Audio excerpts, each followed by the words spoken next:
You're listening to Make It Count, the SneakyG podcast on Northeast Streaming Sports. Hey guys, I appreciate you wanting to enjoy the show.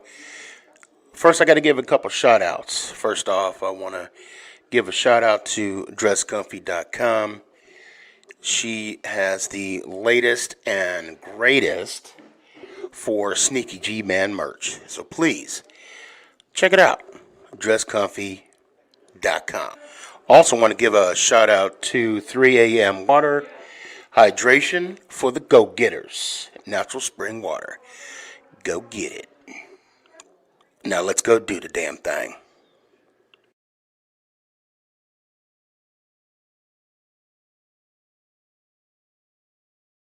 Before we do the damn thing, I got to give a shout out to George's Trophies, aka Sergeant M Replica Trophies. Guys, Father's Day coming up soon. This is the perfect gift. Matter of fact, this is the perfect gift for any occasion. I mean, who wouldn't want a replica Super Bowl trophy of their team? The team that got the ultimate prize, the Lombardi Trophy. So when you get a chance, go to his Facebook page, George's Trophies, a.k.a. Sergeant M's Replica Trophies. Now, we gonna do the damn thing.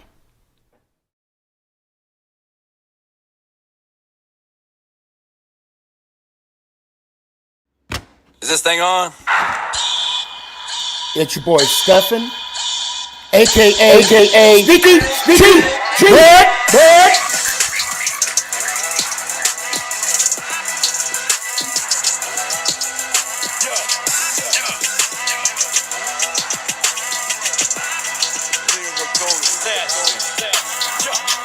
Let's go Giants! Let's go Giants!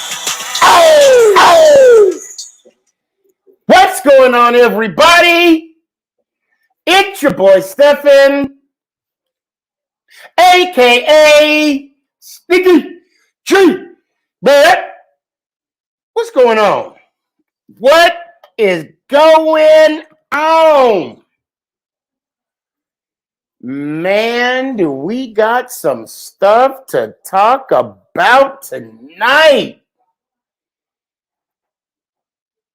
God, dog, where do I start? Where do I start?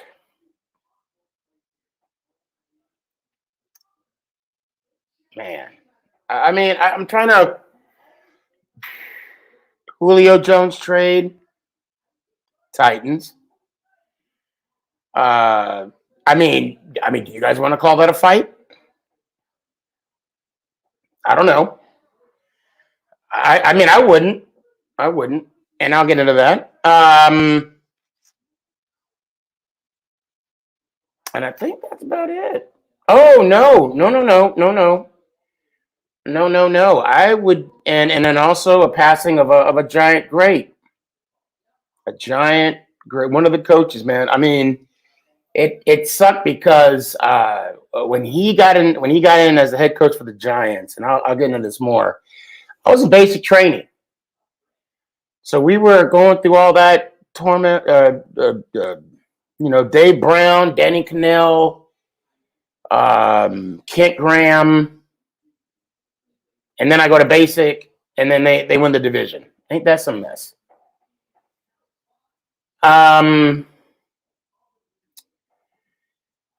Actually, I think we should talk about Jim Fossil now. I mean, I don't see why we shouldn't. Today, the New York Football Giants lost a family member.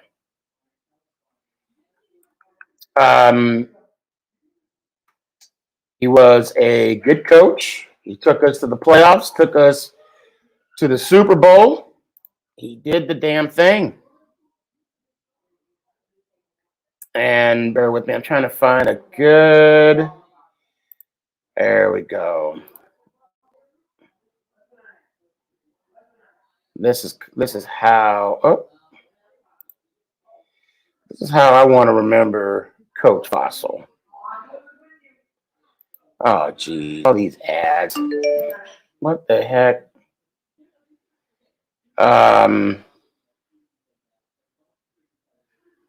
Hopefully I could get this going right here. Okay, nope. All right. I'll do it the cheap way. Alert from Google, password required. Okay. There we go. Talenticus. What's going on, man? Long time no see. How you doing? Hope you're doing well. And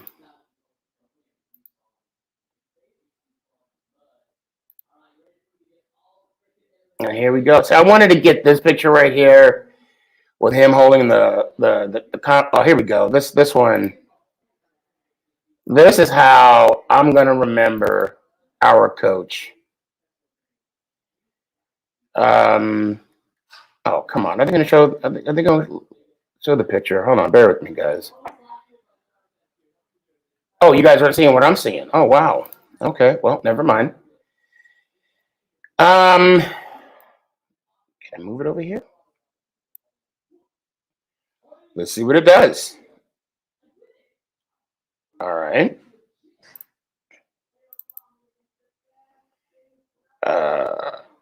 Okay, well, never mind. All right, well. All right. Well, that's a waste of, yeah. Okay, anyway, we'll just leave right here. Those that don't know, Jim Fossil coached the New York Football Giants from 1997 up until 2003. I want to take a moment and I want to recognize him. I want to recognize him. And I'm gonna read this straight off of Wikipedia, so bear with me.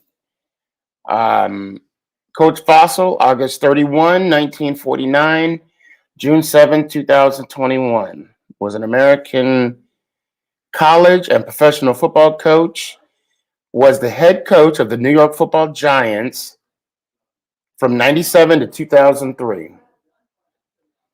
He was an offensive coordinator of other NFL teams as head coach, general manager, and president of the Las Vegas Locomotives of the United Football League. And which he won 2 league championships. Which there's some things I didn't know about. So he also played in the NFL. He went to Long Beach State. He was drafted in the 7th round, 167th overall. Still drafted higher than me. Okay. Because I wasn't drafted. See, that's the joke. He was, as a player, he was with Chicago 1972, San Diego 1972, Houston Oilers 1972. I don't know how you can do that. Hold on a second. Let's see. And then he was on Toronto Argonauts, played a little CFL, looks like, in 1973. The Hawaiians from 74, 75. I don't know what that is. I'm assuming it's some kind of semi-pro team. So in 74, he was with the Hawaiians again. 74, he was with a junior college, Fullerton. He was assistant coach. Utah, quarterbacks, receivers coach. Weber State, quarterback, receiver coach. Stanford, wide receiver, running back coach. Stanford, offensive coordinator. New Orleans Breakers, offensive coordinators. Utah, head coach. New York Giants, offensive coordinator, quarterback coach from 91-92. Offensive coordinator for the Broncos, 93-94. He was with the Raiders in 95 as a quarterback coach. Offensive coordinator for the Cardinals in 96 and 97. He was with the New York Giants to 2003, 2004. He was a senior offensive consultant. Baltimore Ravens, 25-26, offensive coordinator. And then 2009 to 2012, he was the head coach of the Las Vegas Locomotives. Now this is his career highlights, which was 2000. He won the NFC Championship. 97, he won NFL Coach of the Year.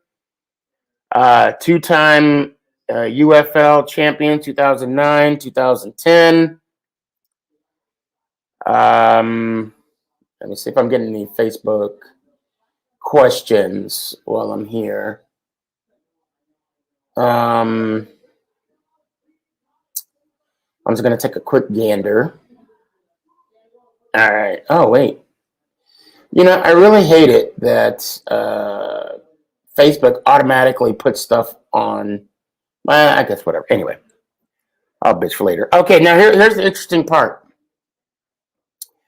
Regular season, his record, college, 22 of 33.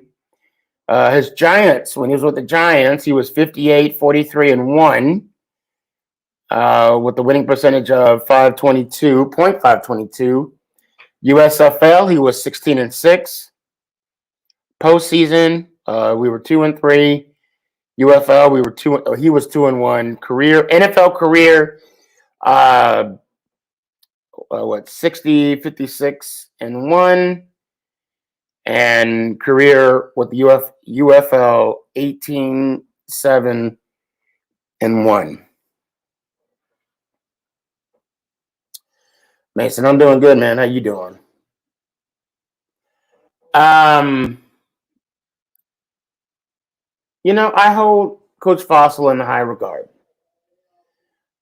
He took us to the Super Bowl. Any of you that saw the 2000 NFC Championship game, and if you're a Vikings fan, you might want to fast forward to this. Hold on a sec. Danny says, I know Sneaky doesn't want to bring it up, but Coach Fossil, okay, we ain't gonna talk about that. I'm gonna say that was a management decision. That wasn't I don't know if it was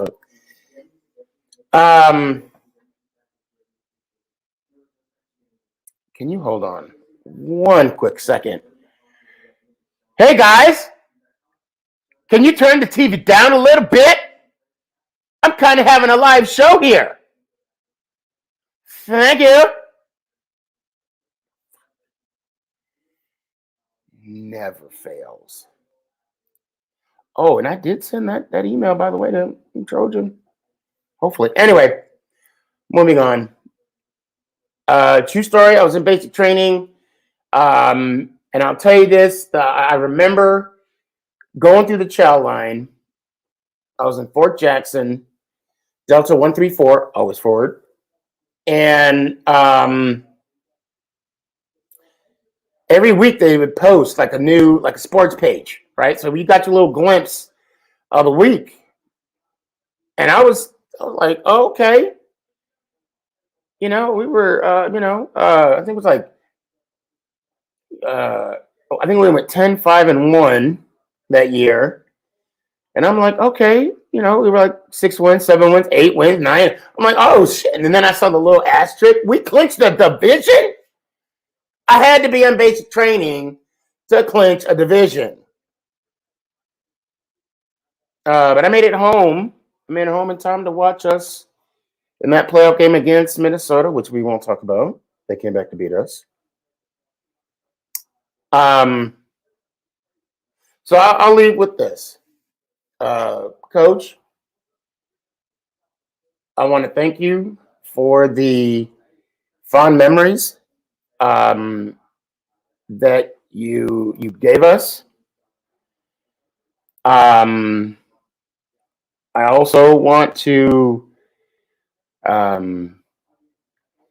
he's the reason why I am so I believe in the guarantee. I believe in it. And that speech that he made, how could you not admire a coach that says that? How could you not be like, okay, you're all in, I'm all in. How can you not appreciate that with a guy? I hope this works. I really do hope this works. Let's see. Let's see what we could do here, guys. And if you can't hear it, let me know. You gotta like admire the coach to even. All right, here we go. So if you got the crosshairs, you got the laser, you put it right on my chest. I'll take full responsibility. I'm raising the stakes right now. If this is a poker game, I'm shoving my chips to the middle of the table. I'm raising the ante. Anybody wants in, get in. Anybody wants out, get out. Okay? This team is going to the playoffs. You damn right. And Coach, not only did we go to the playoffs, we won ourselves an NFC championship.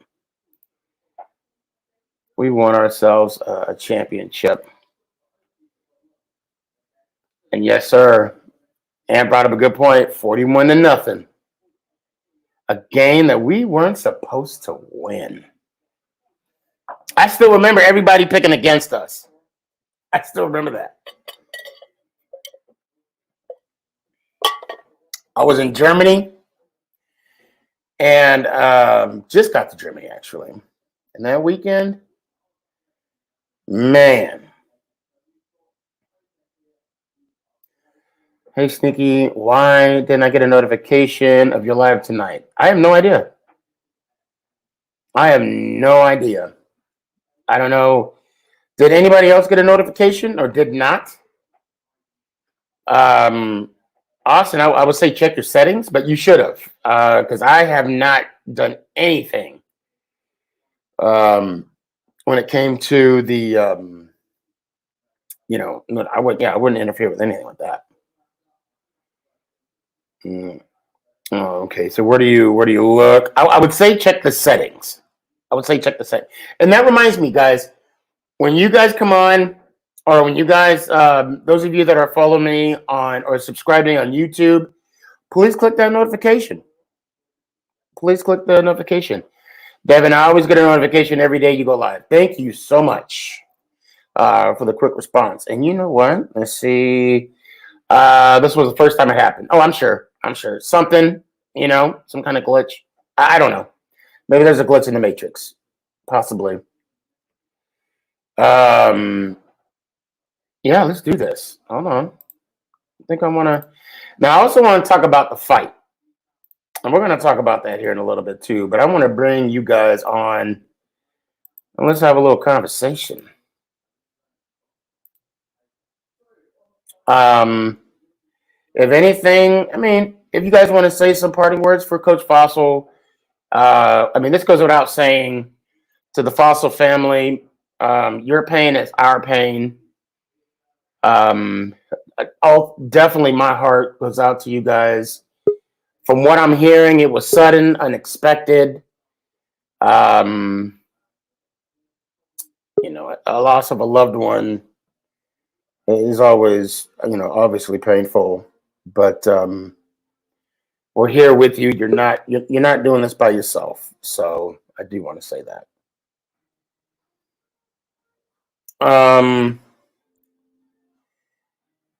Also, today I brought my muscle. And what I mean by that, I brought Ant with me today. What's going on? And Ant doesn't know I'm doing this right now, but I'm going to put you on the spot, sir. Okay. If anybody gets out of line today, because I was told that Get Swifty and Ninja whatever is coming on today. And I'm not going to have patience with that today. And I kind of would like for you to, just be on the lookout and give me a heads up if anybody is doing anything that is not appropriate, because I don't want them taking up the show. I don't want them wasting our time. I want to, I'm about positivity, and I'm going to move forward with such.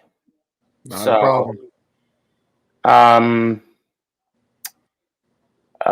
And you know what? Matter of fact, tomorrow, before I go on to my other show, okay, guys, I want to hire. Now, when I mean hire, you ain't getting paid, okay?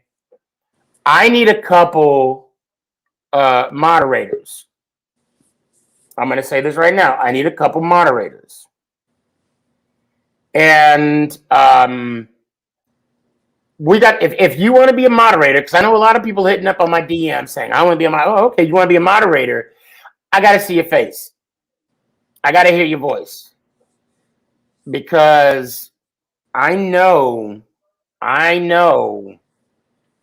what that individual sounds like. I'm not going to tell you about which individual, but I know what he sounds like. And yeah, yeah, and I just want to move forward. That's all. That is all.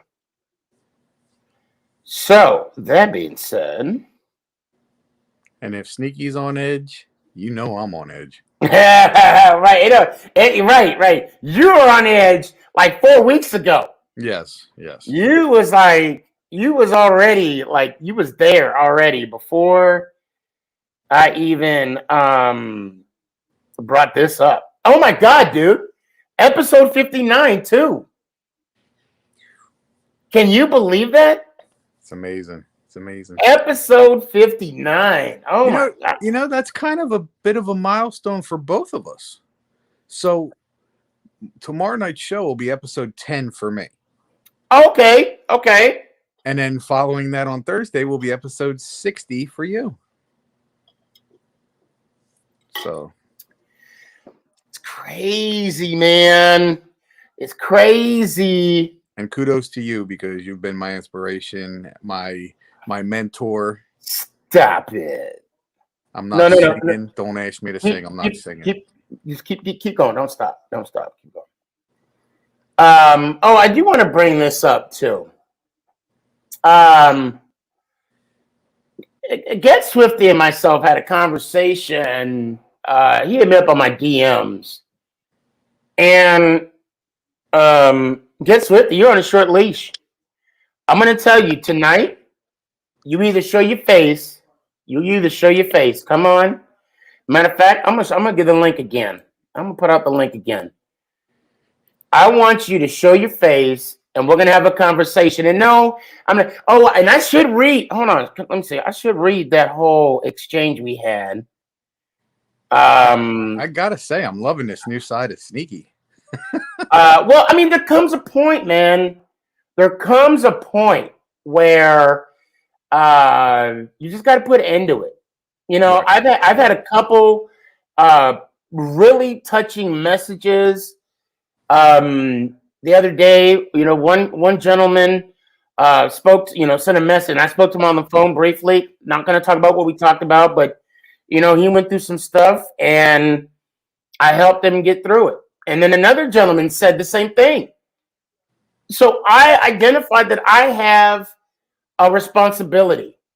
And with that responsibility comes limits, and those limits are closer. And Get Swifty, it's not 2 viewers, but regardless, it's 2 more viewers than you have. How about you get a podcast? And then let's see how many viewers you get, which I hope you get 4. I hope you double up. I hope you do better than me. But you know what? I'm missing you a challenge right now. So I hope your internet crashes. No, don't say that because then mine will. Well, not you. I mean you. But I mean him. oh no, I know that. But then for some reason, got you. the internet Got gods or whatever the case may be. Let me see here. I'm trying to see what we got here. Oh, that sucks. That sucks. Let's see. Okay. All right. Well, I guess I'll have to find out another way. I got one more. Let me see something here. Okay. Yes. There we go. Austin, Sneaky, I need to talk to you one-on-one. It's kind of important because it's something upsetting going through in my life. I just found out tonight. So whenever you're available, we could talk. Oh man, dude. Now obviously today, tomorrow, Thursday's gonna be tough. Maybe Friday. Maybe we could talk Friday. We'll see. We'll see. We shall see. So okay, like I was saying, Get Swifty and I had a conversation yesterday. Back and forth, back and forth. So it was on Instagram, and he initiated conversation Saturday, which I didn't reach out to him yesterday. Let's see. What did he say? Okay, let me start with it.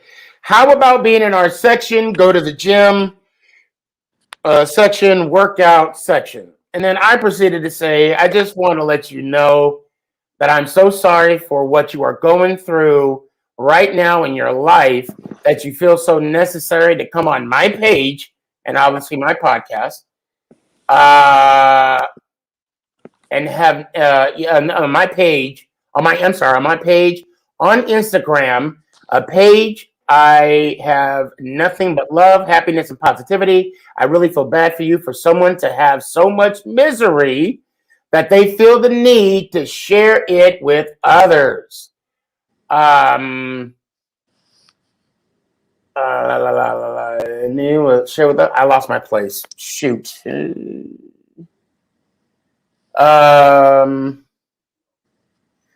see. I'm going to pray for you. I'm going to pray that you find peace, love, joy. Apparently, the things that your parents are not giving to you. Let's make a deal. Why don't you start going to the gym, posting it, and work on your mental health? That will motivate me to go to the gym so we can both work on our faults together. I'm sorry you are in a sad place in your life right now. I hope soon we can find some help for you. I hope you have a good day. I really mean that. And then he said, nothing but love and positivity. Did you forget the video you posted? And I'm like, what video? And you're going to love this. And guys, please hang out. I got you. I know you're there. And then he says, I said, regarding, because I don't remember attacking anybody in my videos. Then he puts the Cowboys video that I put on when I walked by and I smelled shit. Right. And then, and then he said, Cowboys, you want to make jokes? I'll make jokes. Fair. And then I said, oh, so you mean to tell me picking on a team, yes, that I hate, you're going to take it personal? Again, I pray for you. And then he said, personal, something can easily be done. Maybe that'll motivate you, which it don't. It just tells me to tell you to go F off. And you know what? Since he's so concerned about my weight, I just want to let you know I can still see my penis. So apparently I'm not that big. Well, I'll leave that alone. Meaning my stomach,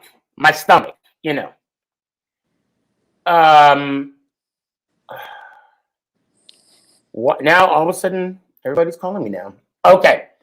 Personal, something you need. Like you wanted, right? See, look, now he's like blah blah blah blah blah. And he said, okay, now he's talking right now. He said, stop complaining about it if you don't want to work out or help it. Well, I told you, show your face. Show your face. Let's talk about this man to man. I want to see if you know what. And until he shows his face, he's bigger than me. And I'm not talking about where he wants to be bigger than me. He's bigger, bro. You know what? You're lucky I can't change your name on here. I changed it to Richard Simmons. I mean, but you know what? From now on, guys, let's do a hashtag. Get Swifty. His name is now. No, you know what? No, I'm not going to stoop to his level because that's what he wants. I'm not going to stoop to his level, Ant. I'm good with that. I would. I'd call him. No, I'm good. I'm good. Hold on a sec. Showing my face will make you work out or help. You know what? How about you just show your face since you want to talk a good game? Oh, and I love it when they do this. I love it. You're playing the victim now. Look at this, guys. Oh, it's bad you want a 14-year-old show his face for you to work. Oh. You know what? You had your chance. You had your chance, Gifty. Matter of fact, there's room right now.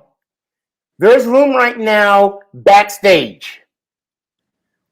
You got 15 seconds starting now to show your face or you're gone.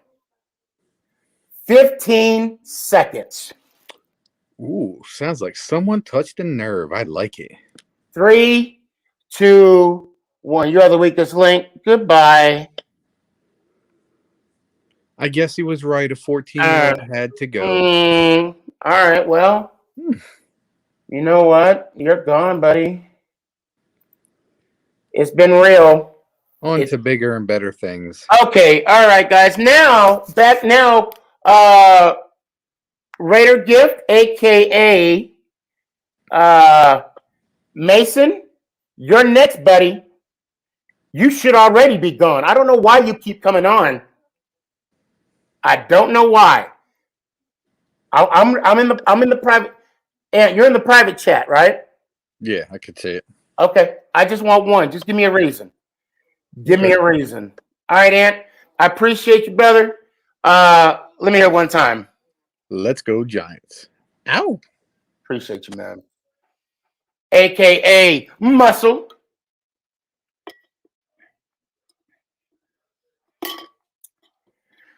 Oh, man. You know what? You already messed up, bruh. You already messed up. Okay.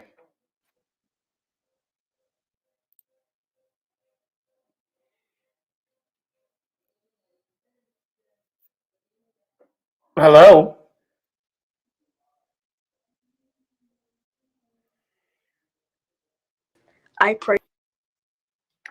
I knew you were going to say something stupid shit like that. I ain't got time for you, bro. I do not have time for you right now. And let me see here. And you know what? I ain't putting you on again until you show your face. I am not putting you on until you show your face. You're done. You're done.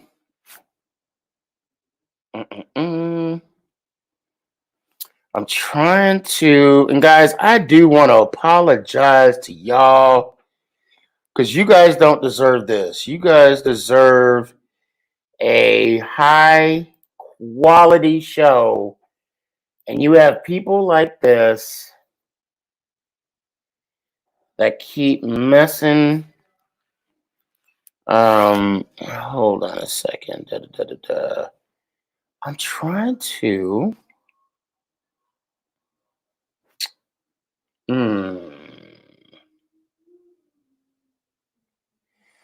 Bro, you ain't gonna show your face. I'm trying to find. You know what? I ain't even gonna deal with you today. I'm not gonna deal with you today. Yeah. Hey, Ant. Hold on a second. Where you at, Ant? Yeah, I see you. Hey, Ant. Um, are you? Hold on a second. You are okay. You should be able because he normally comes on YouTube, Okay. so you should be able to delete him permanently. Let me You see. should be, and if not, I could take care of my end to a certain point. Now, let me hear it one time, and I'm going to, yeah, let me hear it one time, bro, and then I think I have to get into your feed to do mine. that. I think so with YouTube. I don't think it's set up where I can. But you're on one of the YouTubes, right? I'm on it now. Okay, yeah, but you're on. I don't know which one you're on. I know you're on one of them. I'm on the. Hold on, I'll tell you right now. Yeah, either it's the Make It Count or the. Oh my God! Look! It's Make It Count. Yeah. So, and I think he might have been on that one. This my son right here, bro. Whoever is talking wants the smoke. Say it to our face, bro. Word. Hey, and that's coming from Nick himself. Good job, Nick. See, and he tries to be slick and goes with a different picture. Oh, I shouldn't have deleted him. Shit. I kicked him out the studio. I kicked him out. All right, man. Let me hear it one time. I'm gonna start going with the show. Shit, we're already 40 minutes in. I'm wasting everybody's time. Yeah, let me hear it, bro. I'm sorry. Let's go Giants. Ow. Appreciate you, man. Appreciate you. And yes, I do remember that.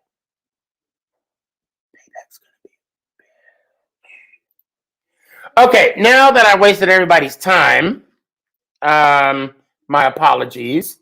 Gabe, you ready?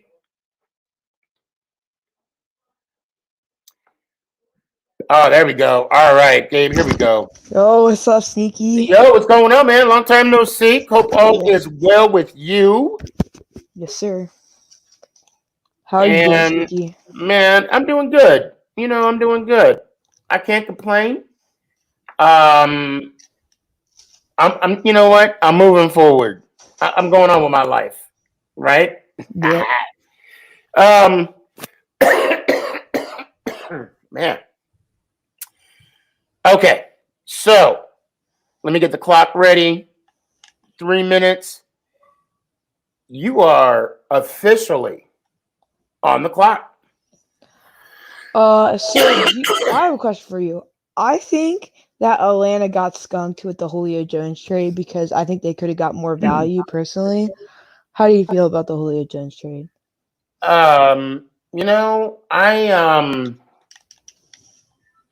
They had to get rid of him. Yeah. He couldn't go back to the team. Yeah. So how I feel about the trade is irrelevant. It's really irrelevant. So, you know what? I mean, these people must really love me because, no, I'm not going to do that.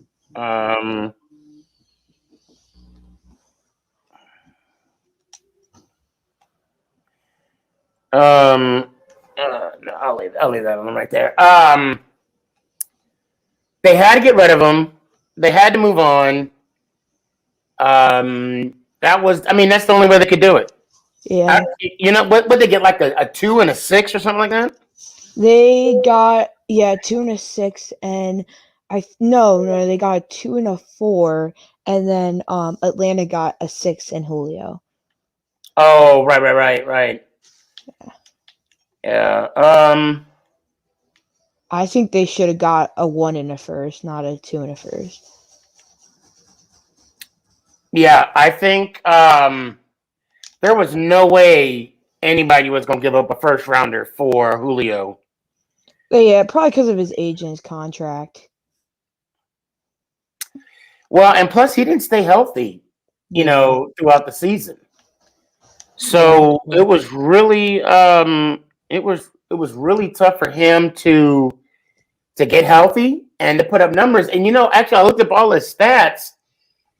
He's not a top 20 wide receiver. That's not good. Well, actually, he's barely a top 20 wide receiver. Wow. And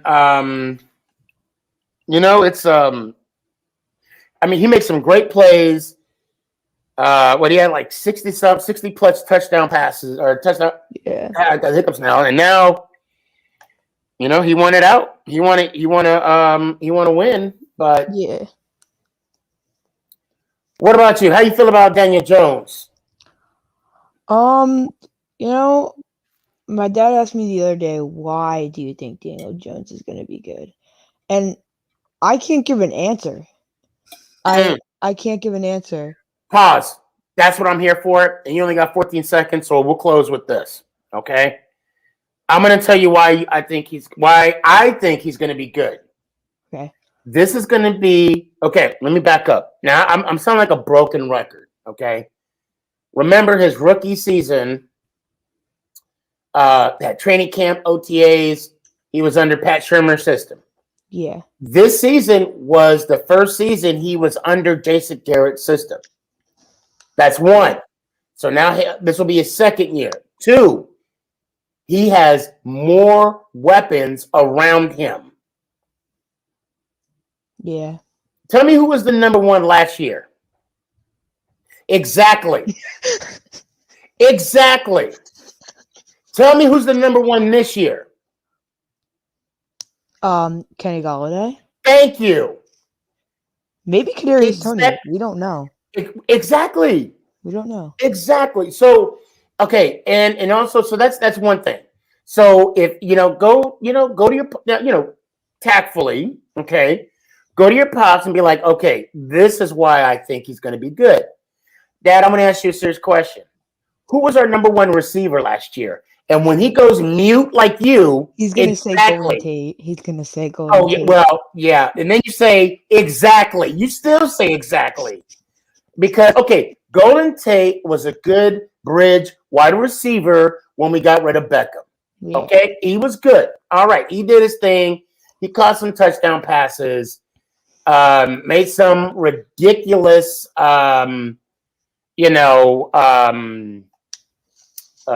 catches. But that was it. That's it. But now we got some players, and now we're going to do some good things this year. But we're gonna have to cut some wide receivers. Yeah, but nobody. Not the top names. Nobody that's a top name wide receiver. So let me ask you this: do you think Dante Pettis is gonna get cut? I think he might. You know what? Okay. To play that role, right? To guess who's going to get cut, who's not going to get cut.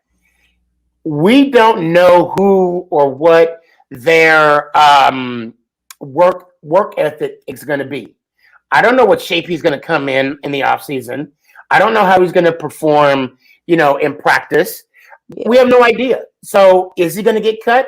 He's going to be competing, and we'll find out. Yeah. We'll find out.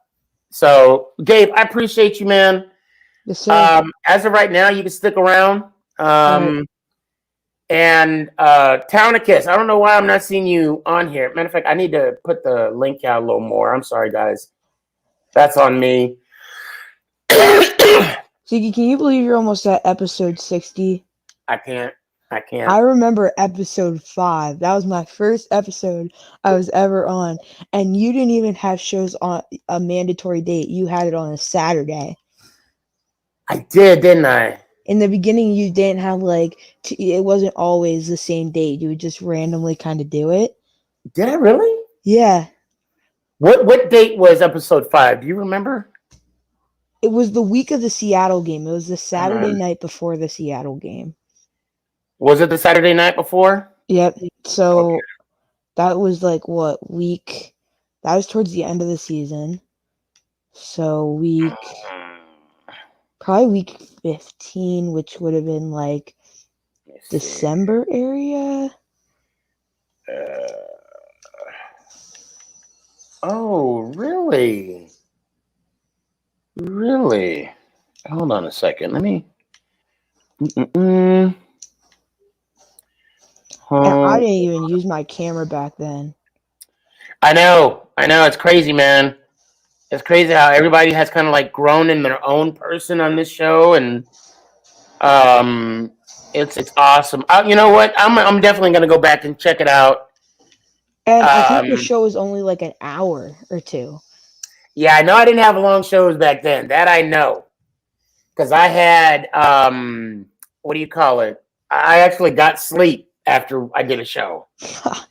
So, but Gabe, I gotta run. I'm gonna go. I'm not gonna bump you up yet because I'm waiting. I guess who's in the backstage? Who's in the backstage? But yeah, man, I appreciate you. Yeah, Thanks for man. I appreciate you sticking along with me. So you were episode 5. Yep. And now it's about to be 6, bro. That's crazy. Yeah. That's crazy. All right, man. Let me hear it one time. Let's go Giants. Ow. I appreciate you, man. See you, man. Later. X. What it do, man? Yo, what's up, Sneaky? Not much, man. How you doing? I didn't watch. I watched the Mayweather fight, but I didn't pay for it, and I will still want my money back. I know. I know, right?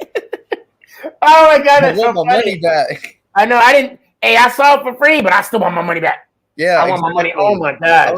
Me and my family had a cookout. Like we had crabs, shrimp, crawfish. We had burgers. You made a day out of it, right? Yeah, and my family. I still want my money back. You know what? X, this is a perfect segue. I haven't started the clock yet. Guys, check this out, right? All right, let's Ryan or Logan, there's too many damn Pauls. Logan, Paul, Jacob, Robert, Demetrius, Jamal. Damn, there's too many Pauls. Greg Paul. Oh my God, too many damn Pauls. Too many artists. Too many damn Pauls. Okay. So check this out. Here we go. Not too shabby for fighting the best. I'm seeing this narrative going around that there's one part in the fight where Floyd punched me and I kind of like leaned on him a little bit. And it kind of looks like no, you got knocked out. Yeah, he got knocked out. And say that he knocked you got me knocked out. out. And yeah, he did. And kept me up. He did. Yeah. To the 8th round. Mayweather held him up. Shut the fuck up. Like, just shut the fuck up. Like, stop trying to discredit what happened last night. No mistake. He got a lot of good punches in. There's a couple photos. I got fucked up a couple shots. I did my face to like make that shape, but never rocked, never blacked out, never obviously got knocked out. He didn't hold me up. He tried to take me out, and he couldn't. He got knocked out. He got knocked out. But I know some of you are like, what is he talking about? What is he? Well, allow me to retard. Oh, and check this out.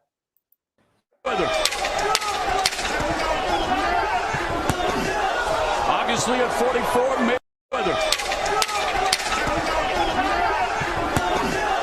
Obviously at 44, Mayweather. Okay. So, he was sleeping. We're gonna X. Keep your mic on mute. I want to do something real quick. Here we go. Watch this. Okay, get ready. Here we go. Get ready for this one. No. Stay up. I got you. Hold up.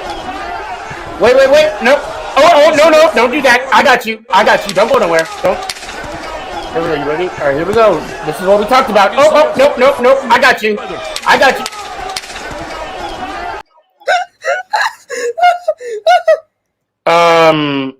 Yeah, that's what happened. When I saw that, I was like, he got knocked out, but Floyd Mayweather, he should have just backed up and the fight would have been over, and we would have got our money worth. I'm glad you mentioned that, because now the question lies. I'm gonna show one more time. Check this out.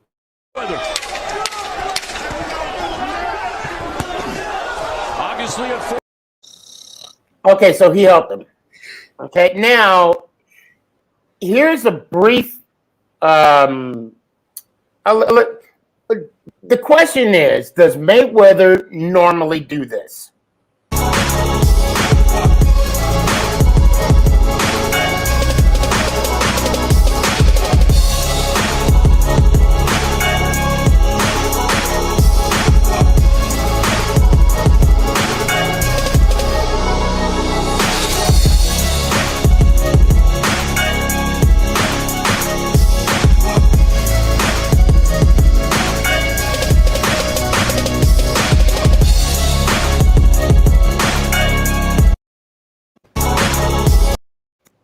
Oh, my bad. I didn't mean it. Okay, so basically, when Mayweather knocks someone out, he backs up. Yes. He did. I mean, I don't know. I mean, the fights I can recall, he runs. Okay, now you are now officially. Hold on. On the clock. Now you're on the clock. So talking about the Floyd Mayweather fight, after the fight, he was interviewed and he said, "I'm not coming back to the professional boxing sport because of the fight that happened with Logan Paul.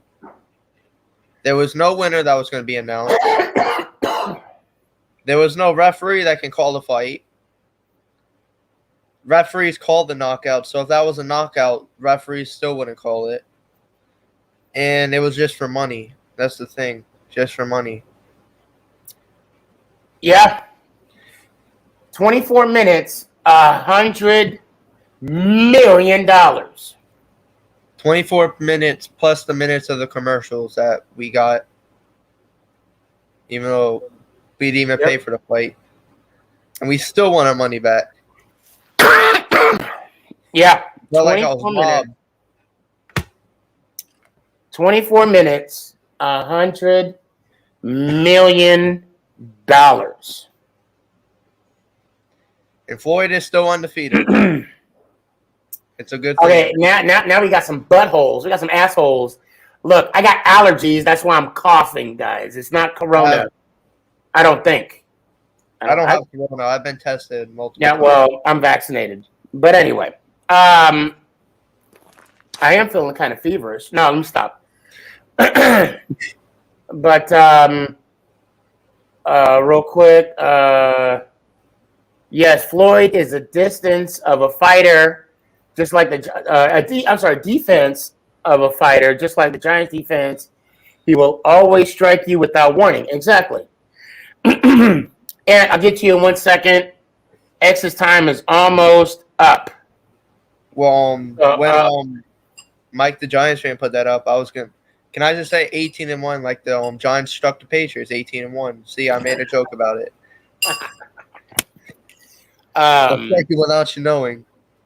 See, the funny thing is, I don't know if people got the fight to see Mayweather win or to see Mayweather lose, even though it wasn't going to count either way. Even there was no winner, you looked at the stats and you had every stat above Logan Paul. So technically, if you want to have a winner, even though there's no knockout, Mayweather would win anyway. Oh, clearly. And if anything, it was 50% to like 18 in striking. Right. But yeah.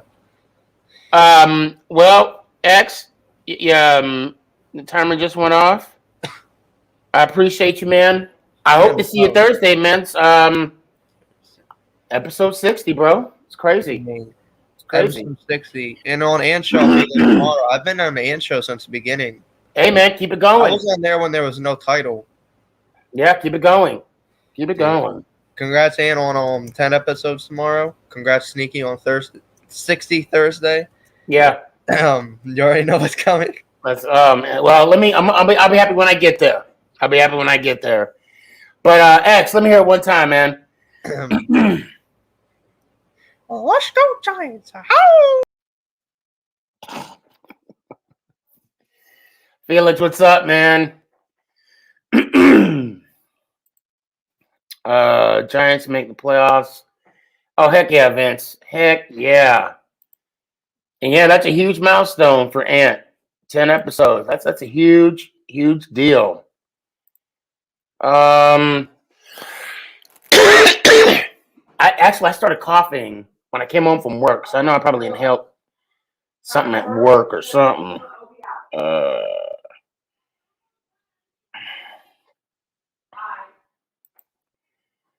Okay. Justin, what's up, man? I pray that you lose weight. He's smart. He's smart. And guys, you know what? That's a Raider fan right there, too. That's a Raider fan. God, I feel bad for those kids. You know what I'm saying? Like, I really do.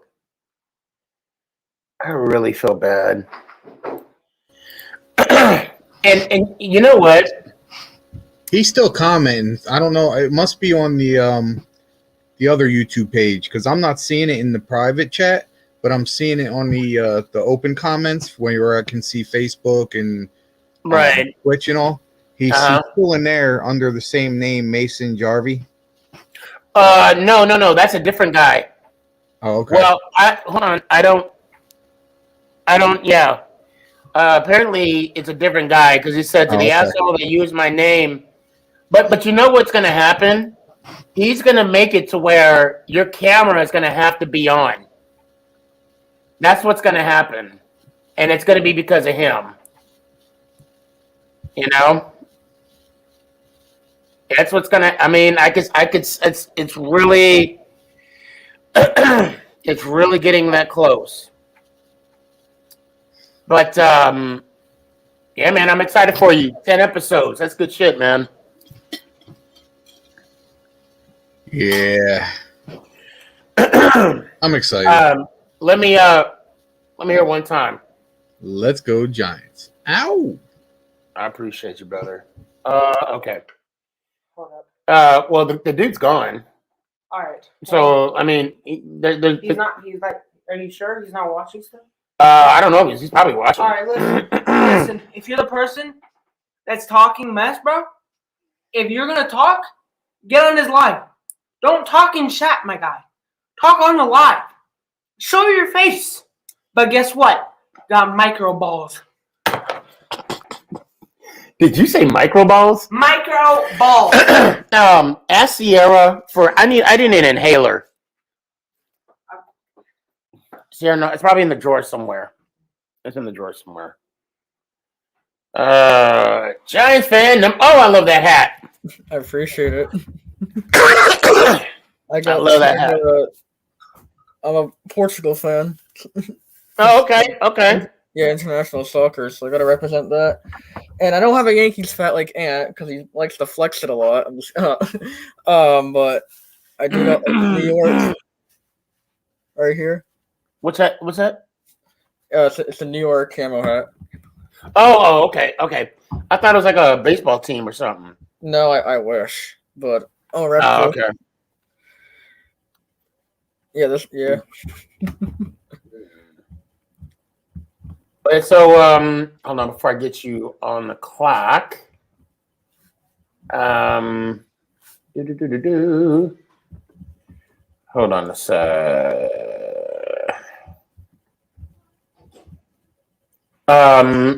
What you think about the fight? I don't know. I think Mayweather won. If there wasn't a winner. I don't know. Yeah, but I mean, I didn't watch too much of it. OJ was streaming it on not Twitch, TikTok. So I went over to his live and just so I can see it. I'm so glad I didn't buy it. So, and I was close to getting it too. Okay, now that being said, Giants fan number 10, you are officially on the clock.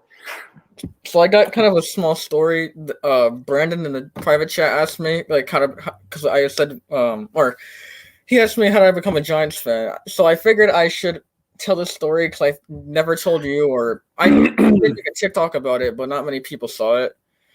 When I was young, I was into WWE a lot. Like, I loved CM Punk. He was my favorite at the time, and I started to drift away because I'm a bit older, and I knew it was a fake the whole time when I was young. I just saw it. I saw it really. Look. I'm gonna stop right there. Some of it may be choreographed, right? But that stuff hurts. It does, yeah, I know. Yeah, I think like the softest part of the ring is like in the middle or something, if I remember. Yeah,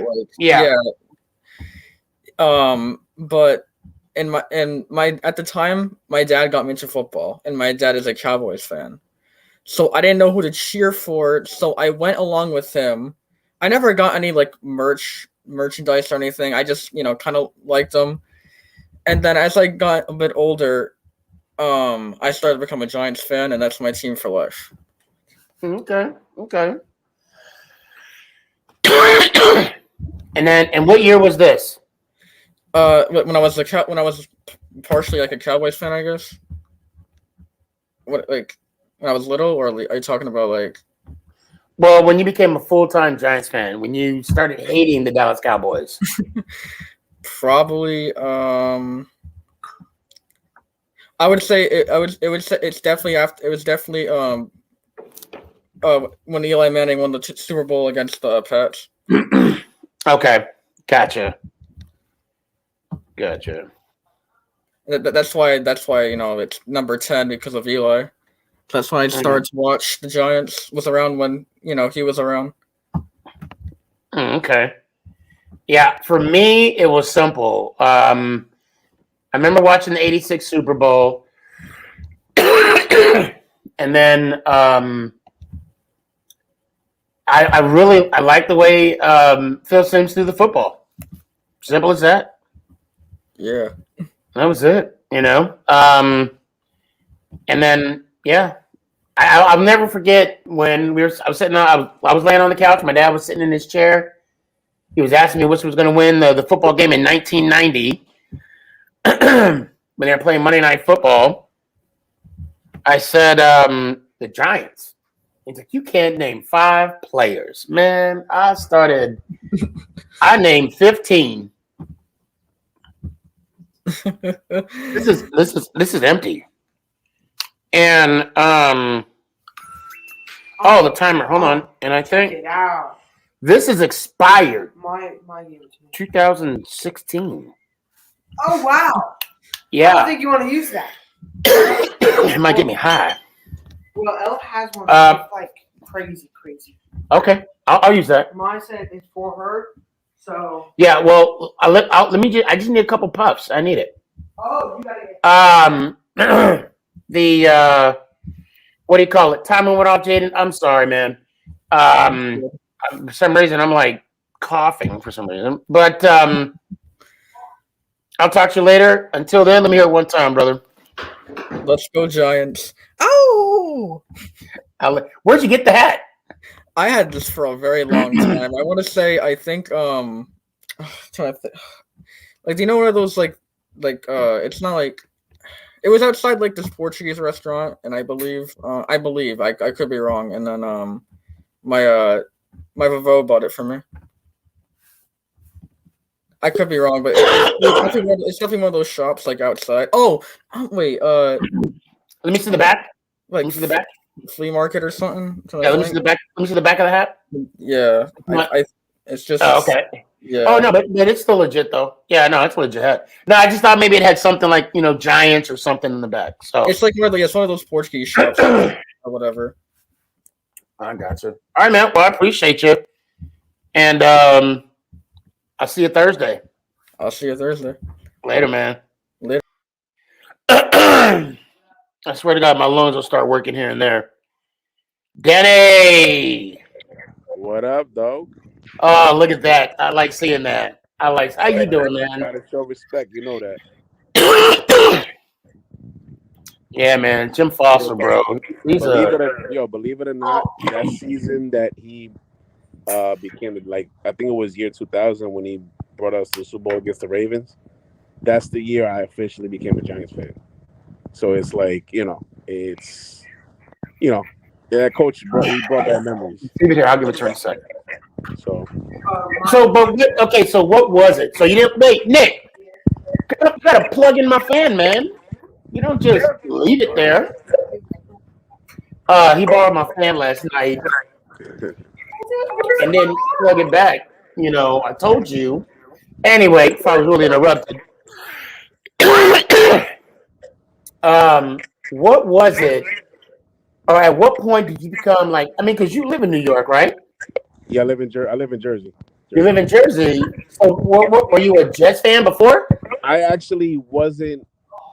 I didn't have a team at all. I wasn't into football at all. Oh, wow. I wasn't Okay. into football at all. I had no team. I had nothing. I was scratch.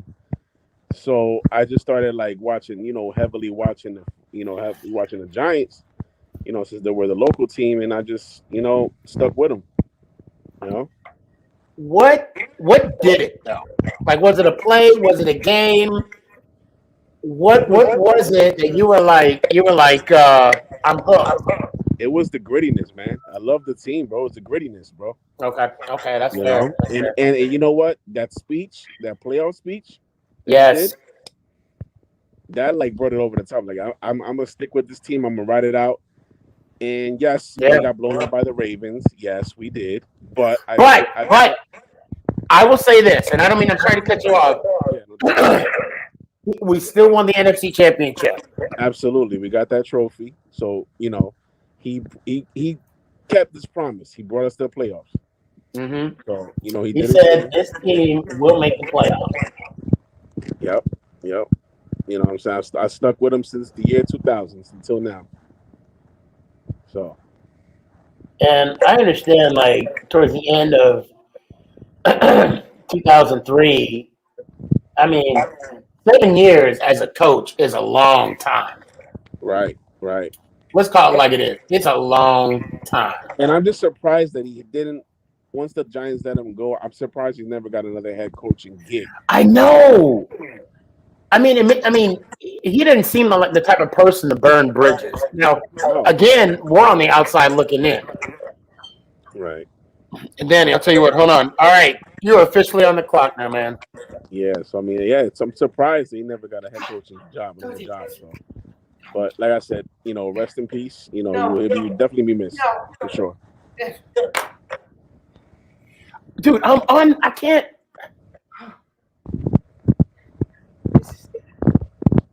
Okay. All right. And listen, you need to Sneak. You gotta call Dress Comfy and let them know that they gotta start putting out these micro balls T-shirts out. You know. What do you mean? The when Nick said earlier. Oh my God! Right? Micro balls. Yeah. You got Dress Comfy. Got to start printing out. Hey, what'd you say? No, what'd you say before? You said micro balls, right? What'd you say? Like right before you said that, though. Uh-huh.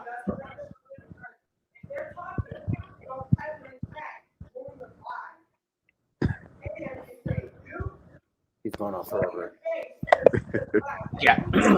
Micro balls. I like that. Definitely. Man, that fight was a snooze fest, bro. That fight was a snooze fest. Bro, hold on, man. It was a disgrace to boxing. That's what I was telling you before. When you I know it was entertaining and everything, but it's just like a joke, bro. I wouldn't even say it was entertaining. You know, I'm like, I was like, you gonna knock him out? It's like they were freaking two. They were like dancing at the prom date. Two, you know. The first round. The first round. The first round. What's called Paul was aggressive, cool, right? Yeah. But that's all he had. After that, he was tired. After the first round, he was done. Yeah, he did knock him out. He just helped him up. That's what it was. Yeah, check this out.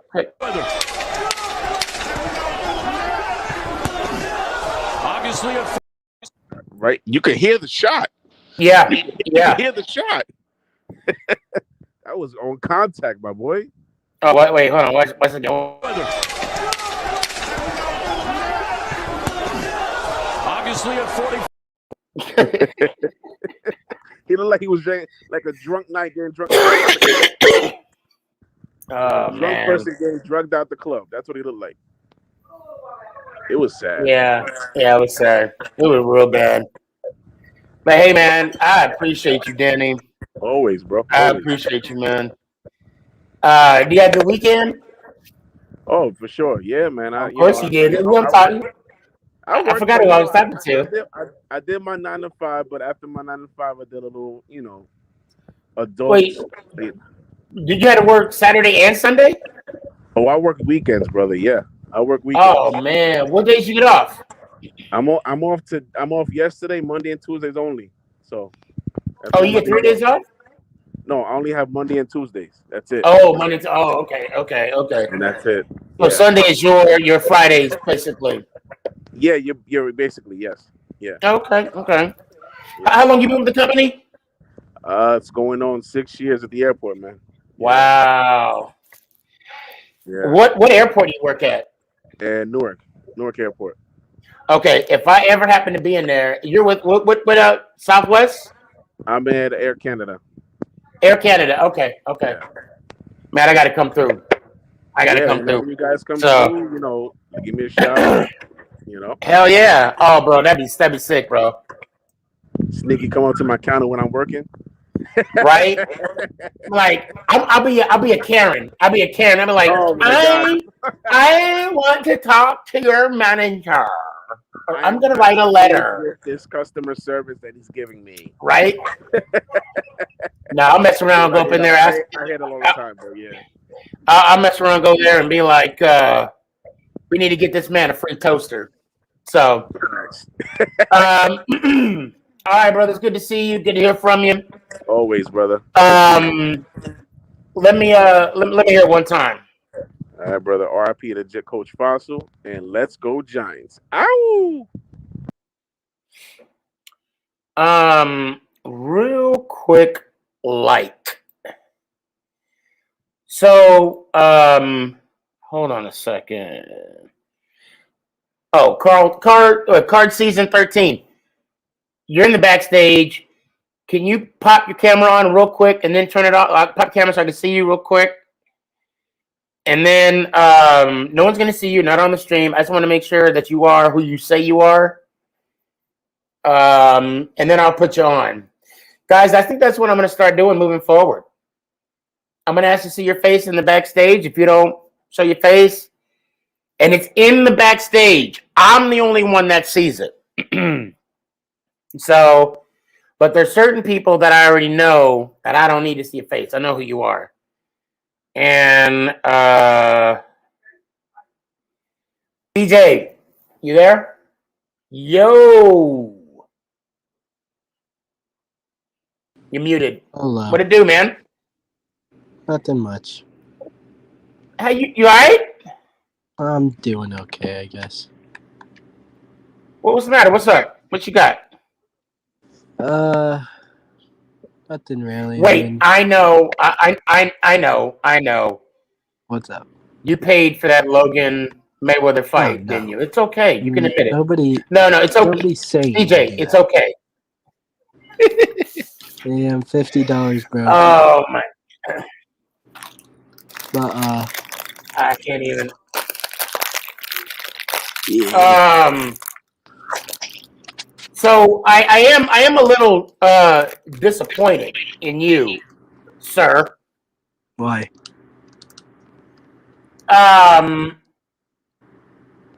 You did not know that I had sweatshirts? Oh no, I knew it. See, this is what the thing is, right? I said that because I knew you were gonna do edit so that other people could know. Because this, you see it? I see it. Where that's from? That's OJ stuff. Yeah. Mm-hmm. And I wanted to get a hoodie from everybody who I support. So yeah. So I was gonna get one. But then I was too lazy to check if you had one. So then I was like, hey, you know what? Maybe there's somebody else. Maybe there's somebody else that wants one. See, so I'll this is why I like you, man. You straight up. Yeah. Homeboy straight up said, I'm too lazy. So I'm just gonna ask him. I'm gonna ask him if he got one. I do have one. I hear it's very comfortable. They don't, unfortunately, as of right now, they don't have it in my size. But I got one for the wife and Nick, and they love it. And then I know a couple people have them, and they love it as well. Yeah. And so, oh wow, that's kind of funny. I asked them to show their face on the backstage, and then they went off. Go figure. But shoot, hold on. Here we go. Hold on. You are now officially on the clock. What you got? Oh no, Julio's scared of us.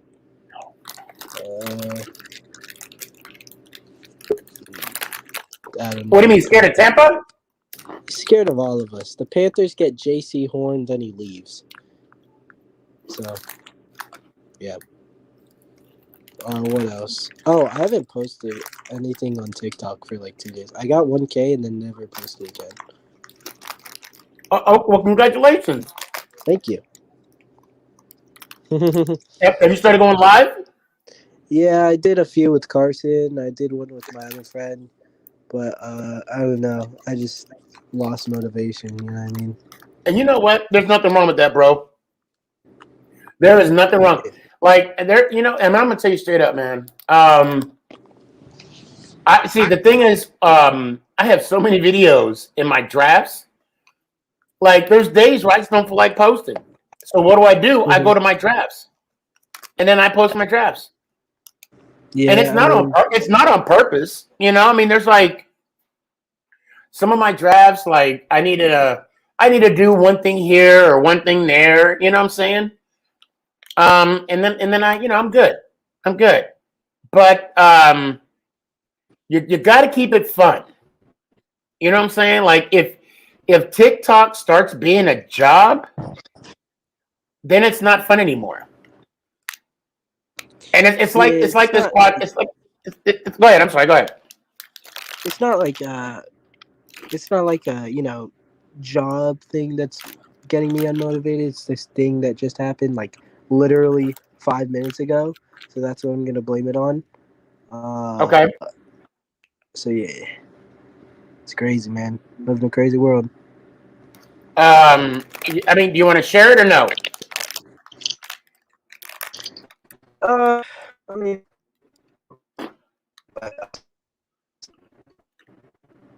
You're breaking up a little bit. it's life. They're not really, but you know, it's life. It happens. I'll get over it. Yeah. But yeah, and I'm sick, so. Oh yeah, that never helps anything. You know what, man? I want to listen. The beauty about life, you know how you say it's life, right? Mm-hmm. Look, right now, it's okay. It's okay to feel the way you do right now. Okay? I was there a couple days ago.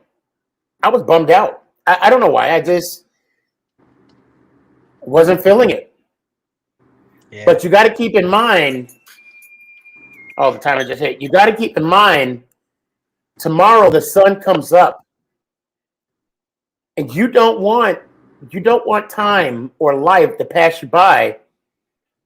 So, okay, you're down tonight. Be down. Feel the way you need to feel right now.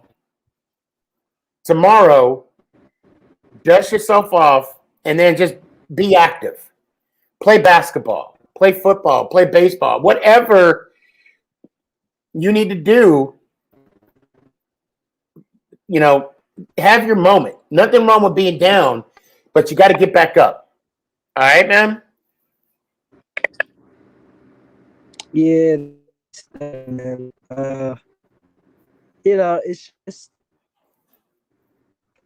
Yeah, you're breaking up really. You're breaking up really bad. Hit me up in the private chat. Let me know if you got my number. And if you all right, well, if you want to talk one-on-one, hit me up. You know what I'm saying? Not now, of course, but hit me up and we'll talk it out, bro. Hey, but until then, let me hear it one time, man. Let's go, Giants. Ow. I appreciate you, bro. And yo, I'm here. I'm here if you need me, for real. Yeah, man. You know, things like that happens, guys. Things like that happens. Well, you got to take a moment. You got to take a moment and just be left alone with your thoughts. Some people say it's not good, but sometimes you need to just kind of embrace your funk and then get out of it. You know what I'm saying? But the beauty of it is, you see, CJ, the beauty of it is, you're not by yourself, bro. You are not by yourself.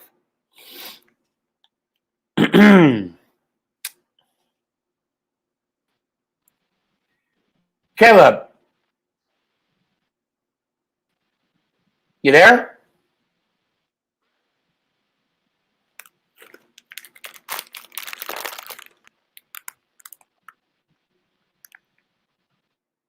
Caleb?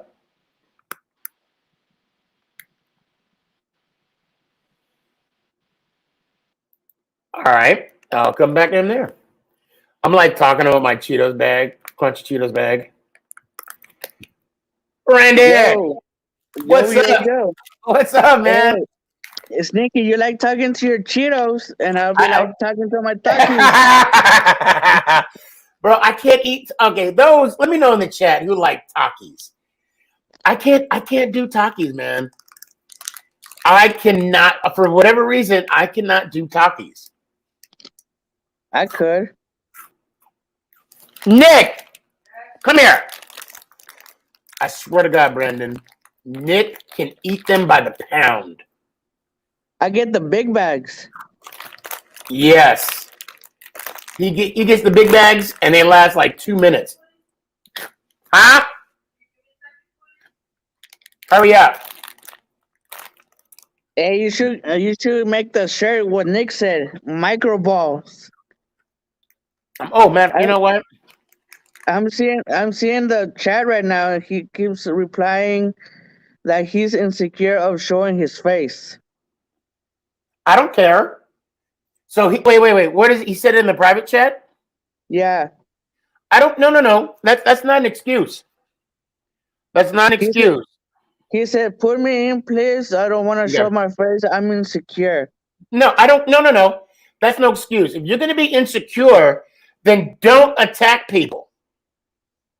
Don't attack people. I don't feel sorry. I'm sorry, Brandon. I don't feel sorry for him, man. You know, and hear me out though. Hold on. Hear me out. Yeah. Okay, my actions towards this kid did not happen overnight. I mean, it's not like today is the first day. Yeah. You know, it's not like today. This has happened multiple times on multiple occasions.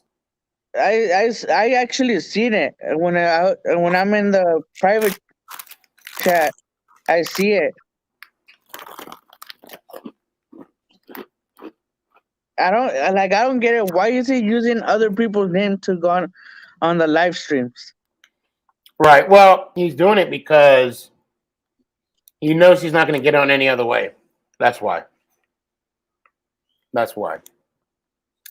Yeah. Now, Jared has other reasons. I like you, Jared. You're all right with me. Hey, did you see that Ocho Cinco fight? I did. You know what? I got to give it to him. At least he showed up. Right? At least he showed up. What I keep hearing that everybody says that he got dropped twice. It was I almost felt sorry. You know what? I got to give him credit though.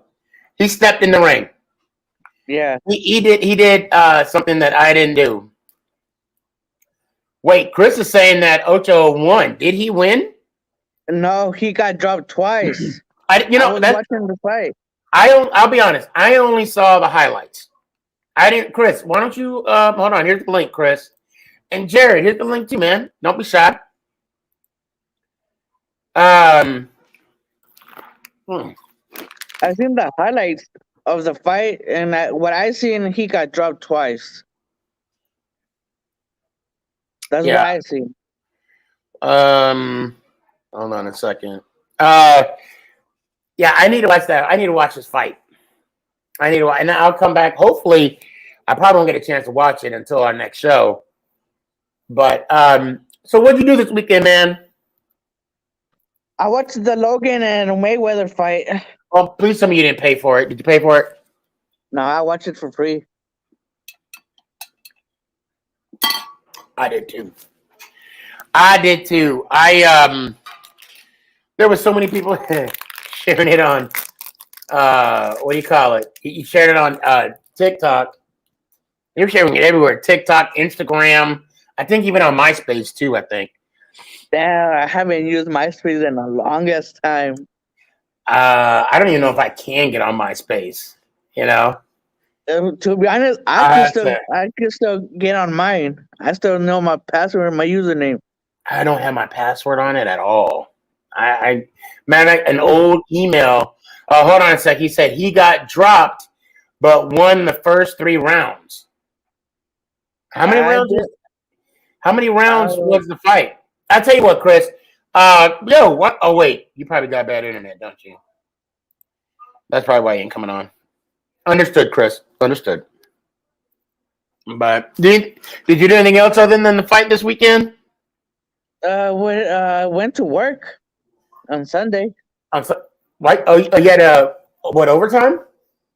No, we were so tired on Friday, we went home. Oh, so you had to make up? Yeah. Okay. Gotcha. And I was on my YouTube, on my phone, and it says YouTube recommends you watching the Giants versus the Patriots game. I'm like, I'm just gonna watch it. I'm gonna relive it again. You got to.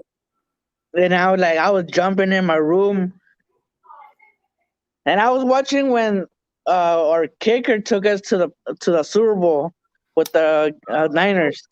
Oh, okay. Because you he did the same thing against the Packers. Yeah. Okay. Well, hey, Brandon, the timer did just go off. I was waiting. Don't go anywhere. I'm waiting on Nick to come back. Alrighty. But are you coming, Nick? All right. Well, when he gets back, until then, let me hear it one time, man. Let's go, Giants.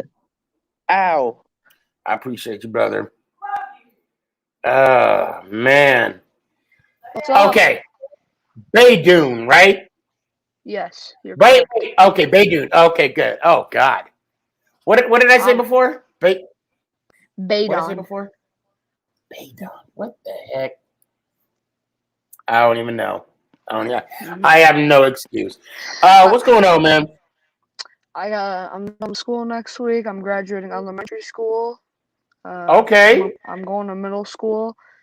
I've been in elementary school. I've been in the same school for 6 years. Mm-hmm. Oh, so they go from, is it kindergarten to 5th or 1st to 6th? Oh, okay. Okay. Gotcha. Yeah, in my town, granted, it was a small town, and it was kindergarten to 6th grade, but I went to a different school in kindergarten, and it was funny because the town that I lived in pretty much, up until I was like 19 before I joined the service. So I went to school on post, but then I went to a different school. What I mean by post, I mean a military installation. My dad was still in the Army. And then I went on a school off post, and I was called the new student. I'm like, new? I lived here all my life. What do you mean new? In my mind, I'm thinking new student. You moved there, So, but anyway. I actually was a new student in kindergarten. I came to kindergarten late. When I went to Lori in preschool, it's a preschool. It's a preschool so Lori's a preschool in Michigan. I went to it, but then during the year I left and I went to kindergarten. Oh, okay. So I was pretty much like a new student as well. I joined a couple months later. But just to let you know, I was as dumb as a rock. It's funny you say that. When we made the move, my daughter for some time was in a charter school.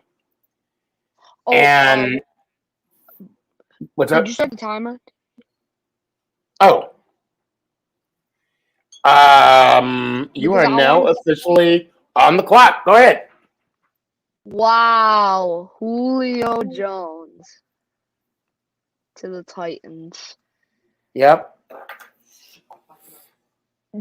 I told you that was one of the teams he could have went to. Yep, Told that you. was, yep. But now the But, question is that enough for the Titans to get past Baltimore and the Colts and the Chiefs? And well, will they win the division this year? Well, it's very debatable because I do think Carson Wentz is gonna have a little better season because just like the pretty much the only teams that can win the AFC South is the Colts and the Titans. Julio is now on the Titans with AJ Brown, Derrick Henry. I mean, where you at, Jacob? Where you at? I'm gonna put the link out. You got to come on, man. Where you at? Go ahead. Go ahead, Beno. I'm sorry. Go ahead. Jacob, I'm talking about the AFC South, not the AFC North. Well, go ahead. He's making a comment on what I said. That they have to get, and he said, "Did the Browns die?" But go ahead. So, with Julio with this, I'm still wondering what's Aaron Rodgers gonna do. I'm still wondering because he can go to. And he didn't show up to OTAs. Yeah.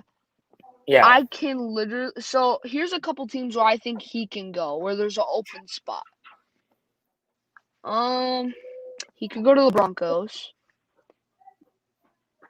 because the Broncos defense turned around a bit, and they're. But don't forget, they just made that trade with Bridgewater.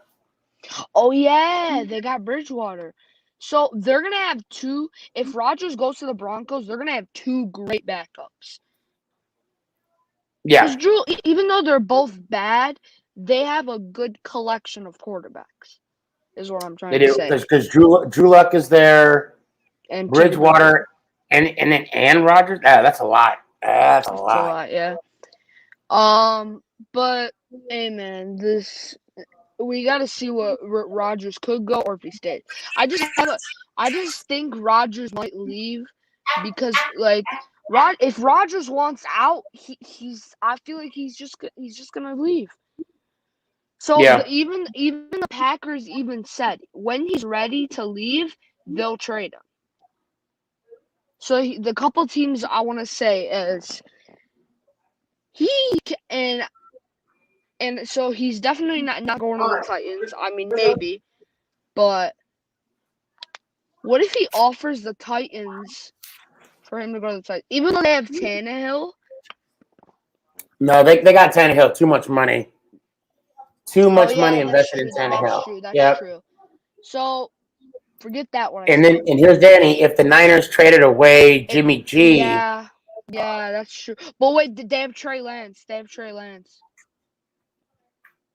want. Well, I mean, they could but they could sit him though. They could sit him. Yeah. So wait, what? Hold on. Okay. Nope. Just checking something out. But the timer did go off. Baby, and I appreciate you, man. All right. And I appreciate I appreciate the name that you got up there, man. I appreciate it. You're welcome. Check this out. I hope to see you on Thursday. Hold on a sec. Can you stop? I appreciate it. Okay, then okay. All right. Oh my God. I appreciate you letting me get on. Don't have kids. Don't have kids, baby. Whatever you do, don't. Well, you were the one that wanted a boy, so. Yeah, but I know you don't turn out to be like you. Oh my God, you hit my TV, Nick. I swear for God. I'm sorry. I'll tell you what, man. Let me hear it one time. I'll try to get on right before the show ends. You know, like you have your little group and stuff. Yeah. We might do a little quick one today, if anything. Okay. I'll try and get on by about 2 hours. I'll try and get back on the show. I'm probably not right now because I'm a little tired. Right. But thank you for letting me get on. I appreciate it. I'm doing. My life has changed a bit from this for me joining your show and stuff a lot. Well, that's So good. I appreciate that. Of course, man. Anytime. I'm done. I'm done with school next Friday. I'm graduating elementary school, so I'm going to middle school, and I just gotta follow my dreams, and I'll become successful one day, just like you. So. Well, I appreciate that. You got to make it count, brother. That's all. That's all. Let's go, Giants. Out. I appreciate you, man. And what about talking to eating me a whole thing? Blah, blah, blah, blah, blah. Hey, Brandon, hold on. Come here, Buster. What's happening? Here. Yeah, he was having talkies. All right. What's Look, up? Can you get off of me? Hello. What up? Look. Oh, yeah. Those will be gone in about 5 minutes. Look. When I buy them, they're gone in like 3 minutes. Yeah, I'll eat them. I will destroy them. Yeah, they get destroyed. Hey, like how people be saying they'll be bussing. Oh yeah, they'll be bussing. They be bussing.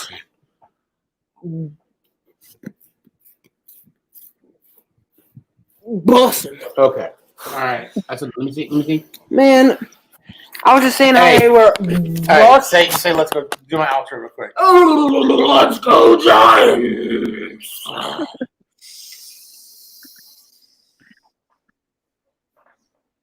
Ow! You have to do all that shit? Damn, dude. Hey, Sneaky, I will tattoo right here. Right here. Yeah. I like get micro balls t-shirt. That'd be funny. That'd be busting. No, I'm kidding. I'm kidding, man.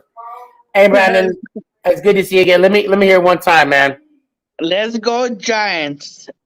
Ow. Oh my goodness, this dude. Hold on. Oh, I'm sorry. I went out of order.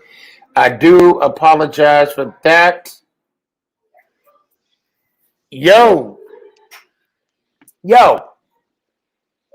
I can't hear. How you doing, Chris? Huh? Wait, can you hear me? Chris, can you hear me? Hello? Yeah. Yeah, I can't hear him. So. Hold on. You can't hear me at all. Wait. Nope, I'm not muted. Wait. Hold on. Put me on the backstage right quick if you can hear me. Okay. All right. Jacob. What's up, bro? Not much, man. How you doing? I'm alright. How are you? You know what? I can't complain. I can't complain at all, man. I'm doing good. I got real cool dad just checking in. That's what I'm talking about, real cool dad. Yeah. I'm talking to you. I'm getting rid of people that know nothing but hate. Life is good, man. Life is good. Yeah, man. I'm not gonna deal with that anymore, man. I'm not gonna do it. I mean, yeah, I'm not gonna do it. You know. But I'll tell you what, you got a whole 3 minutes. Because now you are officially on the clock. What you got, man? Okay, wait. I joined the show like maybe 20 minutes ago. I just haven't really talked in chat. Anyway, I was gonna say, if Rodgers ever gets traded, to be honest, I would want him to go to the Broncos because they need a quarterback that they can rely on that doesn't throw 30,000 interceptions a season. Mm-hmm. But before he would get traded, I would think the Broncos would want some protection for him if he ever does get traded. Well, they picked up this beast from like Wisconsin State Tech University, some weird This dude is a beast. Actually, I don't know if I still have that highlight of his. Oh no, I think I deleted it. Damn it. No, wait. Hold on. Hold on.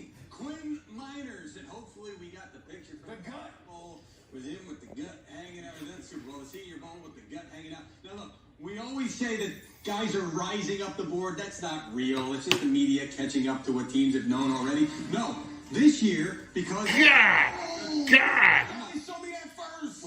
Oh my goodness! Why, there you go. What level of football is this? This is Wisconsin Whitewater. There you go. Okay? Oh my goodness. The man trains in the woods. He is a true climber because he showed up at the Senior Bowl and all of a sudden... looked like an NFL player because it's not just inferior competition. He can. Did you see that first block? Yeah, goddamn.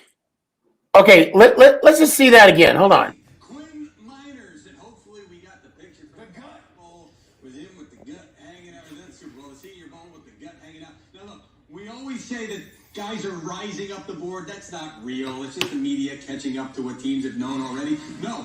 This year, because I think it's safe to say that guy is still on the ground. I think it's safe to say that he is. They're still slowly trying to peel. But I mean, wait, hold on.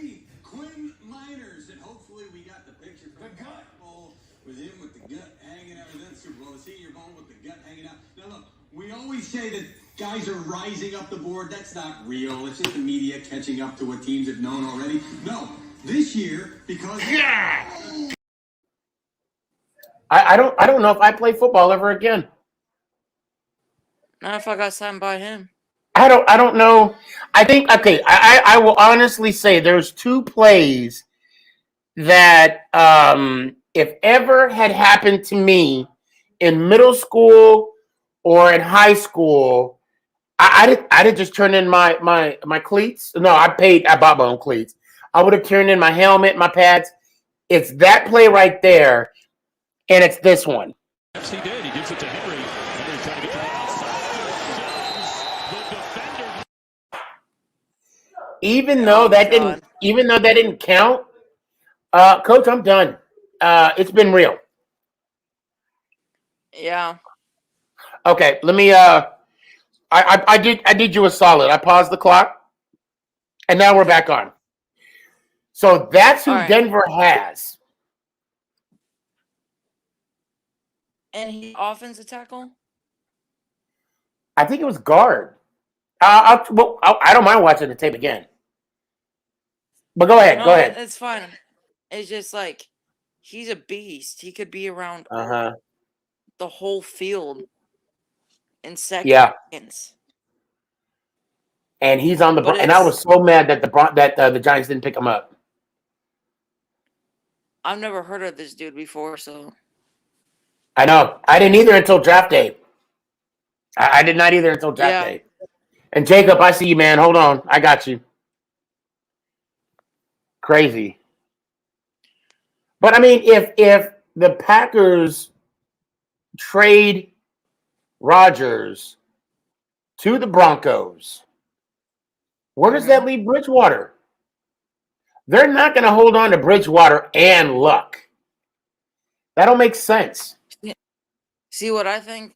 Like, if I don't think it's going to happen, I think just Rodgers is having a hard time with the general manager. What decision he's making and stuff. What I think is going to happen is if he ever eventually get traded and goes to the Broncos, they're going to release Luck because I think he hasn't been the best, or trade him. Either one. Yeah, I don't know. You know what? We'll find out real soon. Rodgers has yet to report. Rodgers has told the team he does not want to come back. And Rodgers is really enjoying his fiancée. So that's all I got to say about that. Dumper. Oh no, why would you? Oh no, Oh no, no, she's cute. She's cute. You know who he was engaged to, right? Oh. That girl that played on Divergent. Yeah, the girl that was on Divergent. All right. Yeah. No, you better not, because she ain't gonna be single for long if he does. Yeah. But I feel like every time he's dating someone, he does terrible. No, I think no, he does all right. Yeah, he does all right. But hey, I'll tell you what, man. If you can, either stick around. If not, let's talk on Tuesday, and let's dive. We could even do a timeline on who he dated and how he was success. How much success he has. Oh God. Yeah, man, that'd be crazy. All right, man. Hey, Jacob, let me hear it one time. One more thing before I go. Okay. Predict the Packers record versus the Giants record. Oh, Giants going 17-0. I know what I have. Yeah, Giants going 17-0. Okay.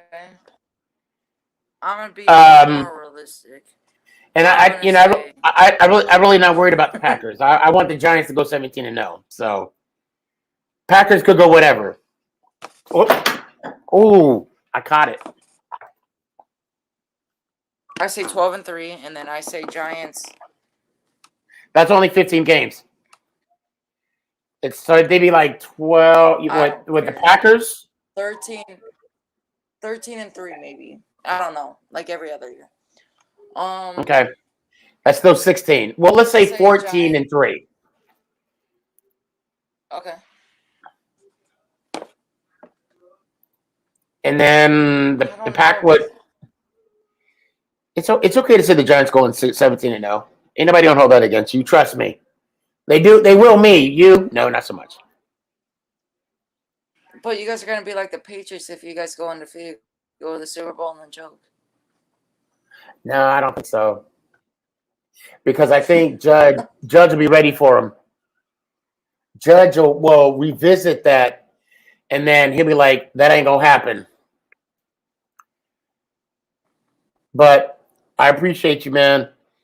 I hope to see you Thursday, and let me hear it one time. Oh no! Let's go Giants out. Appreciate you, man. Hope to see you. That was so effortless that Let's Go Giants out. I'm a little disappointed to share this. Well, I think he's a Cowboys fan, and that would make a lot of sense. Yes, and Jacob's a good dude. He's a good dude.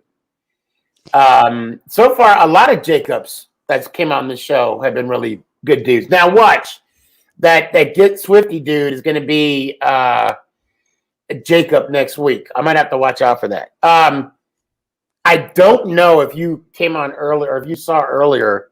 No, I actually just got home from my uncle's. I was there for a couple of days, so pretty much just got home, hopped in the shower, then I turned on your show while I was in there. Cool. How's your uncle doing? He's doing good. You know, we play a lot of zombies, so. That's what's up. What is that? The Call of Duty version of it? We played the original Black Ops, the first one.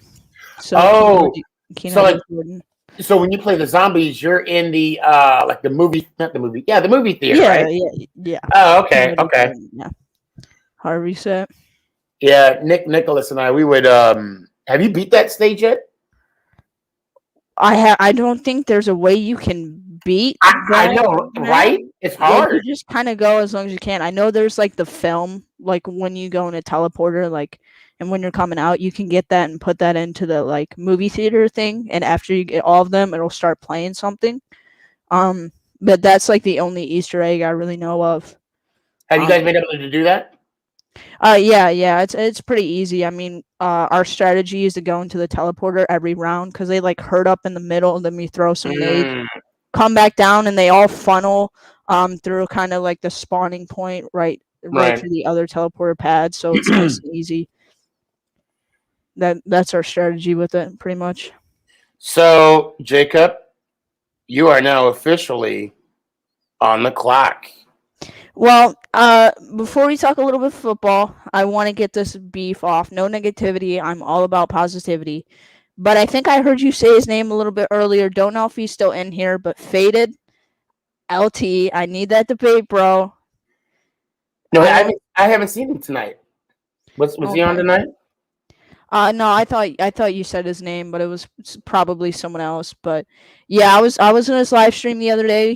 We were just talking football, talking about Derek Carr, and then he brings up Baker Mayfield, and I'm gonna defend my quarterback, of course. And then he got all angry and thought I was like disrespecting him and all that stuff, and I really wasn't. Because he used this logic: you disrespect the Raiders, like I don't disrespect anybody, but you disrespect my team. You're getting muted, even though I was actually praising Derek Carr. I was calling him a good passer. But I made pocket passer. I can't Yeah. speak. I'm sorry.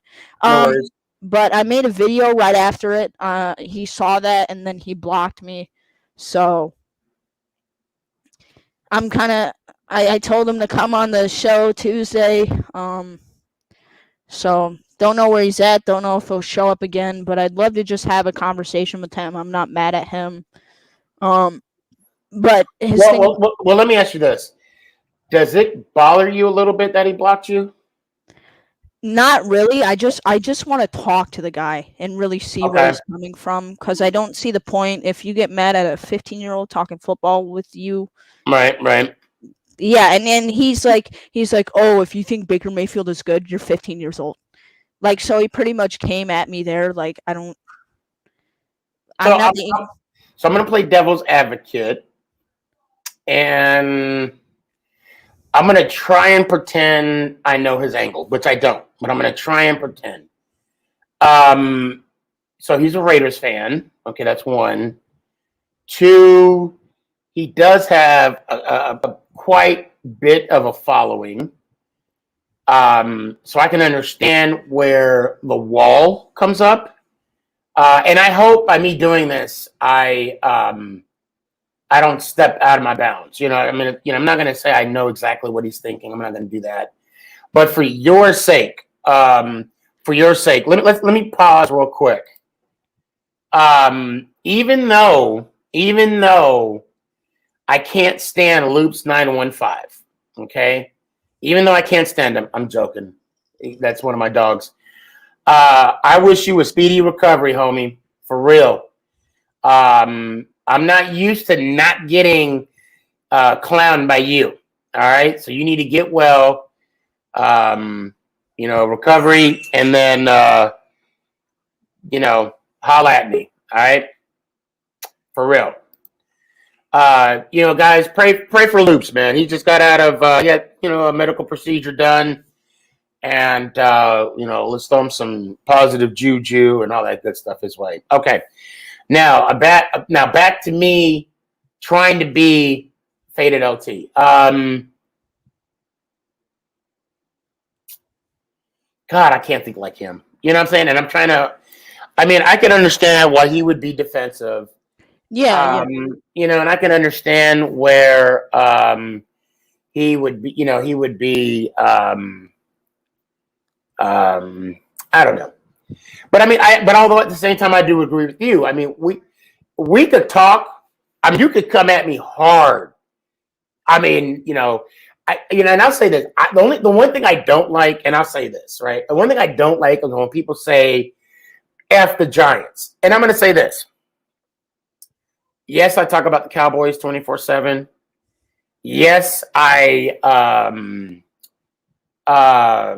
don't know. I say I smell shit when I walk by their jerseys in that last video, which I had an employee actually. That was the employee. I don't know if you heard that. As you Yeah, I say, was kind of thinking that. he was like, "Well, you smell shit." I'm like, "Yeah, man, it smells like poop." That was an actual employee. OJ, I see you. Don't be sneaky. No pun intended. See what I did there? You see what I did there? Jake, Yeah. okay, because if I have to explain it, it's not fun. Anyway, but I would never say, which I don't. If I have said it, I know I probably said it on one hand. F the Cowboys. I don't really remember saying that too much. Yeah, I don't, and I don't know why. I don't know why. So what I mean by that is, we could dish it out, right? You could come at me and say, we beat y'all. What was the score? 27. Oh, what was the final score in that Browns game? 27-13-ish. I don't remember exactly. Something like that. Yeah. Poor play calling. Oh my God. I mean, you could come at me like that, right? But once you cross that line and make it personal, then I understand. Then I'd be like, all right, when you start saying, oh, you need to go to the gym, you need to, because the only thing anybody could say against me is that I'm fat. Like, I already don't know that. Like, I don't look in the mirror and I don't see that on an hourly, if not a minutely basis, right? That's the only thing you got on me. So, and with me in that way, I mean, a lot of people come at me because I'm what they call a late bloomer, I guess you could say, because I'm 15, gonna turn 16 here in August. I mean, I know I look like I'm 12, like that's no news to me, but that's usually the first attack. Like when I'm arguing with people in the comments, they'll come at me and say, "Oh, you're like 7." Like, you know what though? I'm gonna say this about you though, Jacob, which I admire about you. Your knowledge and the way you present your knowledge, it's facts, bro. I mean, you don't make up anything. Yeah, that's saying? the way I look at football. Like, bottom line, you can be a biased and lie about a fan, but I'm a Cleveland Browns fan. I'm not a Dallas Cowboys fan. I'm gonna be honest, okay? Right. I have been at the bottom, and we're just reaching that high. Hopefully, we get to the highest point on Mount Everest. That's what we're hoping next February. Right. But I've kind of experienced everything. I mean, only Lions fans have experienced what going winless is like. But I think the Browns fans have truly been just like if you were chained up to a back of a truck and it was the Browns front office for years, just dragging us. And Art Modell's driving it. Let's move to Baltimore. Yeah, right. I have been through everything. So I don't like to make up. Look. I'm gonna tell you right now, and I mean this from the bottom of my heart. You are what a definition of a bandwagoner is. Okay, you need to jump off the bandwagon, and you need to get your facts straight.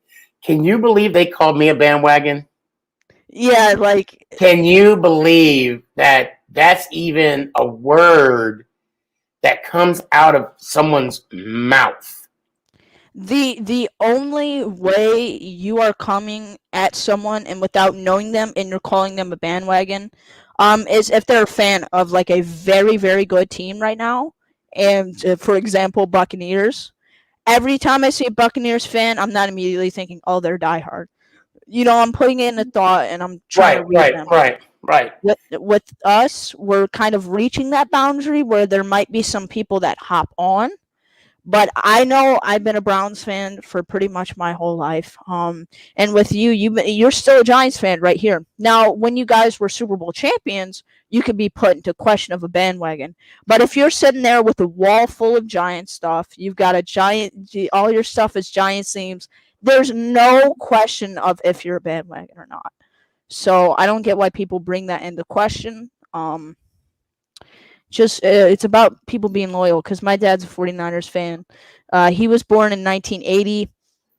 He's a 49ers fan, if that makes a lot of sense. And now back then you could call him a bandwagon, but he still sits here and cheers for the 49ers. So, by the way, not throwing any shots about the Buccaneers, CJ. I'm just saying. Oh, I hope he's still on. So I was about to click on him too. I was about to bring him on.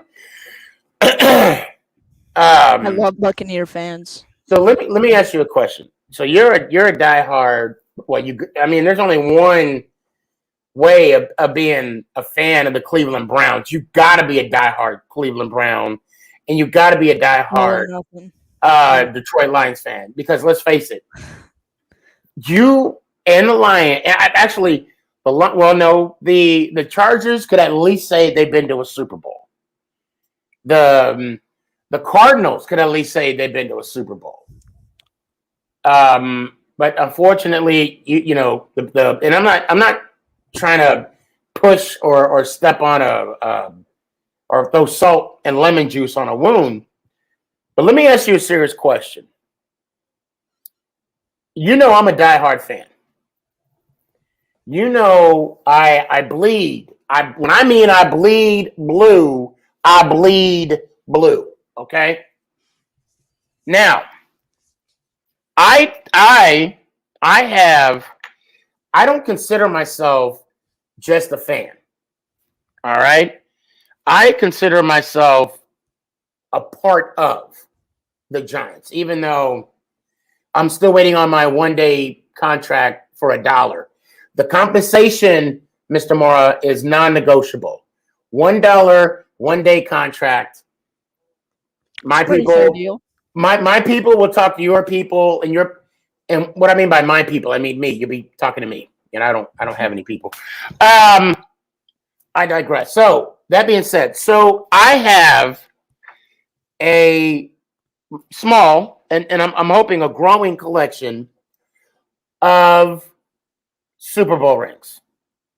Okay, I have all 4, and I'm not flexing. There's a reason to this. Are they real, or are they replicas? Yes. So now, So I have all 4. Okay, I wear the 4th one proudly. Now, this is where my question comes in. When? Notice I didn't say if, because I'm a positive person. My glass is always half full. When the Browns win a Super Bowl, would you want the opportunity to get a ring? I mean, if it was a real ring, I'm sure those. Yes or no? Yes or no? Absolutely yes. Absolutely. Okay. Yes. Okay. Now, my question for you, because you're a diehard Browns fan. What now? And that's the definition. Now, what's the definition? What defines a person that would want or deserve, like a fan, deserve a championship ring? I think you would fit that definition. Because right now, you're earning your stripes. Okay? So, the point I'm trying to make is that we bleed our team. You bleed orange and brown, right? Yep. This arm's orange. See a little skinning in his arm? Right. This arm's browns. Same thing with the legs. Not sure about the brain. There's not much of it up there anyways, so I'm sure it's just mostly. Townicus, you better not go anywhere. I see you. So, because I'm sitting here. I actually had a conversation with a gentleman not too long ago, and it's kind of funny, kind of comical. He called me lame because I wear the replica 2011 Super Bowl championship ring, and it has my name on it. It has my name. It has my name. This is my ring. This is not for resale. I don't know if you checked out my my post that I put on YouTube about this ring, about how I got it, how I obtained it. When you get a chance, please check it out. Throw in a comment if you wouldn't mind. All right, this is marketing here. Yeah, I mean, I'll definitely look at it. Let's see. Well, and I guess that's the point I'm trying to make here is that, and that's the difference between fans and a bandwagon. It's a bandwagon. Yeah, and I'll have to wait about 8 months to order mine. But when the time comes, I'll definitely figure that stuff out. I You know. know, Jacob, I'm gonna make a deal with you. I'm gonna tell you that you might want to clip this, save it for later. If the Browns win the Super Bowl this year, I will personally get you your Browns Super Bowl championship ring. All right, I will, and you, and there, and if they don't, you don't owe me nothing. if Baker Mayfield gets you a Super Bowl, I got you. All right, man, and I appreciate that too. By the way, Loops, you might be a little loopy in your mind with that comment there. So I Get rid of don't Baker. Oh, what do you say? Browns didn't get a. Yeah, no, I don't. I disagree. very disagree. I disagree. So I saw OJ jumping on. What are you doing, OJ? Don't get on, get on. Yeah, man, I'll definitely let him come up here. I'm not the biggest fan of him.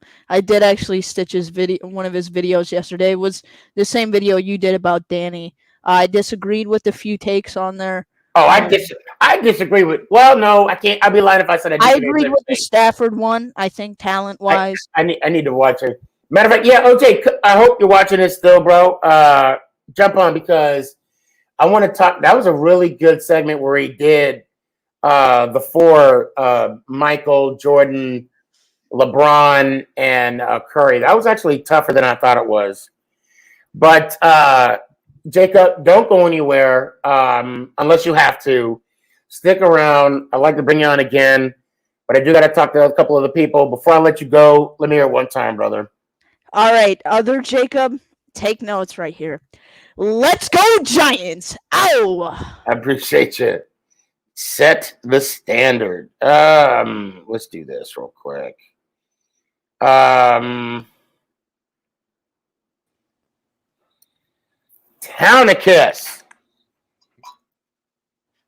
What are you doing, man? What is happening with this show tonight?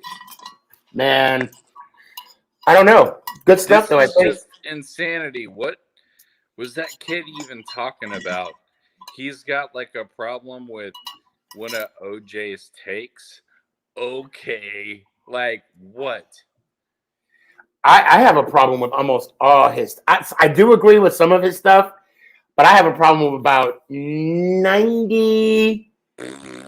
I'll say 97%. When he said that thing about the fight, facts. Matter of fact, he's always right. Sneaky, like he's always who? right. Though. Who? OJ? Yes. Come on, child, please. Okay, well, I'm not.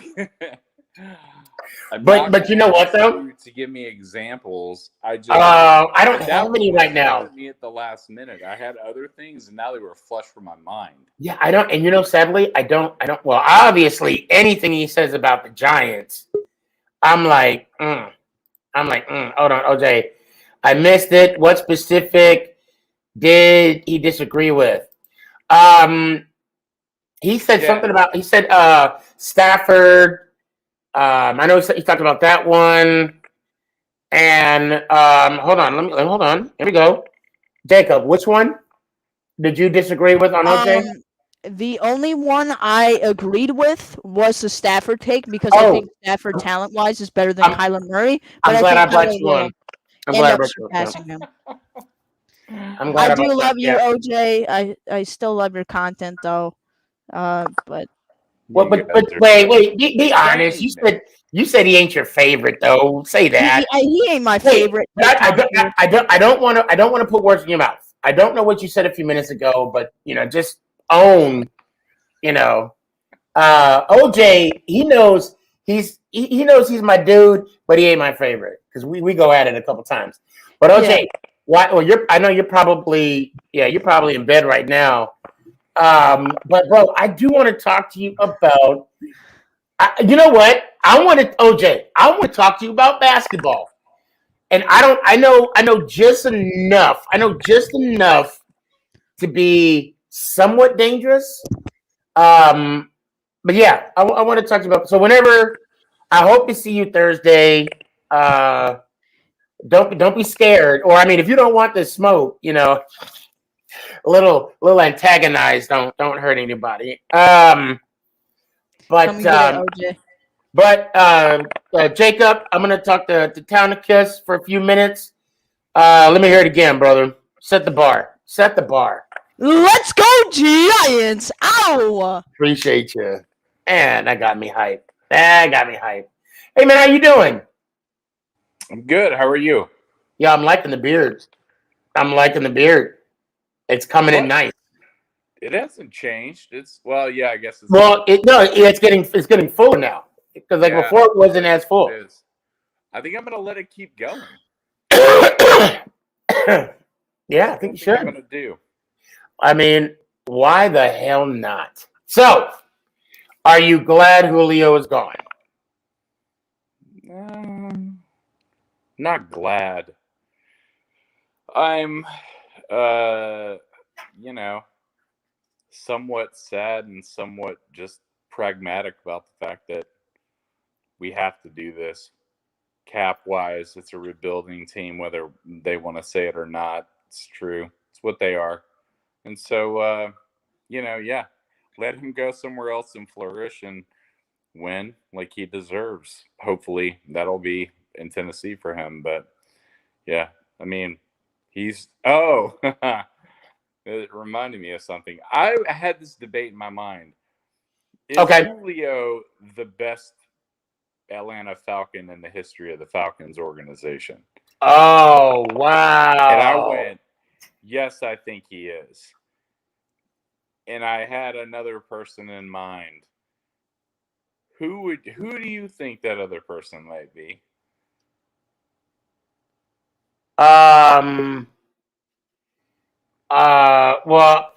Shoot. Well, I mean, see, when you say best person, well, he did. I mean, I could easily say Michael Vick. Oh, Dan even said it too, Michael Vick. But God, and he was just starting to climb. He was just starting to hit his peak. I mean, you could throw Dion in there. I'd be okay with saying Dion. That's what I wanted to hear you say. Yeah. Because I was having a conversation with someone recently, and they told me that they didn't think that you consider Deion Sanders to be a top 5 overall cornerback. Oh God, no. No, no. I'll say that with no. Deion Sanders is not, in my opinion, in Stephen, aka SneakyG, opinion, Deion is not a top 5 cornerback.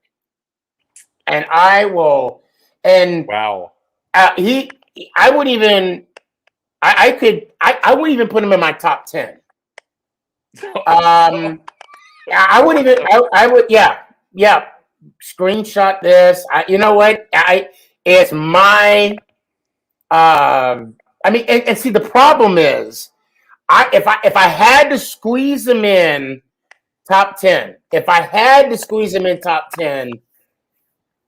I'd probably put him at like 8, 9, 10, maybe 11.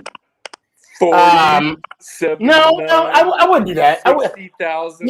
He would definitely be in my top 20. Definitely. But top 10, no. Wow. No. I'm almost afraid to ask you about who would be your top 5, because I feel like it might spawn an argument. I legitimately do. Well, hopefully we'll still be friends. Hopefully we'll still be. Yes, of course. Stop worrying about that. You're always delicate man. No, I'm a what I say on what a beautiful chocolate man. Hold on. I'm like some South. Oh no! What happened? I had my spreadsheet. Wait, maybe I could find it again here. Oh no! I gotta pull. Hold on. I do have a spreadsheet of who I have of my top 5. Oh, hold on. Let me answer this real quick. No, Jason Sehorn is not in my top 5. I was wait. You know, I knew. No. No, not at all. Not. Do I have I don't think I have a Giant on my top 5. Nice, OJ. Very, I don't very know. nice, sir. Hey, Gabby, how you doing? I think she's here for OJ and OJ only. I hope. Or are you saying Oy vey? I don't know who, but it's good to see you. Thank you for joining. Hold on. Let me. What did I have? I do have. Well, let me see. Lord, you're taking forever. What are Well, you no, missing? no, Are I you have. these, like antiques? No, actually, no. I must have deleted them by accident or something. But I actually have the what do you call it? I have numbers of who I don't even have them ranked. But see, the thing is, too, I'll say this: it was really hard. It was really hard to find information regarding DBs because Yeah. they don't. I mean, and the reason why I classify Dion as a defensive back because that's what a lot of statisticians have him classified as. And What's wrong with that, though? Like, I mean, I don't well, no. understand where there's a problem. No. Well, for me, there's not a problem. Hold on. Hold on. Somebody wants to join in. Oh, hell yes. All right. Hold on. Oh, yeah. We could barely hear you. You're mumbling a little bit. What you got, man? Can you hear me better now? Yeah, we hear you better now. I figured you was in bed. Yeah, I couldn't hear him. Yeah. Good So morning. Good morning, by the I, way. I had my headphones on. So I just have one question. The Okay. Dion Sanders thing, is it because he played for the Cowboys? That is one of them. No, that is not. Is that just one of those contrarian takes? The what? Is that a take just to be a contrarian? No, not at all. Not at all. Well, it's hold on. So okay. So check this out. So I will say this. When I read an article, okay, because when I felt this way for a long time, even when he was with the 49ers in 94. I thought he was good. I felt he'll make an impact on a team. Obviously, he helped Steve Young get his Super Bowl, helped them beat the Dallas Cowboys. But when in my mind, when I finally made my opinion known, okay, I started doing some digging. So when I read about the top 5 DB, okay, actually, I'm sorry, let me back up. It was the top 5 cornerbacks, okay. Like you, OJ, I'm a numbers guy, okay? Because you got to quantify things. There are no true measures on how to quantify a DB. Okay, now hear me out. Back to that article. I'm all over this. Please do. They listed Champ Bailey. They said Champ Bailey had X amount of pass defended. What other cornerback stats they had? They had a list. They had a list, basically a list of stuff quantifying Champ Bailey. They had a list quantifying Night Train Lane. When they brought up Sanders, the only thing they said was basically he has the most yards in interception returns. He's a special team player, and he plays on offense. Okay. So your entire No. That's not my entire. I'm just giving an example that the players that were listed, they had quantifiable measures for them, but when it came to Deion Sanders, they didn't have much. I'll say that. But that's not the only thing. The only thing. I fell asleep during that whole synopsis of. Well, I mean, you've had a couple to drink. Yeah, I'm like kind of coming to, and I'm like, oh, I missed the lecture. So OJ, I want what you're having, Tonicus. I really do. So can I rebuttal that or not even? Go ahead. I'll tell you what. I'm gonna sit back and I'll let you go ahead. Go ahead. Yeah. So this is not really a rebuttal because it's your opinion, and obviously you're entitled to one. I can't really say you're a wrong person. Actually, I can, but I don't know, man. To me, it's one of those things. It seems like your entire premise is based on one article and the opinion. No. I told you it wasn't. Well, you offered that. You didn't offer anything else, so that's what I'm going by. Well, I can't find my numbers right now. I have everything. But go ahead. Here's the thing. Let's talk about numbers for a second. Would you consider yourself a student of the game of football? Oh yeah. I would even say not a student, but a steward. You're a steward of the game. You're a steward. Yes. You're a seasoned veteran when it comes to. I eat, sleep, breathe football.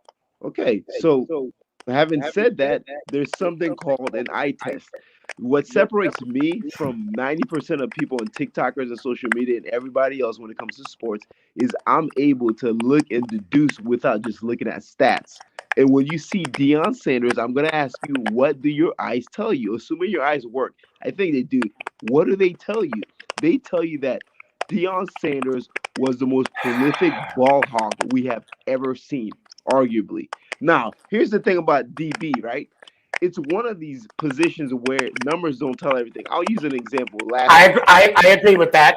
Xavier Howard last year had 10 interceptions. Now, a casual will tell you that Xavier Howard is the best corner in the league. But we all know it's probably Jalen Ramsey. Why? Because of the eye test. You can see the mechanics of Jalen Ramsey. You can see how he tackles. You can see how defenses prepare for him. And all of these things you can quantify and you can deduce that he's a better shutdown corner than Xavier Howard. So you can't even look at something like interceptions as a way to quantify how good. I will agree with that. Same thing with sacks. Same thing with sacks too. Like sacks, it's an overrated number. Well, I mean, you got sacks, you got rush, you got pressures. Yes, you got tackles. Deion Sanders, and this is I'll let the Tonicus speak, but this is the last thing I'll say. The thing about Deion Sanders, we have never seen a corner to where the offense respects him like they respect. There were times where the entire half of the field they're not throwing. They didn't even throw it. On the left side, we're not throwing to that side. Yeah, I've never in my entire life seen a cornerback demand as much respect from the opposing offense as Deion Sanders. We're just not gonna throw to him. Ramsey, Revis. No, you could say that to about a lot of corners. Hold on a second. No. We could get in here. Remember, I played. In high school. No. I'm okay. If you're saying right, if you're saying we're going off eye candy, right, eye test, we could easily say that at one point in time, a corner was a shutdown corner. A lot of corners were shut. I mean, Rod Woodson. Rod Woodson. Okay. I can name I'll be honest.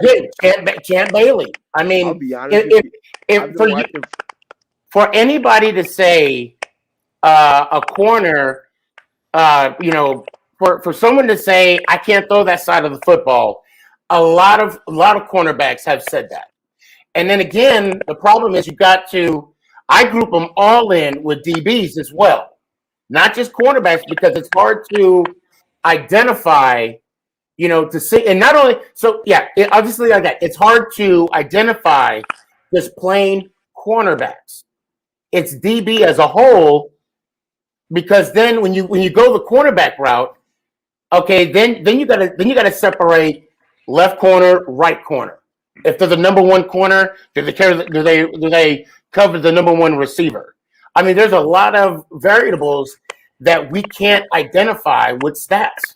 What we can identify is what happens when he's lined up against Jerry Rice. What happens when he's lined up against Jerry Rice. They had some battles. But he was somewhat successful.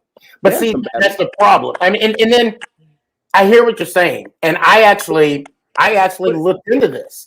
But those were games where Jerry Rice went off, right? No, they had some battles. And right, but what I'm saying is there's games where Jerry Rice had over 100 yards, 3 touchdowns. But then the question is, did Dion cover him the whole time? And the answer is no. So even though those numbers are high or low or whatever the case may be, it still doesn't give a single indicator on how he was against a number one receiver. All right, let me ask you a question. Let's forget stats for a second. Okay. Name me one cornerback whose mechanics are better than Deion Sanders. Mechanics in combination with his athleticism. Name me one. Just one.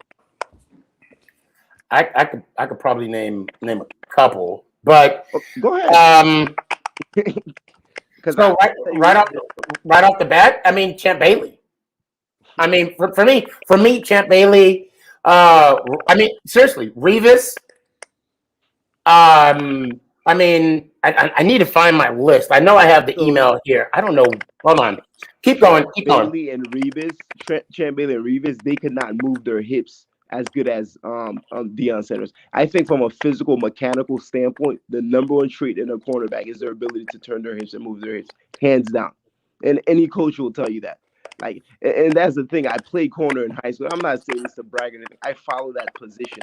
I love that position because after quarterback is probably the second hardest position. And I've been watching football for probably around 20 years. And let me tell you, there's probably 5 true shutdown corners I've ever seen in my entire life. Besides Deion Sanders, you have Revis, you have Champ, you have Rod Woodson, Charles Wilson, Nnamdi Asomugha, and possibly Richard Sherman.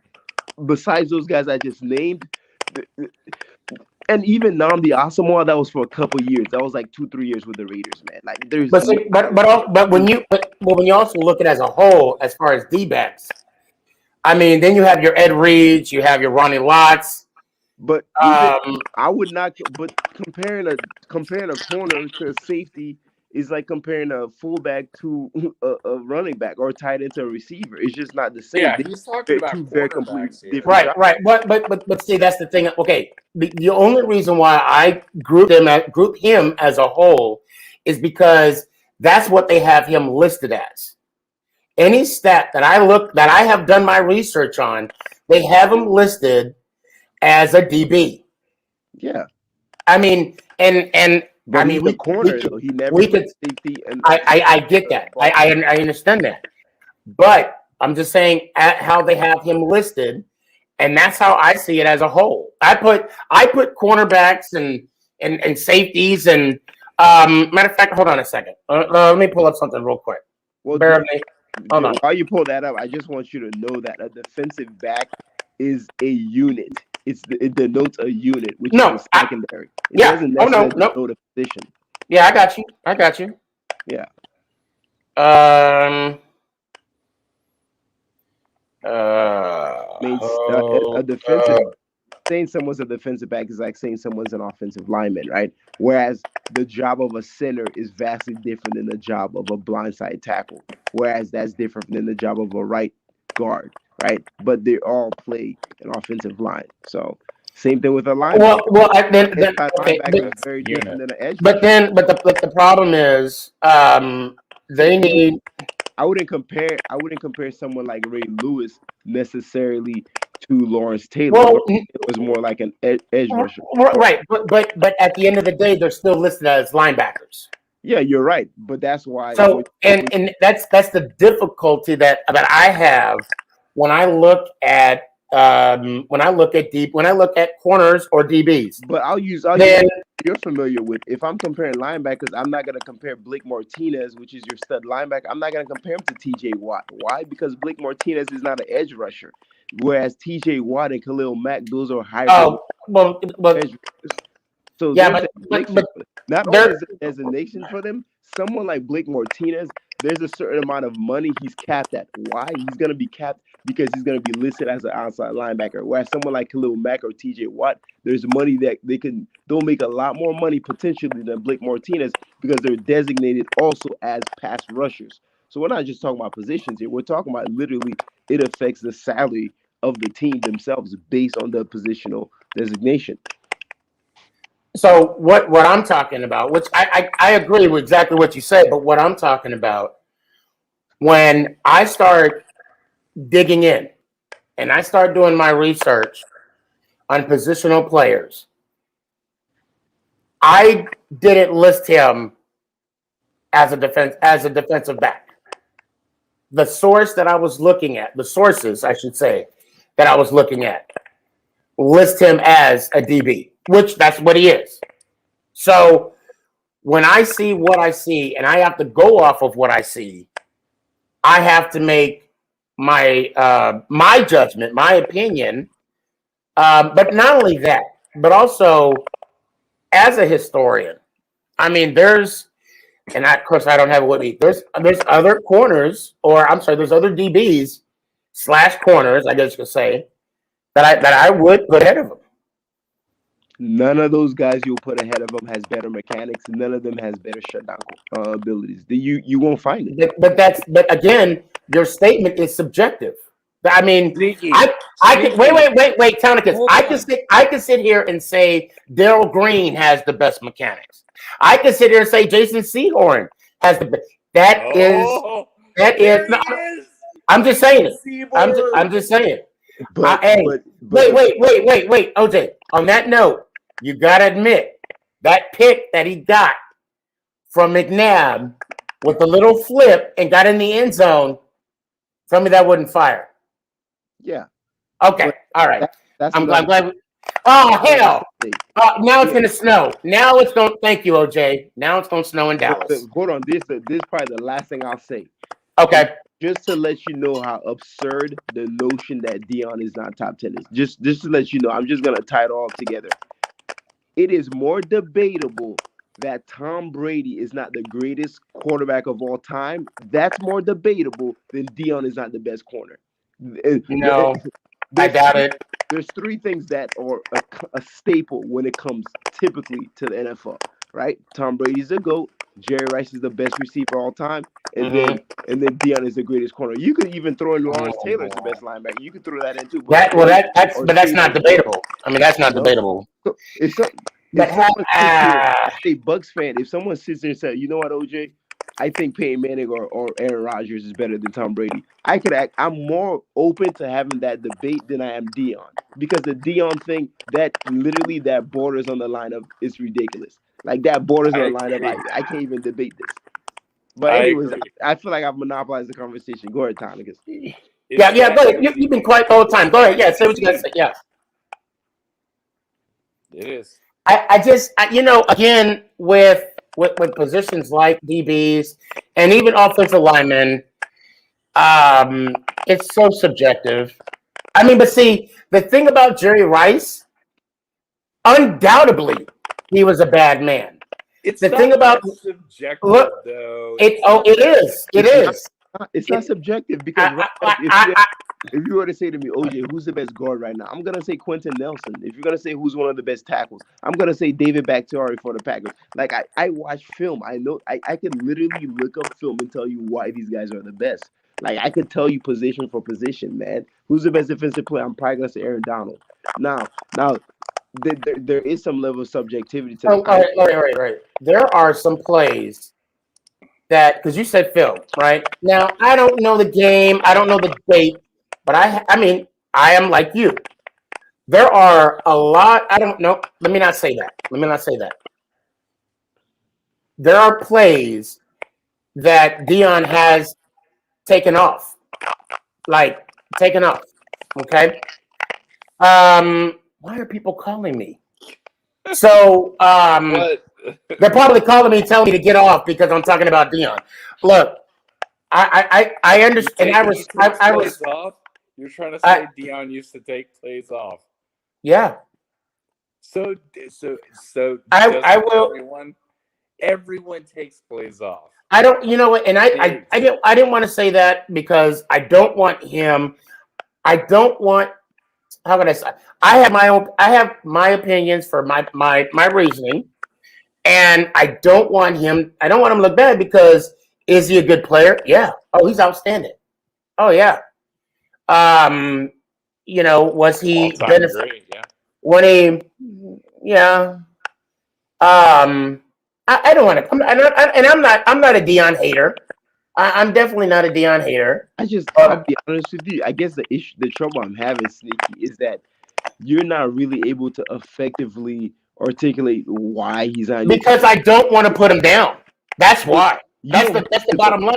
But here's Because, the thing, though. but look, because it doesn't. Manning's overrated. Eli Manning's overrated. Why is he overrated? But he's not. He's not.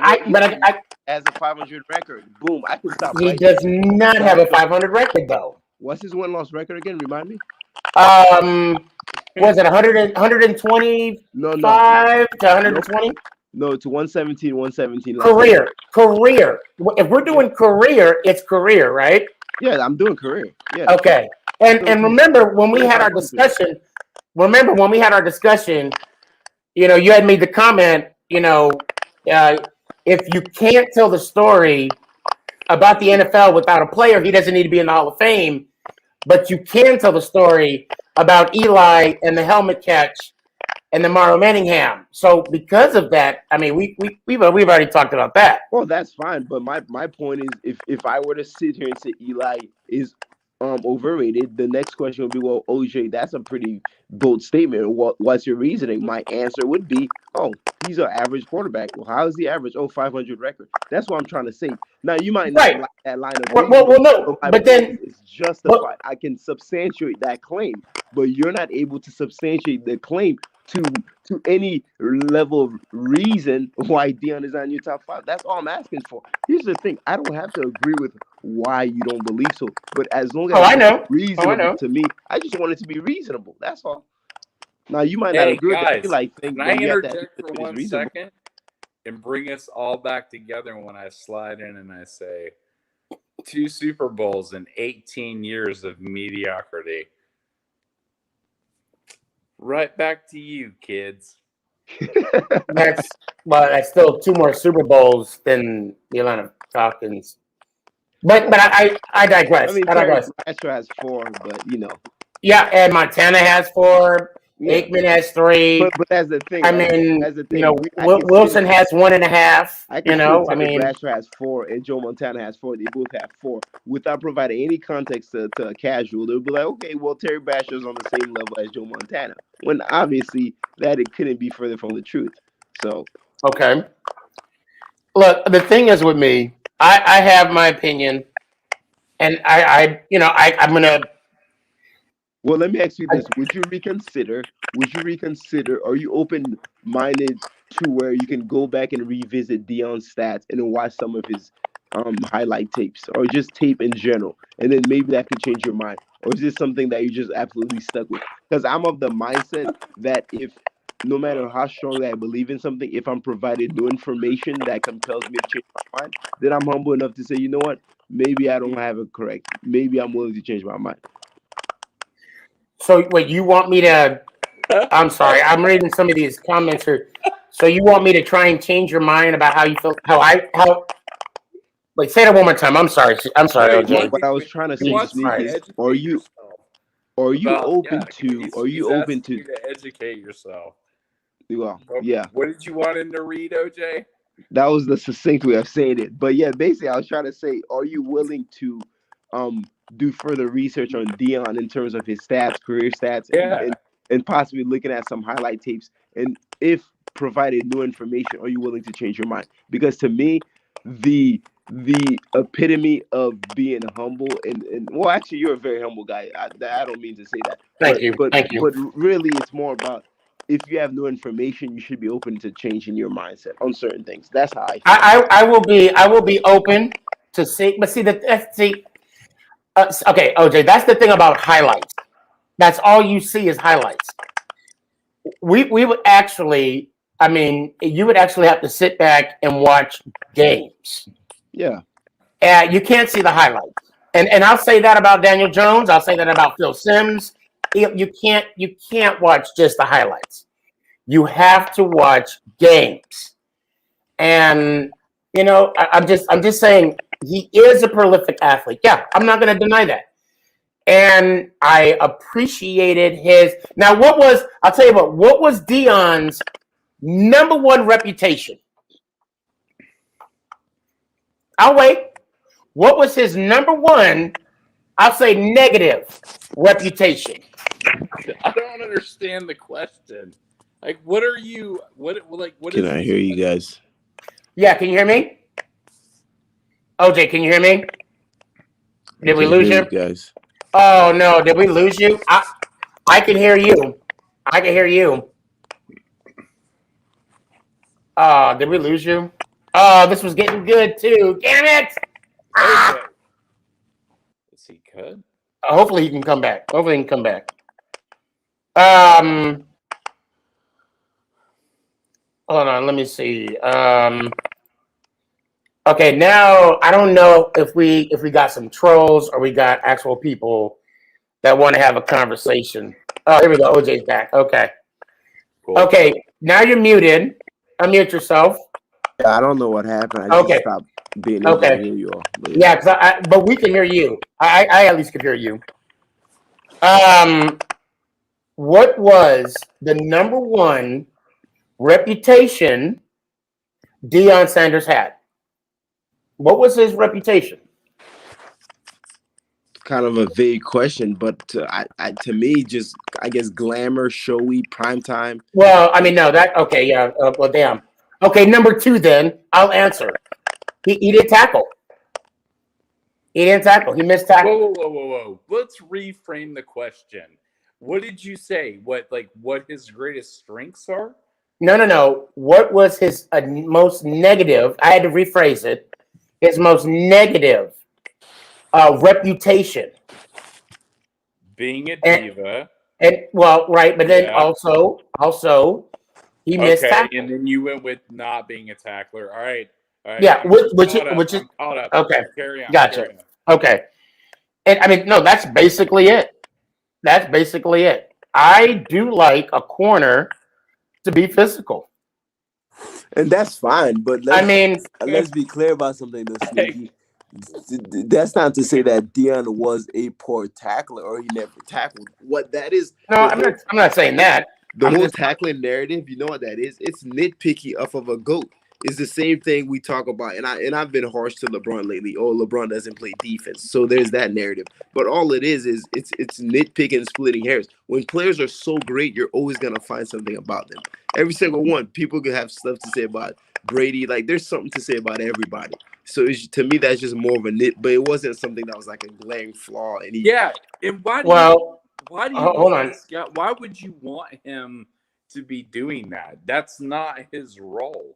His role is not to be, a safety style tackler, especially I will say after the 90s and the 2000s where you had those guys. Like you don't want this dude doing that. He's an elite coverage DB. Like that's what you want him doing. You don't want him running up and trying to sledgehammer guys in the legs, coming up the middle. So I mean, sure, I guess you could say he avoided that type of thing, but I mean, if he played If And he you know played what's for your funny? team, would you not want him doing that too? Exactly, Tonicus. And the funny thing is, you look at Jamal Adams, one of the best safeties in the league. Now he's getting slandered, and people call him Blitz Boy because he blitzes all the time. They're like, well, you should be more in coverage. But the type of player he is in the type of system, it's very effective. And as a safety, like to have a safety that can blitz very well, it's a very valuable thing. But then again, Yeah. that's mostly casuals that say that. But that's a prime example of So someone slandering I, a very I elite player. will say this. I will say this, and I did appreciate his Hall of Fame speech. And when he made the comment, it was such it was so poignant how he brought this up. I don't know if you guys seen it or can recall it. He said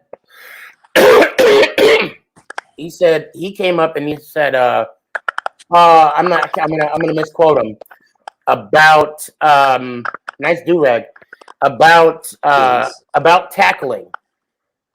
He was like he was talking about tackling. He said that is not true about me missing tackles. Because then he came back and said, I tackled every bill my mama gave me. And for that, I mean, I do love the guy. However, I just don't. And I don't know. I must have deleted off my iPad. I don't know. But I had it broken down as to. I mean, for something you have such a strong conviction on, you are sure lacking a decent amount of evidence, man. I mean, if I like, Well, because I could wasn't. answer Eli. The thing is, I could answer Eli Manning's underrated conversation like easily, and I have all the evidence. I could easily just I mean, evoke that evidence because it's a strong conviction. You know what I mean? But then I have an easy rebuttal for that too, as well. You know what I'm saying? I mean, I could say why he's not an above average quarterback. But, I mean, we've been talking about it for 20 minutes. I've heard so far. Oh, I read an article and this guy said he's. Yeah, well, that was the one instance. Yeah, and I like I said, I had an actual spreadsheet with numbers and all that good But stuff. here's the thing, I can't find it right now. If I were to ask you, do you love your kids and why? The answer would be yes. It will be quick, and your reasoning for why you love them, you wouldn't think twice. It's already there. Like you don't even think about it, right? Because it's something you're passionate about. And exactly. Yeah, exactly. But in the same way, exactly. If I were to like everyone that I think is overrated or who the best or the worst is, and I'm passionate about it, I could easily know at least 7 different reasons. It's just sitting there. So I don't know, man. It kind of sounds like you're a hater of Dion, but you're not a hater in general. I'm not a hater of Dion. I just don't believe he sure as hell not my top 5. And I mean, no, I can't put him in my top 10. So the athleticism and the mechanics check out. His numbers check out. His accolades here we check go. out. All right. Here we go. Hold on a second. Hold on. So, well, hold it. Okay. So, one guy you think is better than Dion. Just one. Just give me one guy. One dude. One. Just one? Oh, hold on. Let me fix it before I get an echo. I would say, okay, hold on. Let me get rid of my echo. Hold on. There we go. Hold on. Nope. I would honestly put, I could honestly put Champ, what is it? I'm sorry. Hold on. Rod Woodson. I'd put Rod Woodson over him. And then who else would I put over him? By the way, I don't know if you know, but Rod Woodson is on record as saying that Dion is the greatest corner of all time. But then again, maybe that means nothing. Yeah, of course, I would do the same thing. I would say he was. Yeah, that's how they complement each other. I mean, listen, you're not gonna find Tom Brady compliment Peyton Manning and say Peyton is the GOAT anytime soon. No. And you're not going to hear. Or you're not going to hear Ray Lewis say that someone else is a greater linebacker than him either. But you will not hear Michael Jordan say he's the greatest of all times either.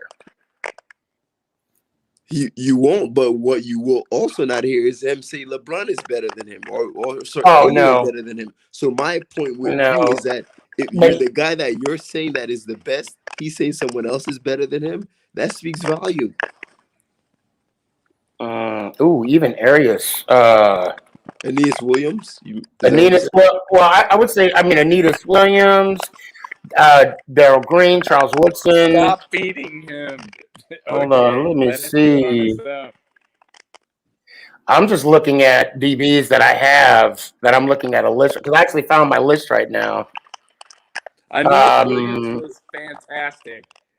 As good as Dion. Let's see. No. Whoops. I mean, you're saying and all so these guys, but Revis so was better than Aeneas, and Revis was better than Rod Woodson either. I mean,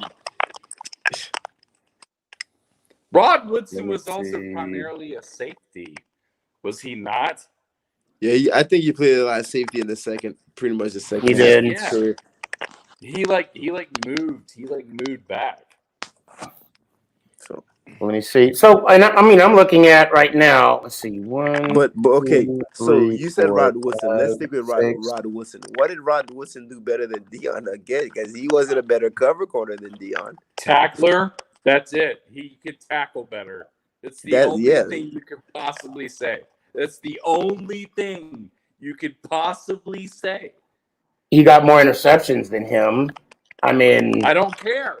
But Hold he on a has second. more. He has more Pro Bowls. people weren't throwing in He Dion's does have more. I direction. mean, and the only thing he has equal to, I mean, equal all pros. I mean, if we're looking at numbers here, You do realize though that as a corner, Deion Sanders was not. There were a couple of years where they just straight up were not throwing to your side.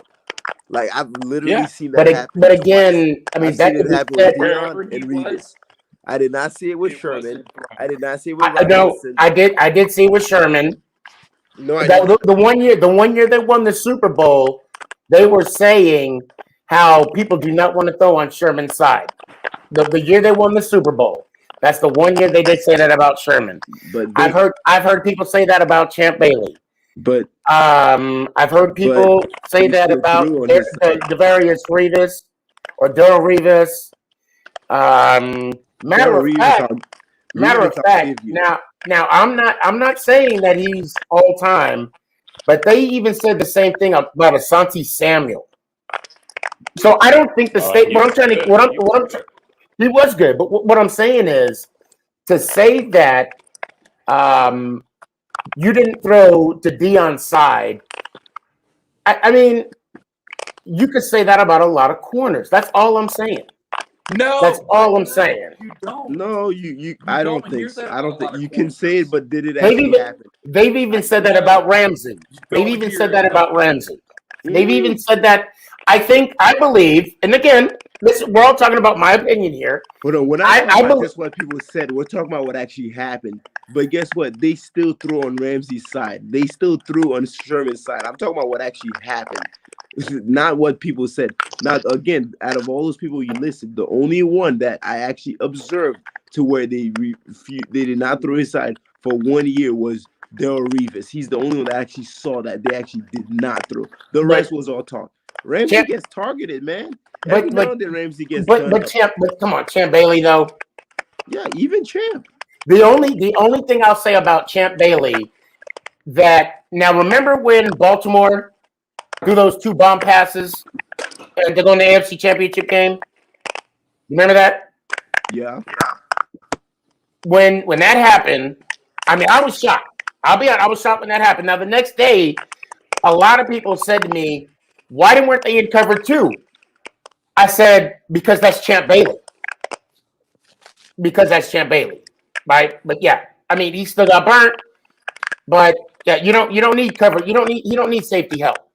Like this but dude. That's either here nor there. This dude Dion was so dominant that he would purposely allow receivers to get past him just to bait throw him the ball so he could pick it off. Like that's how bored and dominant he was. He literally let him get past him.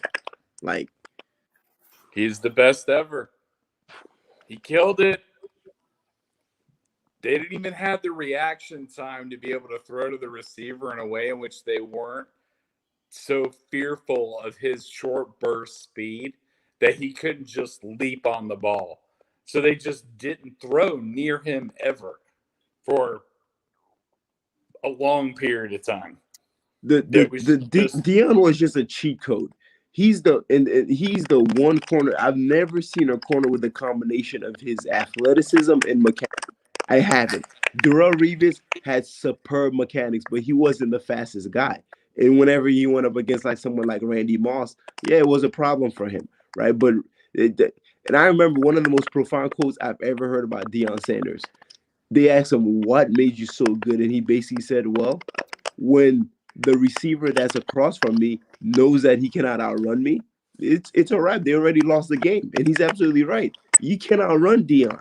And with no like people like Tyreek Hill, who's not a phenomenal route runner, it doesn't really matter. He's just gonna outrun you. Whoever's in front of him, he's gonna outrun you. And he knows that.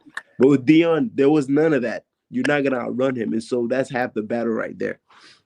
Like the mechanic combined with his athleticism, it wasn't really fair, to be honest with you, man. And you look at someone like Aaron Donald, he's another Deion. You know, the athleticism with the mechanic. It's not fair. When you have the combination of those two things, it equals GOAT status, man. Yeah. Like Okay, so Cards, just so you know, in the beginning of this conversation, OJ already brought that up, and no, that's not the reason. That's not the reason. No. And see, thanks. See, he even said that's facts that wasn't the reason.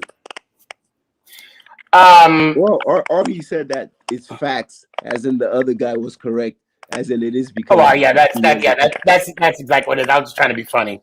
Okay. So when you look at Deion, and of course, there's really no solid numbers, okay? But when you look at his, and you can't, there's really nothing you can. No, I'm getting to my point. There's really nothing you can measure with him, okay? So you can't even use interceptions. That's not even a fair stat. And when I'm telling you, when I did some digging, I just didn't. I mean, if I would have known when I was going to have this debate 6 months ago or 4 months ago, whenever I dug headfirst into this, it was before. I'll tell you this. It had to been January. It was before I started talking to, or I talked to Bladen K. Shout out Bladen K. Oh, OJ, I got to give you two props, by the way. I'll get to that in a sec. It was before I spoke to Bladen K. Had I would have known that, I had it all laid out. But all I have right now in front of me are just numbers and wishful thinking. I'm sorry. Numbers and wishful thinking. No, not wishful thinking. No. Numbers and theories. What was it? What did I say before? Conspiracy theories? No. Imagination. What was the word I said? Yeah, imaginating. He's a top 10. It's like an imagination. No. Oh my God. Sneaky. Who are the top 3 running backs right now in the NFL? Oh. What? Top 3 running backs? You got 10 seconds. Don't think about it. Just off the top of your head. 9. Well, hold on. So for me to say 6, top 5, 10. 4, no, just give me 3, not 10. Just give me 3. 2. I know. I'm trying to think. 1. I would honestly say I would say Derrick Henry.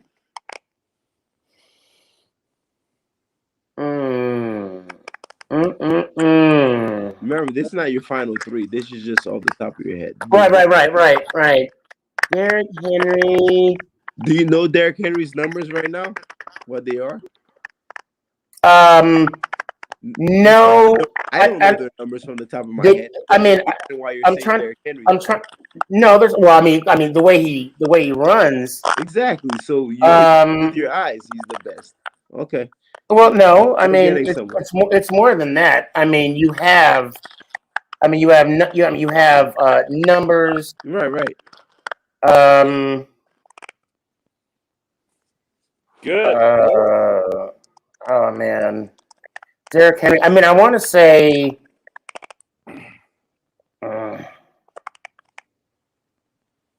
Sneaks. Come on. Top 3. It's not a fantasy league. Well, see, that's what I'm comparing it to. That's what I'm comparing it to. Like who I would want to have on my my fantasy team. No, don't do it like that. This is just he was asking what's your top 3. Not in the fantasy realm. Just The like problem with fantasy top is someone like Alvin Kamara. He gets so many touchdowns because he gets a lot of red zone looks, but he's not going to produce as many. I mean, okay. So I know I put Dalvin Cook up there.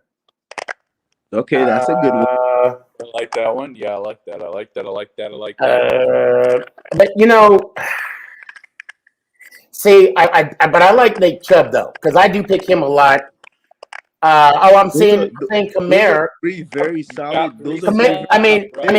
Kamara would be, you know. Those are sneaky. Those are 3 very solid picks. And again, it's not like now if you were to just think about it for like an hour, you could probably have a different 3. But those 3 that you picked, those are very solid. To be honest with you, my 3 would probably be very similar to that. I might sneak in CMC in there maybe, but it'd be very similar.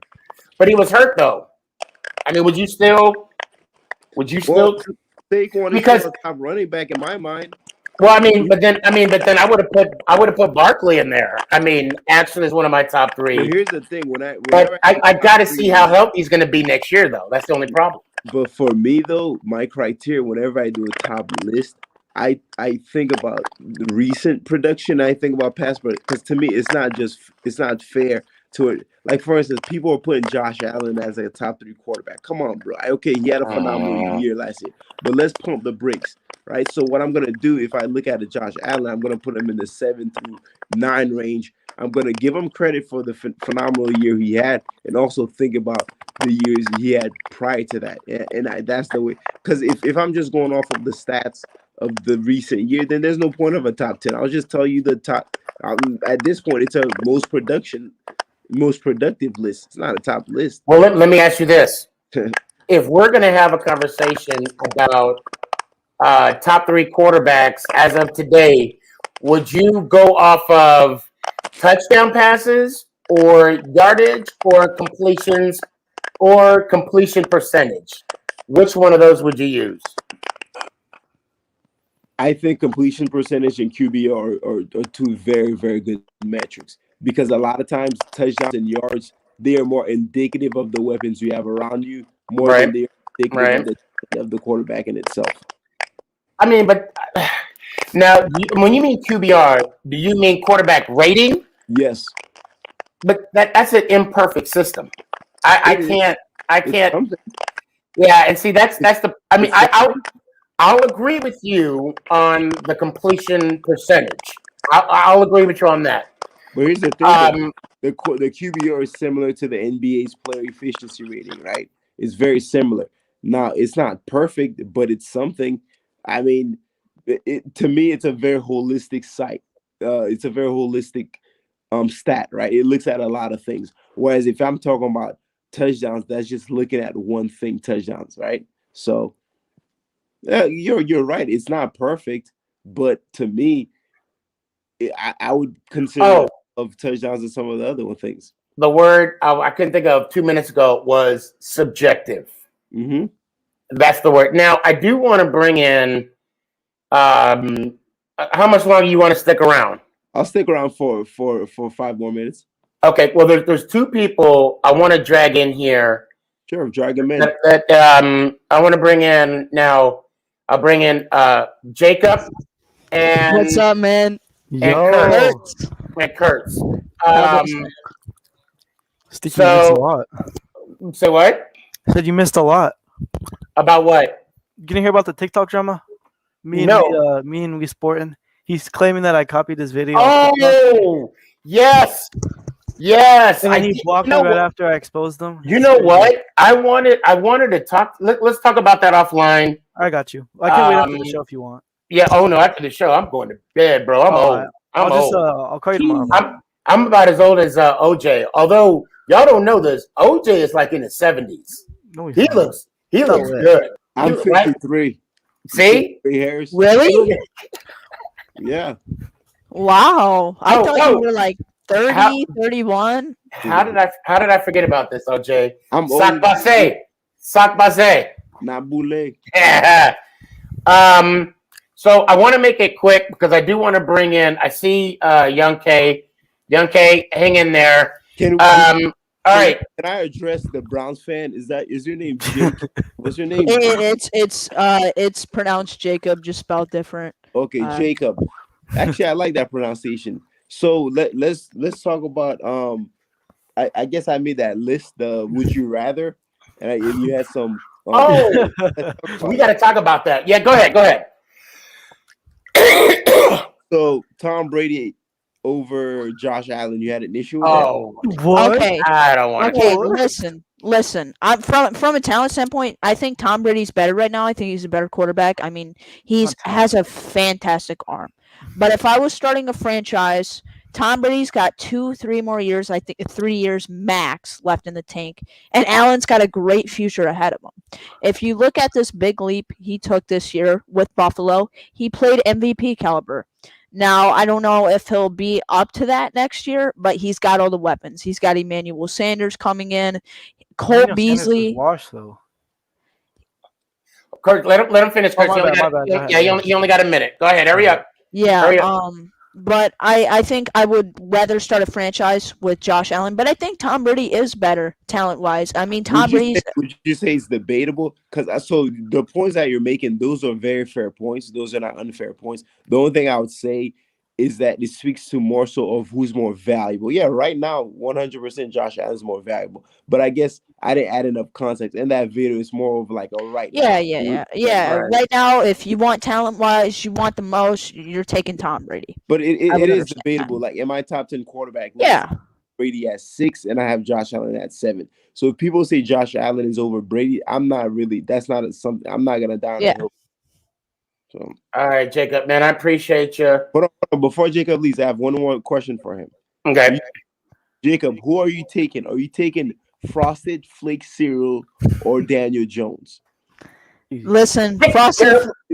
Careful. I already banned somebody tonight. Listen. Frosted Flakes cost $3 at the store. Daniel Jones is at least a few $1 million. I'll take Daniel Jones because Frosted Flakes ain't my favorite. My man. In Monopoly dollars. See, that's why Jacob is an up and comer. Let me hear one time, Jacob. Let's. Oh shit! Whoa, he just lied. Say it one more time. I got trigger happy. I'm sorry, man. That was on me. You're good, man. But anyways, let's go Giants. Ow! Appreciate you. Kurtz, you got 1 minute. And I thought it was 3 minutes. Oh, never mind. Well, no, because he's not going to be on much longer. And I do have a question to ask him. And I want to bring Young K on as well. Go. About your question, I take Frosted Flakes over Daniel Jones. That's more consistent. Cowboy fan. Bro, Frosted Flakes is very consistent, and you know what you're gonna get. You're gonna know what you're gonna get. With Daniel Jones, you could throw 3 interceptions and 1 touchdown. Look, Daniel Jones is going to be this year versions of Big Point. You sound like Chris right now. It's going to go up. You sound like Chris It's going to go up. No. I sound like Sneaky G. That's what I sound like. Chris no, not at all. I think you've been watching his videos too much, Sneaky. No, I've been. Sneaky, I have a very big surprise for you. After the Bucs play the Giants, you're going to see. You're going to like it. Put it this way. You're going to absolutely love it, but you're going to hate it at the same time. And OJ, what's your team? What the heck could make me hate something and love it? I cannot wait for you. Oh man, you'll see. After the Giants play the Bucs, though. Kurtz. He's a Bucs fan. Yeah, he's a Bucs fan. Kurtz. Hey man, hey. You know what? I really do appreciate you, bro. I really do. I've been on this show since like, episode 20, I think. Yeah. No, 30. It was 30. I think it was. I was a fan of your team. Oh, I like the Cowboys. He's a Cowboys fan. Cowboys? Yeah, all day. Sorry. Hey, I know, me too. Kurtz, let me hear it one time, man. Let's go Giants. Hey, before you go, I do have a question to ask you. Hold on. Let me bring up Young K. A man of reason right there, Young K. What's good with you, man? What's up? Now this, believe it or not, OJ is my home dog. Oh, I see the bromance between you guys on TikTok. Yeah, he's my dude. He's my guy. You know, He's the Young K solid. Cowboys and Giants fans can be friends. And if he ever comes to my house, right, and he got to go boo boo, I'm gonna make sure this is in the bathroom. Oh, dude. So this is the only one he gonna have to eat. Young K gonna have a choice. He could either do it the easy way or the hard way. Hold that thing. You gonna hold that sucker in, man. Go ahead, Young K. What you got for OJ? OJ, by the way, I like your content, bro, but you know, I had to go off on you one time because you did that water thing on Zeke. So what water thing? What water thing? Remember when you poured everything out on Ezekiel Elliott's cup? You know what's funny, man? I did a video tonight. Well, I posted at 8. I did the same thing with LeBron James, and the people got a bunch of people unfollow me, bro. There's people that love me so much. I got a bunch. But here's the thing, though, right? They wrote in the comments, "Oh, this is an unfollow," and I reply, I'm like, "Hey, see you later, buddy. I don't care." And I tell people this, I couldn't care less, man. Like I love how people unfollow me. Like, you unfollow me. Okay, good for you, bro. Right. I got 99 more, whatever. So it is what it is. Yeah, I saw it. You're almost close to 100. Congratulations. Thank you, man. Appreciate it. But I don't. At the end of the day, man, it's all jokes, and that's really like all those water videos. I typically and I do a little joking part of it. Well, the one you did was when we did our duo live, and that's how I met Townicus. Yeah. Oh, that's right. Yeah. I had cracking up with the spray for Daniel Jones. Yeah. Well, not that, you sprayed the Dallas Cowboys first. That's what had me dying. That's what had me dying. Well, I want to shift it a little bit. Okay, I want to change this conversation. Young K, please stick around for this one. You had, when I first saw your thing, right? First off, you were not you, Young K. You were right about the fight. You were right about the fight. Okay, did you pay money for that, OJ? Be honest. No. I paid one pay-per-view fight in my entire life. That was Mayweather versus McGregor. Oh, okay. Well, yeah, and that was, he got beat. But now, okay, hold on. Check this out, guys.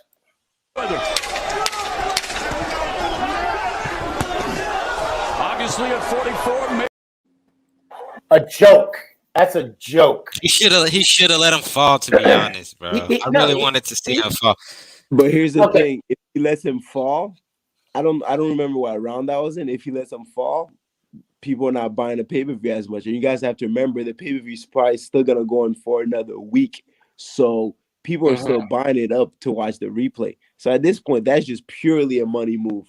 So I don't want to ask you your personal business, but I am going to ask you a personal question. I think I know the answer to this.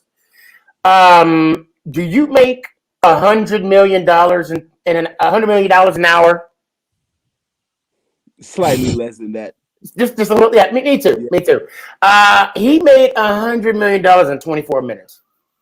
That's crazy, man. Mayweather, $100 million. Okay, now that's the residuals. The more money he's gonna get. Oh, that's crazy, man. And 50 just all over him too. 50 straight up said, "I'd write you a letter, but you can't read." Oh man, when he said that, I was okay. Basketball. You had a meme, right? That one of the four had to go. And it was LeBron, MJ, Kobe and Curry. And you chose Kobe to go. Yes. So here's the thing. Okay. Out of all, and 90% of my TikToks, man, is something I find on Instagram and I just make commentary about. Right. No, that's fair. That's fair. All the ones I've ever done, that has been the hardest one in all the TikToks. It was. So when I first saw it, right? When I first glanced, you made your decision. I'm like, what? Are you? I don't know if you saw my TikTok, but when I got down to my two, it was rough. Yeah, it's hard, man. I let go of LeBron. My mindset was this: Jordan is staying. Like, we don't even have to talk about that. He's staying. No question. No question. Curry is staying. We don't really. The reason Curry's staying, he revolutionized X's and O's of basketball more than anyone in history. Curry's staying. There's no question. So it really comes down to LeBron and Kobe. And in that video, I said it could really go either way. The reason why ultimately I chose for LeBron to stay is because LeBron is that generational face of the NBA, certainly more so than Kobe was. And so if you're looking at it from a career perspective, it's LeBron, man. Like, after Jordan left, really it was like kind of like Duncan, then like Kobe, then kind of like LeBron, but really LeBron was the real true face of the next generation of basketball. And so for those reasons, man, it kind of had to be LeBron James. And aside from basketball itself, LeBron James has done so much for the community, man. Right. And not to say Kobe hasn't, but certainly not to the extent of LeBron James. But again, I could see it either way, man, because Kobe with the Mamba mentality, and Kobe has been so influential. Like, people like Devin Booker and Jason Tatum, their whole play style is predicated off of Kobe Bryant. So, but then also Kobe Bryant's play style is off of Michael Jordan. Correct. Yeah. So it all comes back to number 23. Especially that mid-range fadeaway. Yeah. Oh yeah. So I mean, when I looked at the four, right off the bat, Jordan, I stuck with Kobe because growing up watching Jordan, I took him for granted. I took him for granted, as every young fan does. Okay, because those type of players are, like you said, generational. But then when and the funny thing is, I wasn't really a Kobe fan. That should trip you out because I chose Kobe.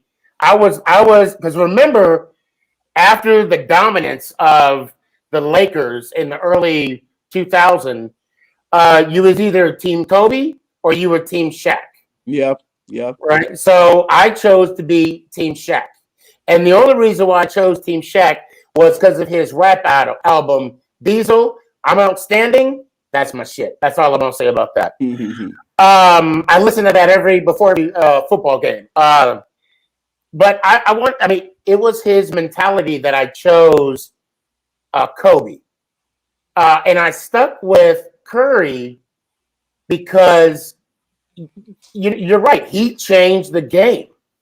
Instead of taking the ball to the post, now you got to guard outside. With LeBron, the LeBron of late, I'm not a LeBron hater. I'm rooting on LeBron. I wish, because I felt sorry for him when he came in the league. I actually felt sorry for LeBron because he was already dubbed, King James. He was already dubbed the next great thing.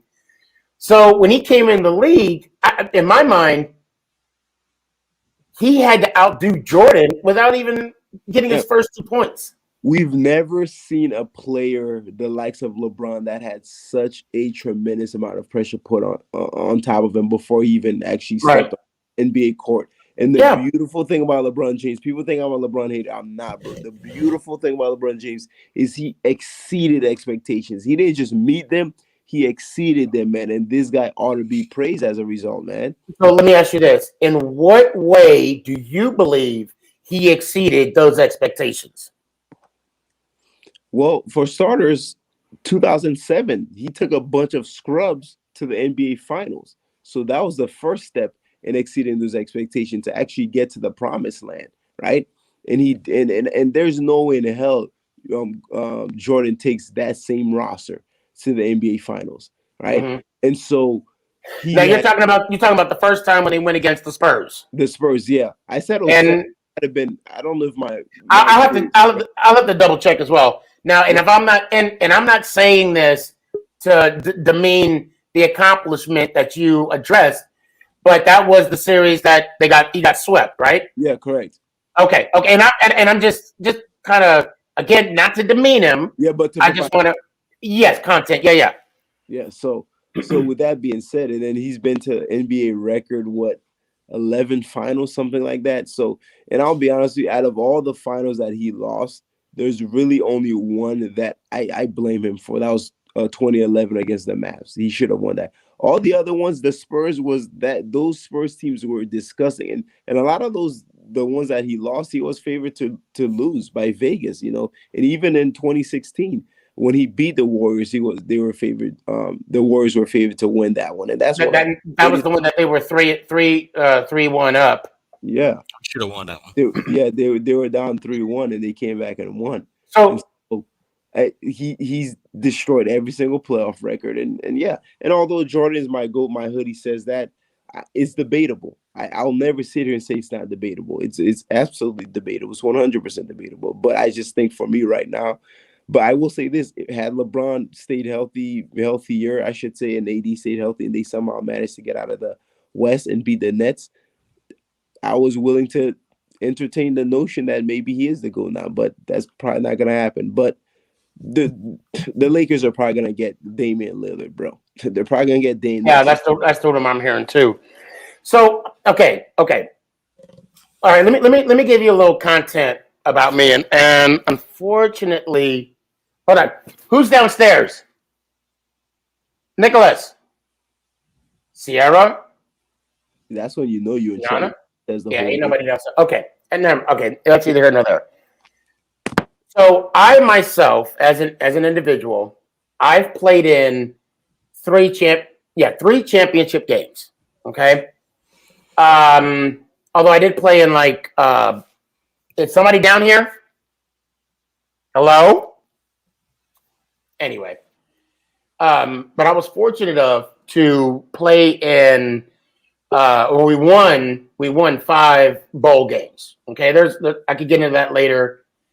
And this is all flag football. I'll admit. Okay, the point I'm trying to make here is we won 5 straight bowl games.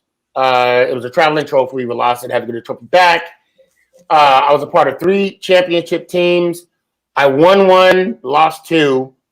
One of them we got destroyed. I mean, it was like 52-7. Yeah, I'll admit that. For me, and there. Okay, have you played in it? No. And also basketball. I won a basketball championship. I scored 2 points. Garbage time. I'll admit it. OJ, you play sports, right? Yeah, in my undergrad, I played flag football. I was cornerback and I was quarterback, and we went to a couple championship games. We didn't win any, but I'm proud to say, at corner, I locked up everybody. Listen, I'd line up against cats that played Division I college. I don't care. I'm not impressed. OJ, I'm gonna tell you right now, you're easy one of my top 5. You're my top 5. All right. Thank you. But okay, so you played the championship game. But you said you didn't win any, right? No, we did not. You did? Okay. That's fair. Young K, same question. Have you played in any championship game? I have. Have you won it? Nope. Okay, good. Perfect. This is my lead to the question. So for me, be it that I won the trophy at the end, rather it be the bowl game or be winning the championship trophy, championship. Got the rings for them, great. But I've also been in games where we lost the championship. For me, and I'm coming to it right now. Is it the journey of going to the championship game, or you have to win the whole thing? I mean, it's like, basically saying, we made it to the championship game, I got my cake. Do you have to eat it too by winning it? That's my question. I think that's actually a very deep philosophical question, and that hits home to a lot of people in the type of life that they want to have. There are a lot of people out there that have dreams and ambition, but the problem is they're not willing to be in love with the process. You have to be in love with the process. And Gary Vee talks a lot about that. But people, they don't care about the process. They don't care about the sleepless nights. And excuse me. Bless it. that Bless they- it. Thank you, appreciate it. All they care about is the prize at the end of the tunnel. But guess what, man? Life doesn't work that way. You're gonna have to take L's, man. I remember when I was doing my master's degree, I was in a terrible relationship or whatever. It was very stressful. I was working at 8 to 5, very stressful. As soon as I got home, I had to do all this. Those 2 years were brutal, man. But guess what, man? It had to be done. Now that I look back at it, that thing flew right back. So that's what it comes down to. It's all about the process, man. If you do not enjoy the process and appreciate the process, then once you get to the championship, it's not going to mean as much to you. It's really not. And that's why a lot you see athletes in their rookie season, they make it to like the Super Bowl, the NBA Finals, and they'll never truly appreciate how hard it was to even get there. Right. You know what I mean? And you see that all the Right. time. Whereas someone like Dame Lillard, he's been busting his behind his whole, life in his NBA career. He hasn't tasted that yet. So there's something about defeat. There's something about the process that just makes the end goal that much sweeter. So yeah, you definitely have to appreciate it, I would say. So, but that's the question though. So Yeah. by getting there, you enjoyed the process. Absolutely. And then Process when is more fun to me, man. It really is. Like when I think about it, the bus rides to the games, the camaraderie with the Right, all those yeah. it's not as much pressure. In championship games, man, let's be honest, they're fun, but they're more it's more anxiety driven than anything else. It's kind of like you want to get it over with, and when it's done and over with. But the leading up to it, anticipation, there is some level of excitement, but there's a lot of levels of apprehension and anxiety as well. So, Young K, what you got? Based off what OJ said, to be honest with you. Yeah. So for me, it's I was actually spoiled. I'll be honest. Well, when I won my basketball champ, we won our brigade when I was in the Army in 2001. Mm-hmm. No, I'm sorry, 2000. 2000. I PCS to Germany. I entered. I mean, you're talking about a rookie, right? I entered the tournament. Like the day I got there, we had a quarterfinals, semifinals, and then the championship game. So there was really no process for me to enjoy. And I suck at basketball. I'm gonna be honest. I'm not that good.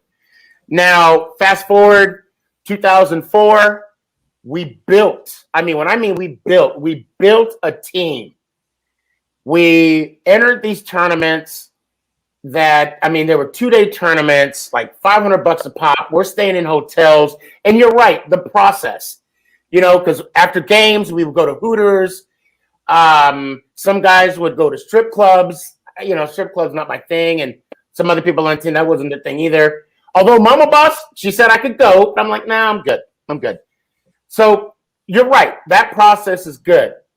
But the fact, in that environment, right, building a team, losing, like not winning games in these tournaments that you're traveling to, like the first two, we're 0-3, we're 0-4, and then we win a game, lose in the first round, win a game, make it to the semifinals. Then the next one, we demolished the competition, but there was one team that stood in our way. For me, that whole process, you're right, it's a good ride. I had to win that one. It's flag football. What pressure? We got to go to work that Monday. Sore as hell, win or loss, we're going to work. But damn it, OJ, I'm going to tell you right now, I had to, and I'm so glad that we came together as a team and we got victorious. Because those next two championship games that I ended up going to another championship game with the same, different group, but same team. And then when I was in Seattle, we went to one where we got demolished. I think for me, there would be that disappointment. There would be, if I could say, in lack of a better word, like Dan Marino, Charles Barkley moment. You know what I mean? Mm-hmm. To where you wish you had at least one. At least one. And you know what? I think that's the beauty of the Hall of Fame, because where to me Hall of Fame is able to validate someone's career where a ring could not validate. You know, you couldn't get a ring in your career. Well, guess what? The Hall of Fame will acknowledge your greatness and your individual. Yes. So, and that's a nice one too. And that, you know what? And I don't. Go ahead. Go ahead. I'm sorry. Go ahead. No. That's what I was gonna say. You know, that's the one thing about winning. I saw a coach address his team, and he is so right. It is not fair. You could do everything right. You could do what you needed to do and exceed and still lose. Right. Yeah. Because someone has to lose. And someone can just sit back and chill and win everything. Mm-hmm. You know? So, OJ, I'm going to say this right now, brother. You are definitely winning. Young K, you too. I mean, if you can stick around a little bit, OJ, that's great. If not, I appreciate the Lord you has coming been on. good to me. I have to say that much. But you know what? It's not about the followers. Right. It's not about the podcast. It's about the impact we make. And that's what we're doing. Yeah. You know? Yeah, I try to be intentional with that stuff. That's why you'll rarely ever catch me cursing. Like you won't. Matter of fact, there's some videos, man, like that I want to post and stuff, but because of the language, I don't do it.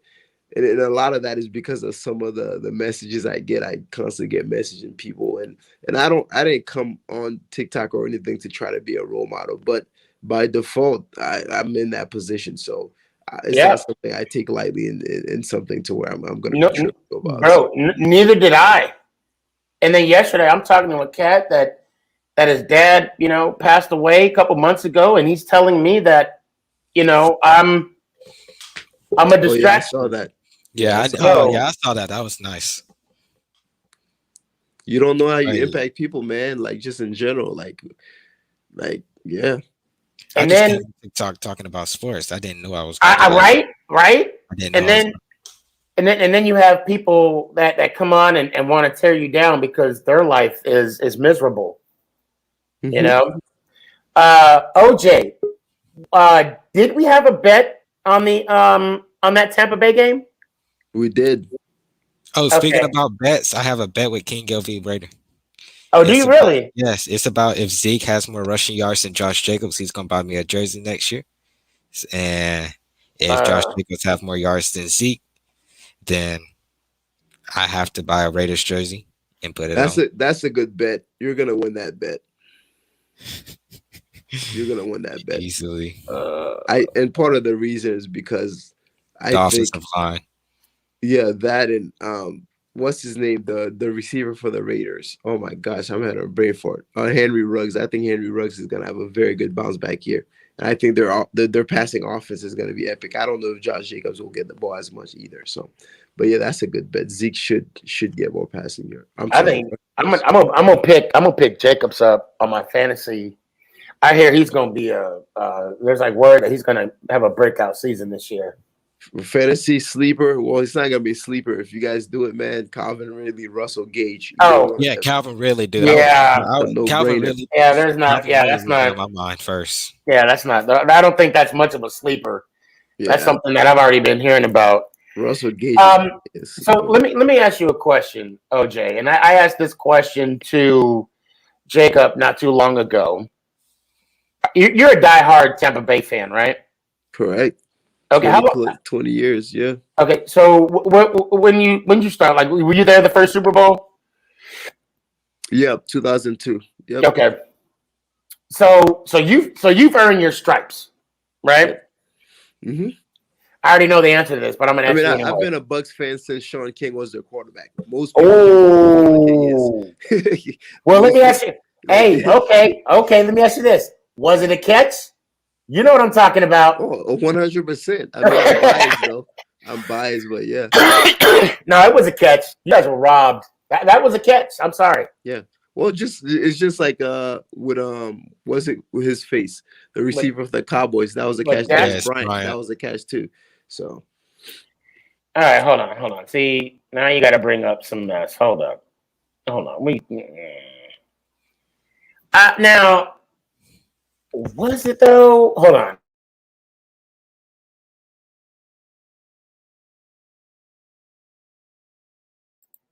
Okay, look. Okay, so he got it right there. You can unmute yourself, OJ. And now look, now watch. Watch right here. The nose, the tip of the ball, did it not hit the ground? Okay, it's gonna go down. What? I'm hitting the ground is as long as you retain possession throughout, which it seems like he did. I will say this though, although I believe it was a catch, I could understand why they ruled it to not be a catch. And I think like plays like that is equivalent to calling a foul in the NBA. It's very, very hard. Even with instant replay, it's a bang bang. It's a judgment call, man. You might have a different officiating crew call that a catch, and you have this one that doesn't call it a catch. So it's a close one, but I think he maintains it throughout.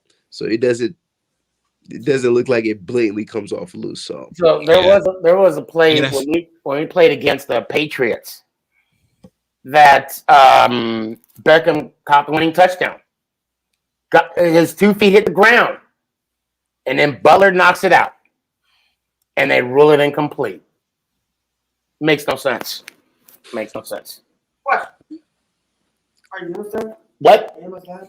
No, why? Because I need to finish a little bit. Okay, no, I'm not almost done. I'll let you know. Or you can sit right there. I'm live right now. Oh man, hey Sneaky, I'm about to head out. Any last questions for me? All right, let me finish my thought. I'm sorry, I was rudely interrupted. No, sure, you're good. As a fan, one of the Bucks get in the ring. You should know this. July 25th. I saw it. 22nd. It's 22nd. 22nd. Okay, yeah, I saw it the other day. Now, did you see my review on my about my Super Bowl ring? When did you post that? This week? Well, yeah, it's on my YouTube channel. It's called OT. And I didn't see it. I'll have to check that out. I did a product review. Please check it out. And I will say this: if the Bucks go with Justin's, I'm going to be mad because then you will have the ability to get an actual team ring. But if they go with a different company, like yes. I wonder how much those rings go for. Well, okay, it depends. We could talk offline because right now I have the 2000, and this is the ring I did the review on, a 2011 Super Bowl ring for the Giants, and I have 3 different types, and I explained the 3 different types in that video as well. Now, if they don't go with Justin's, hit me up. It's the link's on there anyway. Okay. But I don't know. Now, when you got your ring, because I know you have a Tampa Bay ring, did you put your name on it, or did you put it on? You have Brady's name on it. No, it's Brady's name, Daddy. Okay. I see a flag, OJ. What'd you say? I said I see a flag in the background. Yes, sir. You already know, man. Alabama, and I actually have an Alabama decal in front of my car as well.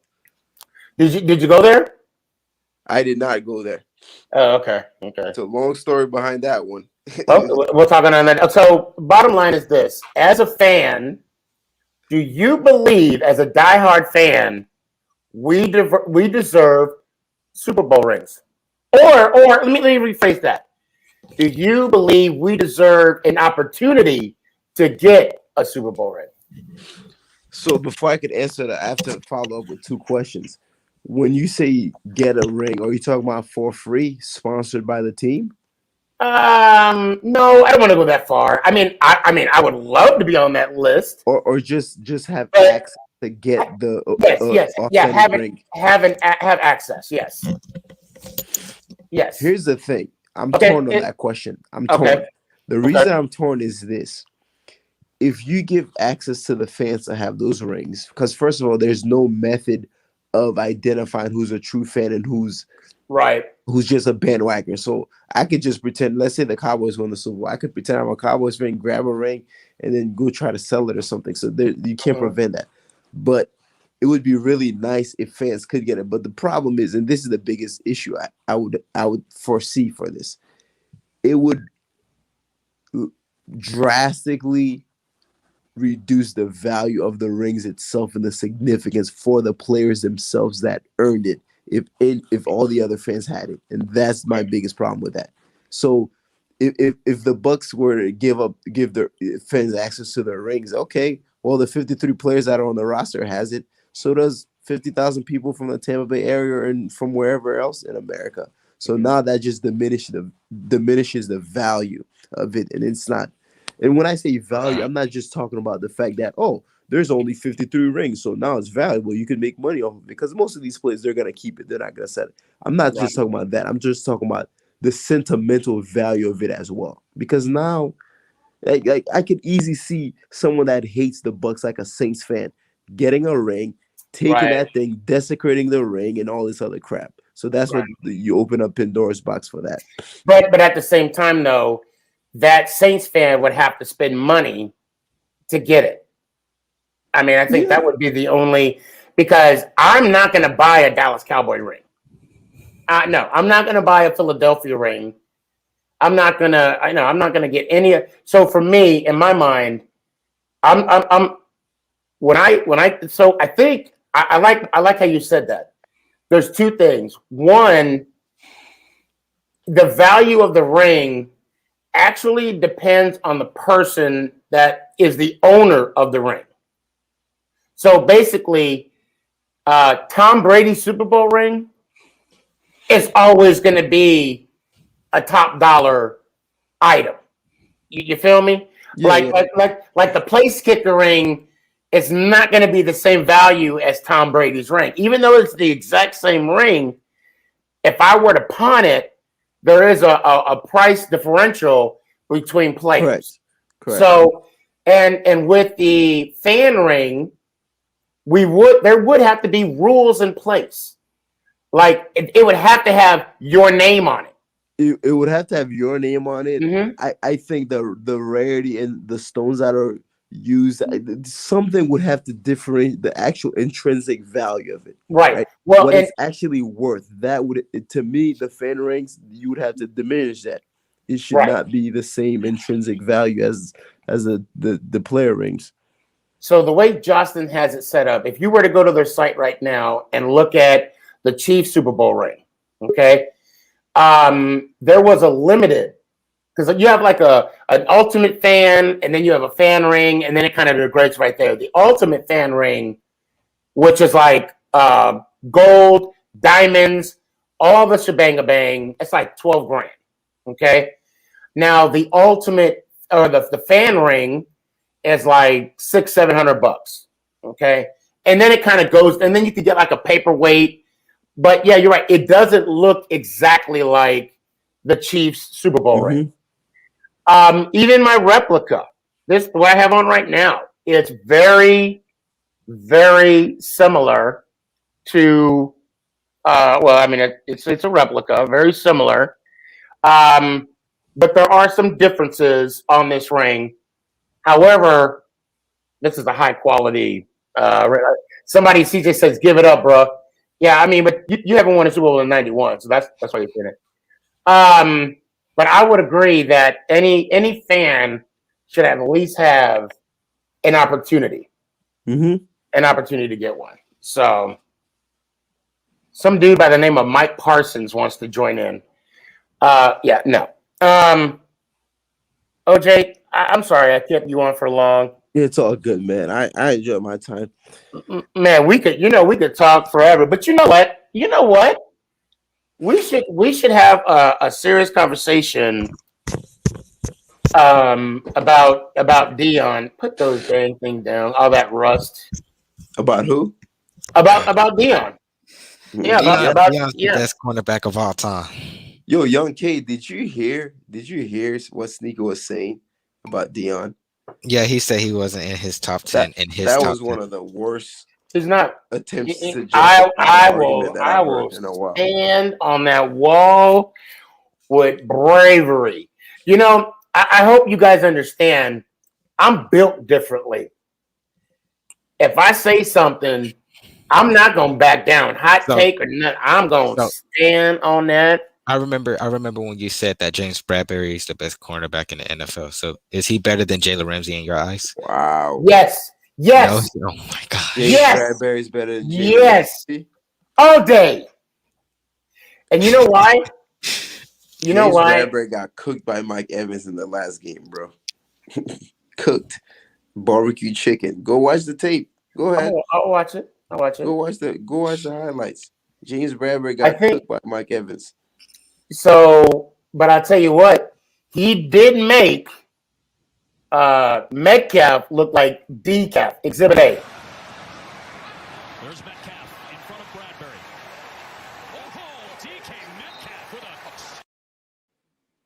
I mean, if I'm watching that, I rest it my seems like case, Metcalf Ronnie. got the better end of that deal. But I knew you were going to say that. I knew you were going to say. But hold on.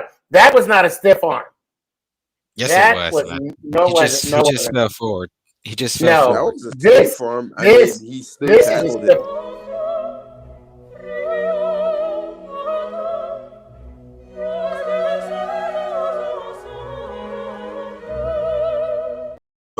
Young man. All right, that's different. I missed that. Oh, I missed that. But this right here, hold on, Young K. This is the cream of the crop. Yes, he did. He gives it to Henry. Henry trying to get to the outside. That was gross. Disgusting. Absolutely filthy. Go ahead, Young K. Go ahead. Okay, but but DK still put his force on James Bradbury's chest and drove him to the dirt. That's a stiff arm to me, though. No, it is a stiff arm. 100%, and it's DK. I want to see James Bradbury shut down a top 7 receiver, and follow him entire game. Then we'll have the conversation. James Bradbury is not even top 3 to me, to be honest with you. I like Jair over him, and I like Xavier over him, if we're being honest. I admit that he did lock up Cooper, but Cooper was hurt. I want to see Cooper I want to see healthy Cooper against him, to be honest. Oh, I like Cooper. Cooper's footwork is too much for him.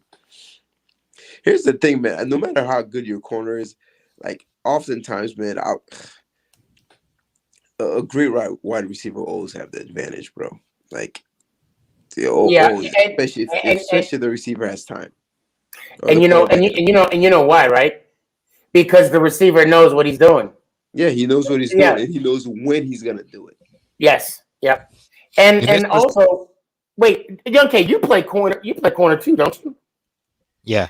So okay, I'm glad you guys brought this up. Is it the scheme that helps the cornerback or the DB, if you will, or is it let's say the I mean, okay, I don't want to say ability because we can agree every player has different abilities, but don't the scheme in some way help the abilities of a player? Like if they're lacking in something.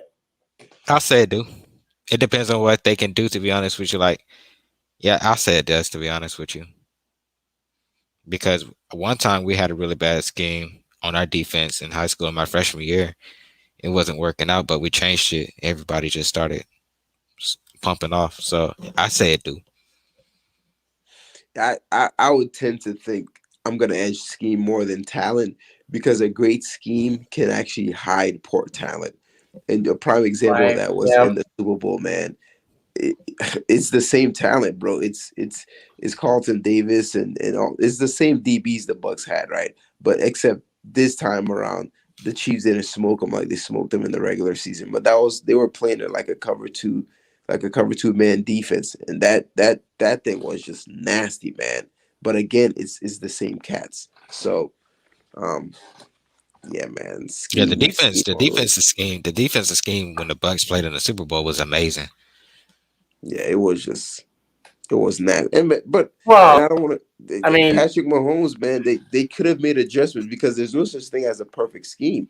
The underneath flats were kind of there. The running game was there, but they still kept trying to force that ball. So, but okay, I know.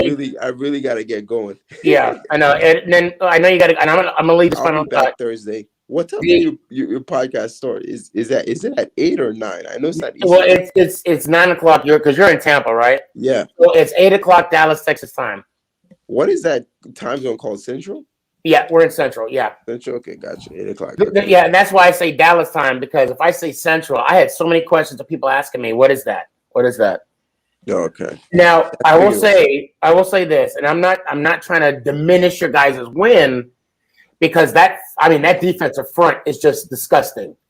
JPP, Donegan. I can't. Barrett. Woo! It's just disgusting. But it didn't. It also helped that two of the linemen were out, starting linemen were out, and he had Mahomes had a broken toe or something.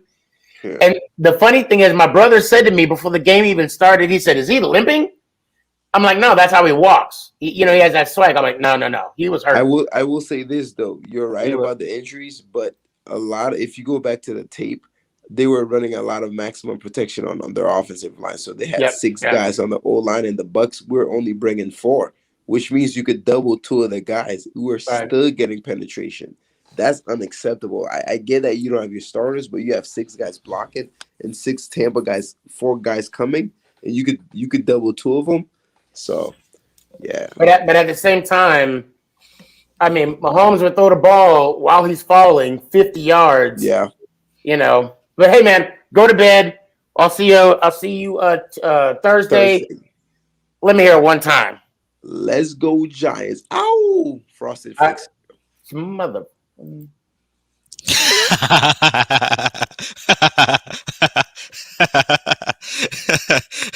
I had to. Now I have to ask you. You got the rule. You got to say it again, because I have other people here that's going to hold me accountable, and I know young kid's going to be one of them. Let me hear it one more time. All right, let's go Giants. Ow! Yeah, I had to get it out quick because I don't want people to be like, "Oh, you let OJ get off easy on that." Blah, blah, blah, blah. Oh man, I did not mean for that to take as long as it did. I'll do this real quick. I'm gonna bring a few people on. What's up? Y'all already know. Yep. So I missed most of the podcast, but You don't even know me. Who? Aiden and CJ. All right, guys.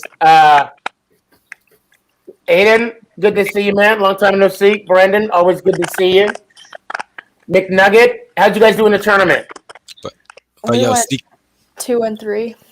But yo, Steve, I'm gonna go sit backstage because I gotta go clean up the kitchen real quick. So, all right, man. Let's go Giants. Ow. Yeah, you about to slide something else in. No, I'm kidding. So what's going on, guys? How y'all doing tonight?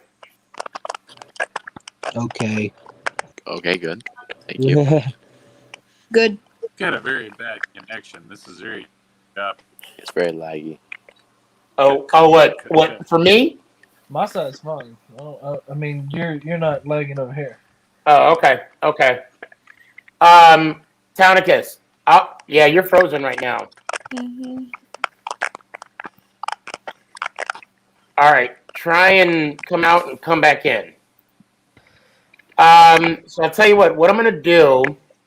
CJ, I'm gonna put you backstage. I'm gonna talk to the guys that I didn't have on earlier. Yep. And let me hear it one time, CJ. Let's go Giants out. Appreciate you.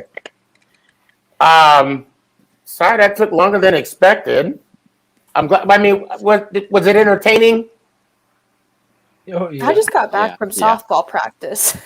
Oh, yeah. Okay. So okay, gotcha. I got on the podcast way late. So my question is, did you ever touch the topic of Julio Jones being traded to the Titans? We did actually. Yeah. We early in the beginning, we talked about it a little bit. I want to say it was Gabe that brought it up, and I think CJ and I also spoke about it, and I even talked to Townicus about it as well. And yeah, he had to go. I mean, he had to leave Atlanta, and now we'll see what. I'll take him in Tennessee over Baltimore. I would, and as a Steelers fan, I don't want to see him in a division rival. But honestly, with him and AJ Brown, I mean, one has to think that's an automatic, at least a threat for the AFC title.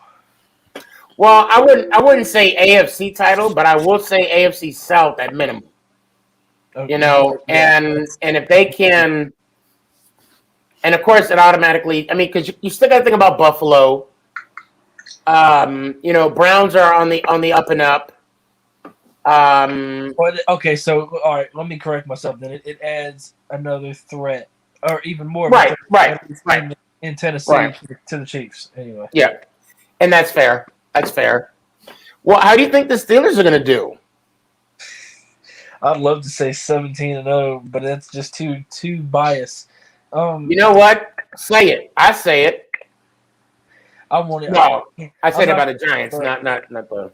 I'm gonna fire a shot to a guy that's not even on here. Look, I'm not gonna be wee hooping. Okay. Whoa! No, I don't want. I want you to be Steeler Steve. To be Steve, don't. You're not wee hooping. Wee hooping is wee hooping. Oh, dang it! I forgot to tell OJ what I wanted to tell him too. God, you know what? I'll do it in my closing.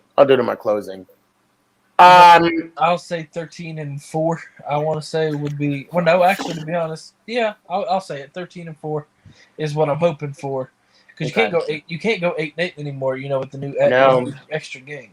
Yeah, you got to go either 8-9 or 9-8. Yep, or 8. I mean, you can go 8-8. You just got to have a tie game too. Yeah, 8-8-1. Yeah. I was gonna say, if you're the Cowboys, you could they'll find a way. Easily. But Steelers Steve, don't go anywhere, but let me hear it one time, man. Let's go Giants. Ow. Yeah, stick around. I do want to tell you something. I'm going to be getting off here in a little bit. So, Brandon, you there? Yes, I am. Hey, man, what's going on? How you doing? Doing good. How about you? I'm good, man. What you got for the good of the order? Meaning, what you got? Anything you want to say? Anything? Oh, so I'm wondering, I literally joined when what's his name? Bucks fan. OJ? Yeah, OJ. Okay. Did he say, because I saw his cornflakes video, Daniel Jones or cornflakes. Did he say, "Let's go Giants cornflakes"? He did, but then I brought him back on because I know if I didn't, I ain't gonna say any names, McNugget. She would have said to me, for the record, he needs to do it again. So that's why he should be scared of me. I'm the muscle. You're vicious. You guys don't want to see me, but I'm mad. Yeah, she's like you be talking like she's mad. Like you be like, "Oh, you mad at me?" No, I'm not mad. And then you're like, "Oh, why am I leaking? I don't know what's going on." But yeah, we did. I got it. I got it squared away, man.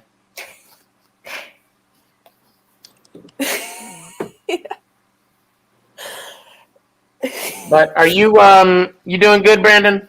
Yeah. All right, that's cool. Today was That's good. That's good. How's your mom doing? She's doing good. She also told you hi. Oh, okay. Tell her I said hi back. Should I yell it right now? Well, no, whatever. Next room. Oh, it's okay. But let's see what. Oh, have you been seeing the OJTs? What the heck? The training of Daniel Jones Aiden, are you impressed with? I mean, granted, I mean he is more muscular now than he was last year. Yeah, I saw that. I saw that. And And big. He can't. He in the gym. He is in the weight room. Bro is slacking. Man. I would say this, and I don't know if Chris is still here. We have to put respect on his work ethic, because he in the weight room. I mean, he brings a whole new meaning to damn Daniel. You know what I'm saying? That's all I gotta say about that. Brandon, Yeah. what you doing this summer? Playing 2K and Oh, hanging out. hold on. Let me put that back in the frame. Okay, there we go. You see it now? Yeah. Yeah. Okay. Next time, call me out on that. Okay, call me out on that. Rude. I know, right? I mean, his mom actually made that for him, and then he gave it to me. The least I could do is show it off. Yeah. Right? Rude. Brandon, bro, I appreciate you, man. Mhm. For real. That, I mean, you have no idea. That means, man, that means a lot. That means a lot, bro. Was That, I'm sorry? Was I first ever? Yeah. And the only. That right there, to me, that is like a trophy. That is like, that's equivalent to like one of my trophies. So just know, God forbid, if my house starts burning down, I'm grabbing that and Otis. Yeah, don't forget Otis. And my autographed Phil Simms jersey, my Lombardi trophies, my banner, my Saquon Barkley. Okay, I'm just gonna die in the house. So all your Giant stuff? Yeah, I'm just gonna go down with it. I don't even. Nick, I'm sorry. are you gonna leave Nick? Oh no, they gotta fend for themselves. I don't.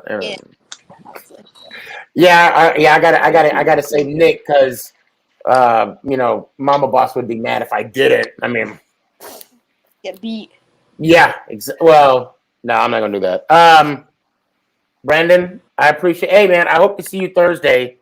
Mhm. Let me hear it one time, man. Let's go Giants. Ow! I appreciate you, man. Aiden, what's going on with you? Nothing much. Just I don't know. Not nothing much. Not really anything. Actually, it's humid. Waiting hot, on the and season, man. disgusting in New Oh my Jersey. God, you ain't. It's humid, hot, and disgusting here. Oh, it's so bad out here. It's just like it's like sticky, disgusting. It's like you just don't want to go outside. Yeah, it's bad. It's bad. Like, I go out to my car and I'm like, damn. Like, don't you? Yeah, it's crazy. Yeah, it's Isn't it almost normally offensive. like dry heat in Dallas. Oh no, it's humid here. Oh no. Now Arizona got the dry heat. Oh yeah, it's humid here, and it's more humid the closer you get to like California Houston and is Louisiana. the same thing. So, like, they're right next to each other. Yeah, I can see California, Arizona. Yeah. So what you got, man? Hold up a second.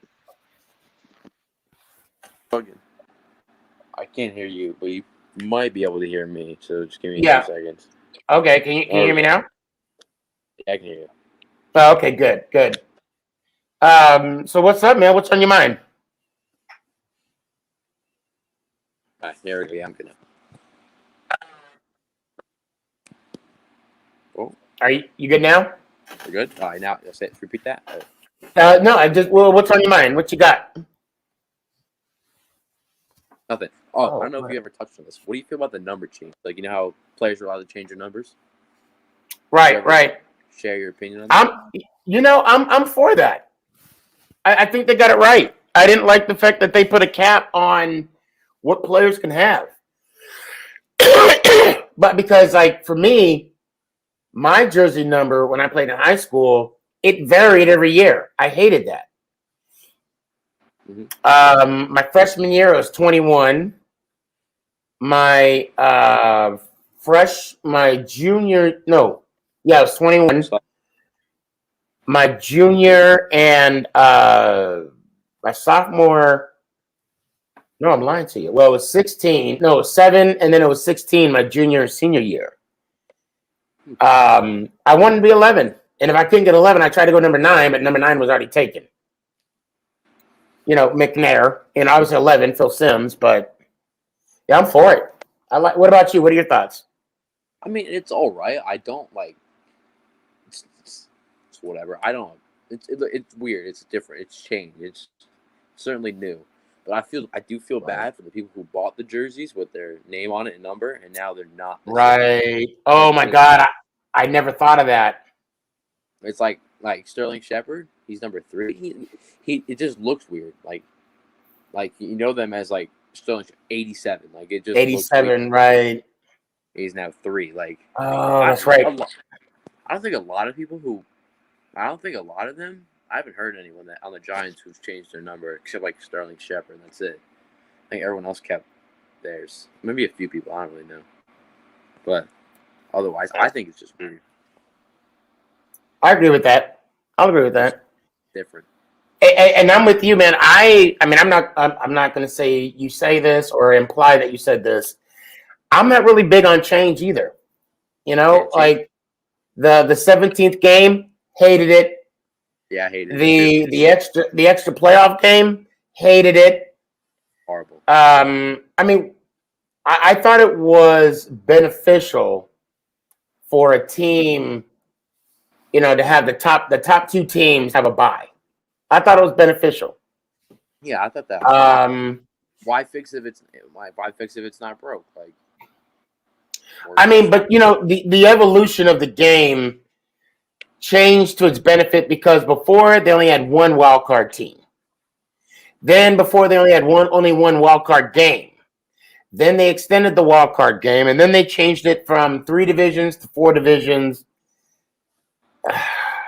It just seems awkward now because we're living in it and we've been used to it forever. But it will be fine.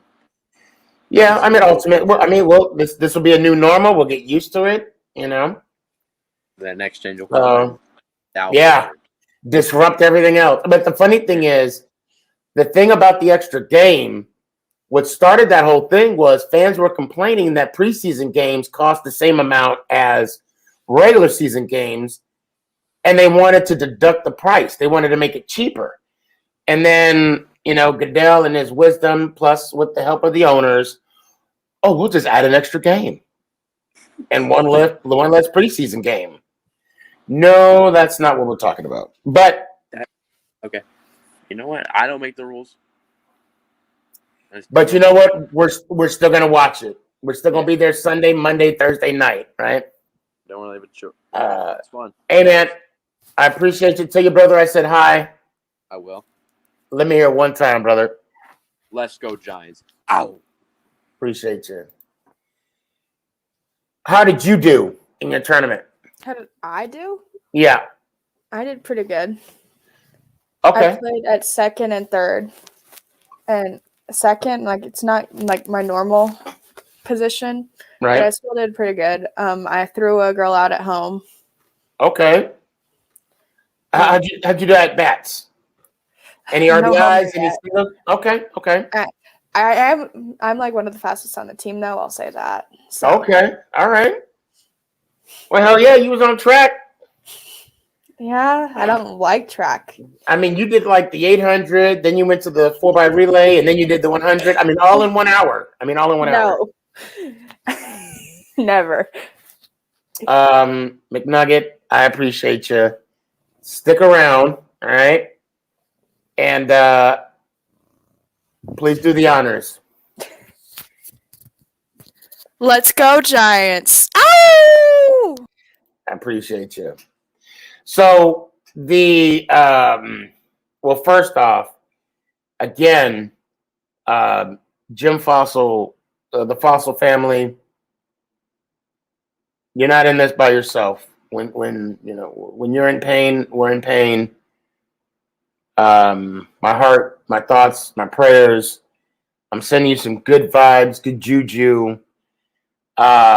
If you need anything, please 520-720-1714. 520-720-1714. Please don't hesitate to give me. I'll do whatever you got. I'll do my best to get you whatever you need if you need anything. I wish I was like Shaq and have the money to take care of any, hey, just send me the invoice. I wish I could be like that. I wish, yeah. And I wish I knew him personally. I wish I knew Jim Fossil, coach, personally. Now I really don't have an announcement, but I do want to give a shout out.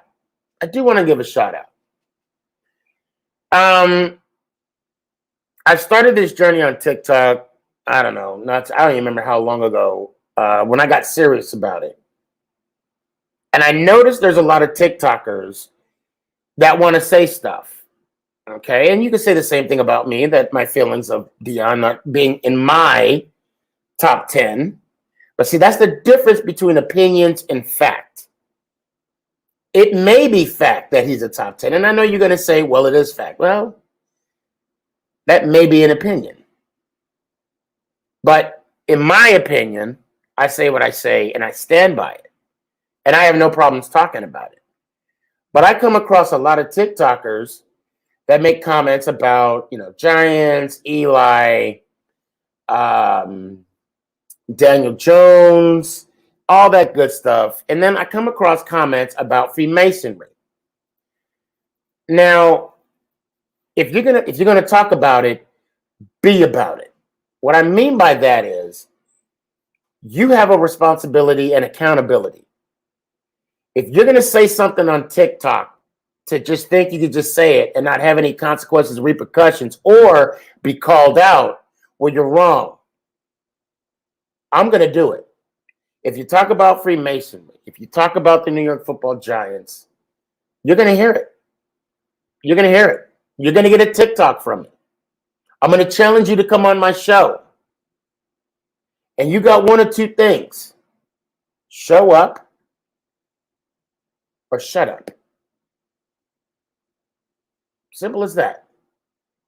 And again, I say that with all love, because it is. At the end of the day, it's all love. But if you're afraid, and I am using that term, if you're afraid to come on the show to own up, to be accountable to what you say, then why say it?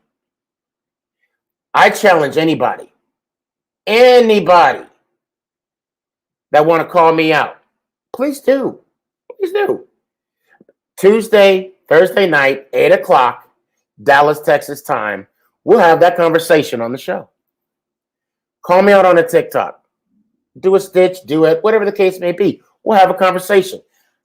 Call me out, because I mean what I say. When I come up here and I tell you guys to either put up or shut up, the same goes for me, right? If I say something that I want to be held accountable for, then I need to be held accountable for it. So those people that I called out, the only person that has said anything, I don't want to get his name wrong. I do not want to get his name wrong. I'm looking. Okay. So guys, if you can do me a favor, if you guys are seeing this for the first time, please go to my TikTok and you'll see the title where I said, to all the TikTokers I called out to come on my show, just to have a conversation. And that's what this is. I'm not going to attack you. I want to know. I want to do what OJ did today with me about my opinion regarding Deion Sanders. I want to know your thought process about Eli, about Daniel Jones, about the Masonry, the Freemasons, okay? The only person that responded, and I want to make sure I get this correct. Hold on. Where's he at? Oh, here we go. Roundup Sports. Bro, I appreciate you. Oh wait, nope. I'll take that back. I'm sorry. I just saw that now. Kyle underscore Crabberry. You responded to. I appreciate that. We're gonna get the talking. We hooping. I guess it goes without saying.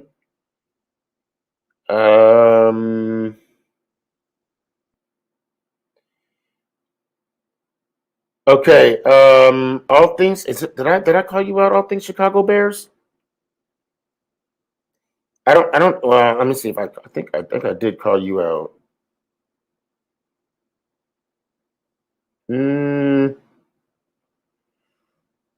Real burn threes. Roanoke Sports. Nope. But the following. Isaiah underscore Robin. Where you at? Simple Bull Sports. Where you at? You're the one that said, I want someone with a straight face. Tell me why this face belongs in the Hall of Fame. I'm right here. Where you at? The Real Burns 3. Kyle underscore Carver. You already responded. You're good with me. You already responded. We good. Oh, wow. Yeah. KYLERAS32. Big Mad. I call you Big Mad. Where you at? Man, you guys have some unique names. FV Shy dot Isaiah. I'll be waiting. 24 Cash, where you at? Roundup Sports, we good? You responded. Thank you. Guru, was it Guru Gift or something? My name is underneath it. I can't stand people that got Guru on it. Come on, guys. Joel V. Mullen, where you at? Another Guru, NFL Guru. Nothing yet. I'm sorry, NFL.Guru. Sue P. Kurtz, where you at? Gary V. Yes. The Gary V. Where you at? Walter Pitts. I'm gonna say you reached out to me because I saw you on my message, but I don't think that the message. I don't know. I'm gonna say you're off the hook because I don't want to say you're on the hook when you're not on the hook. ITSEVANCH, where you at? And fantasy footballs with an AZ. Holla at your boy. All right. I didn't mean for that to take as long as it did, but hold on a sec. Is that what you posted right now? What are we talking about? Oh, I'm talking. Okay, CJ.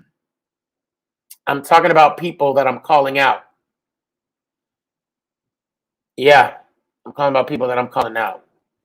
And I've called them out multiple times, and they haven't come on the show. I don't know what it is. Guys, I have a simple philosophy. If you're scared, go to church. Simple as that. I love you guys. You guys are awesome. Please know what I just said. It's not hate. It's not hate. I just want to have a conversation. I just want to have an honest conversation. I hate the Cowboys. Yeah. Oh, no, I hate them. Ain't no ifs, ands, buts about it. I hate them. No, I loathe them. I'm sorry. Let me correct myself. I loathe the Dallas Cowboys. I hate the Eagles and the football team, but I loathe the Cowboys. It's okay to be down. It's okay to have a moment.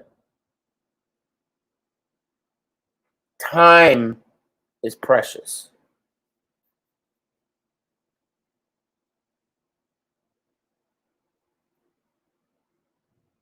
That 10 seconds, that I just paused.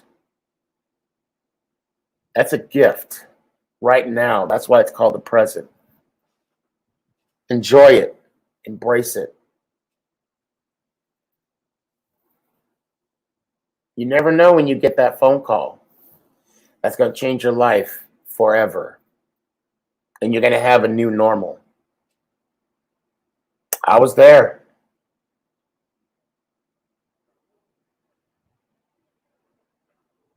Don't be afraid to apologize. Don't be afraid to say, my bad. And I know we're getting out of I know the pandemic's still going. I would say give hugs, but make make a phone call to a friend that would never expect a phone call from you. And with that, I say this. Let's go Giants! Oh! Is this thing on? It's your boy Stefan, aka SneakyG, man.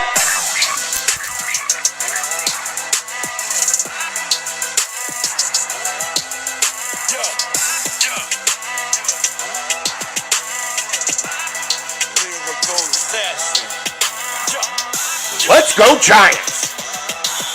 Oh! Have a good night, Malakas.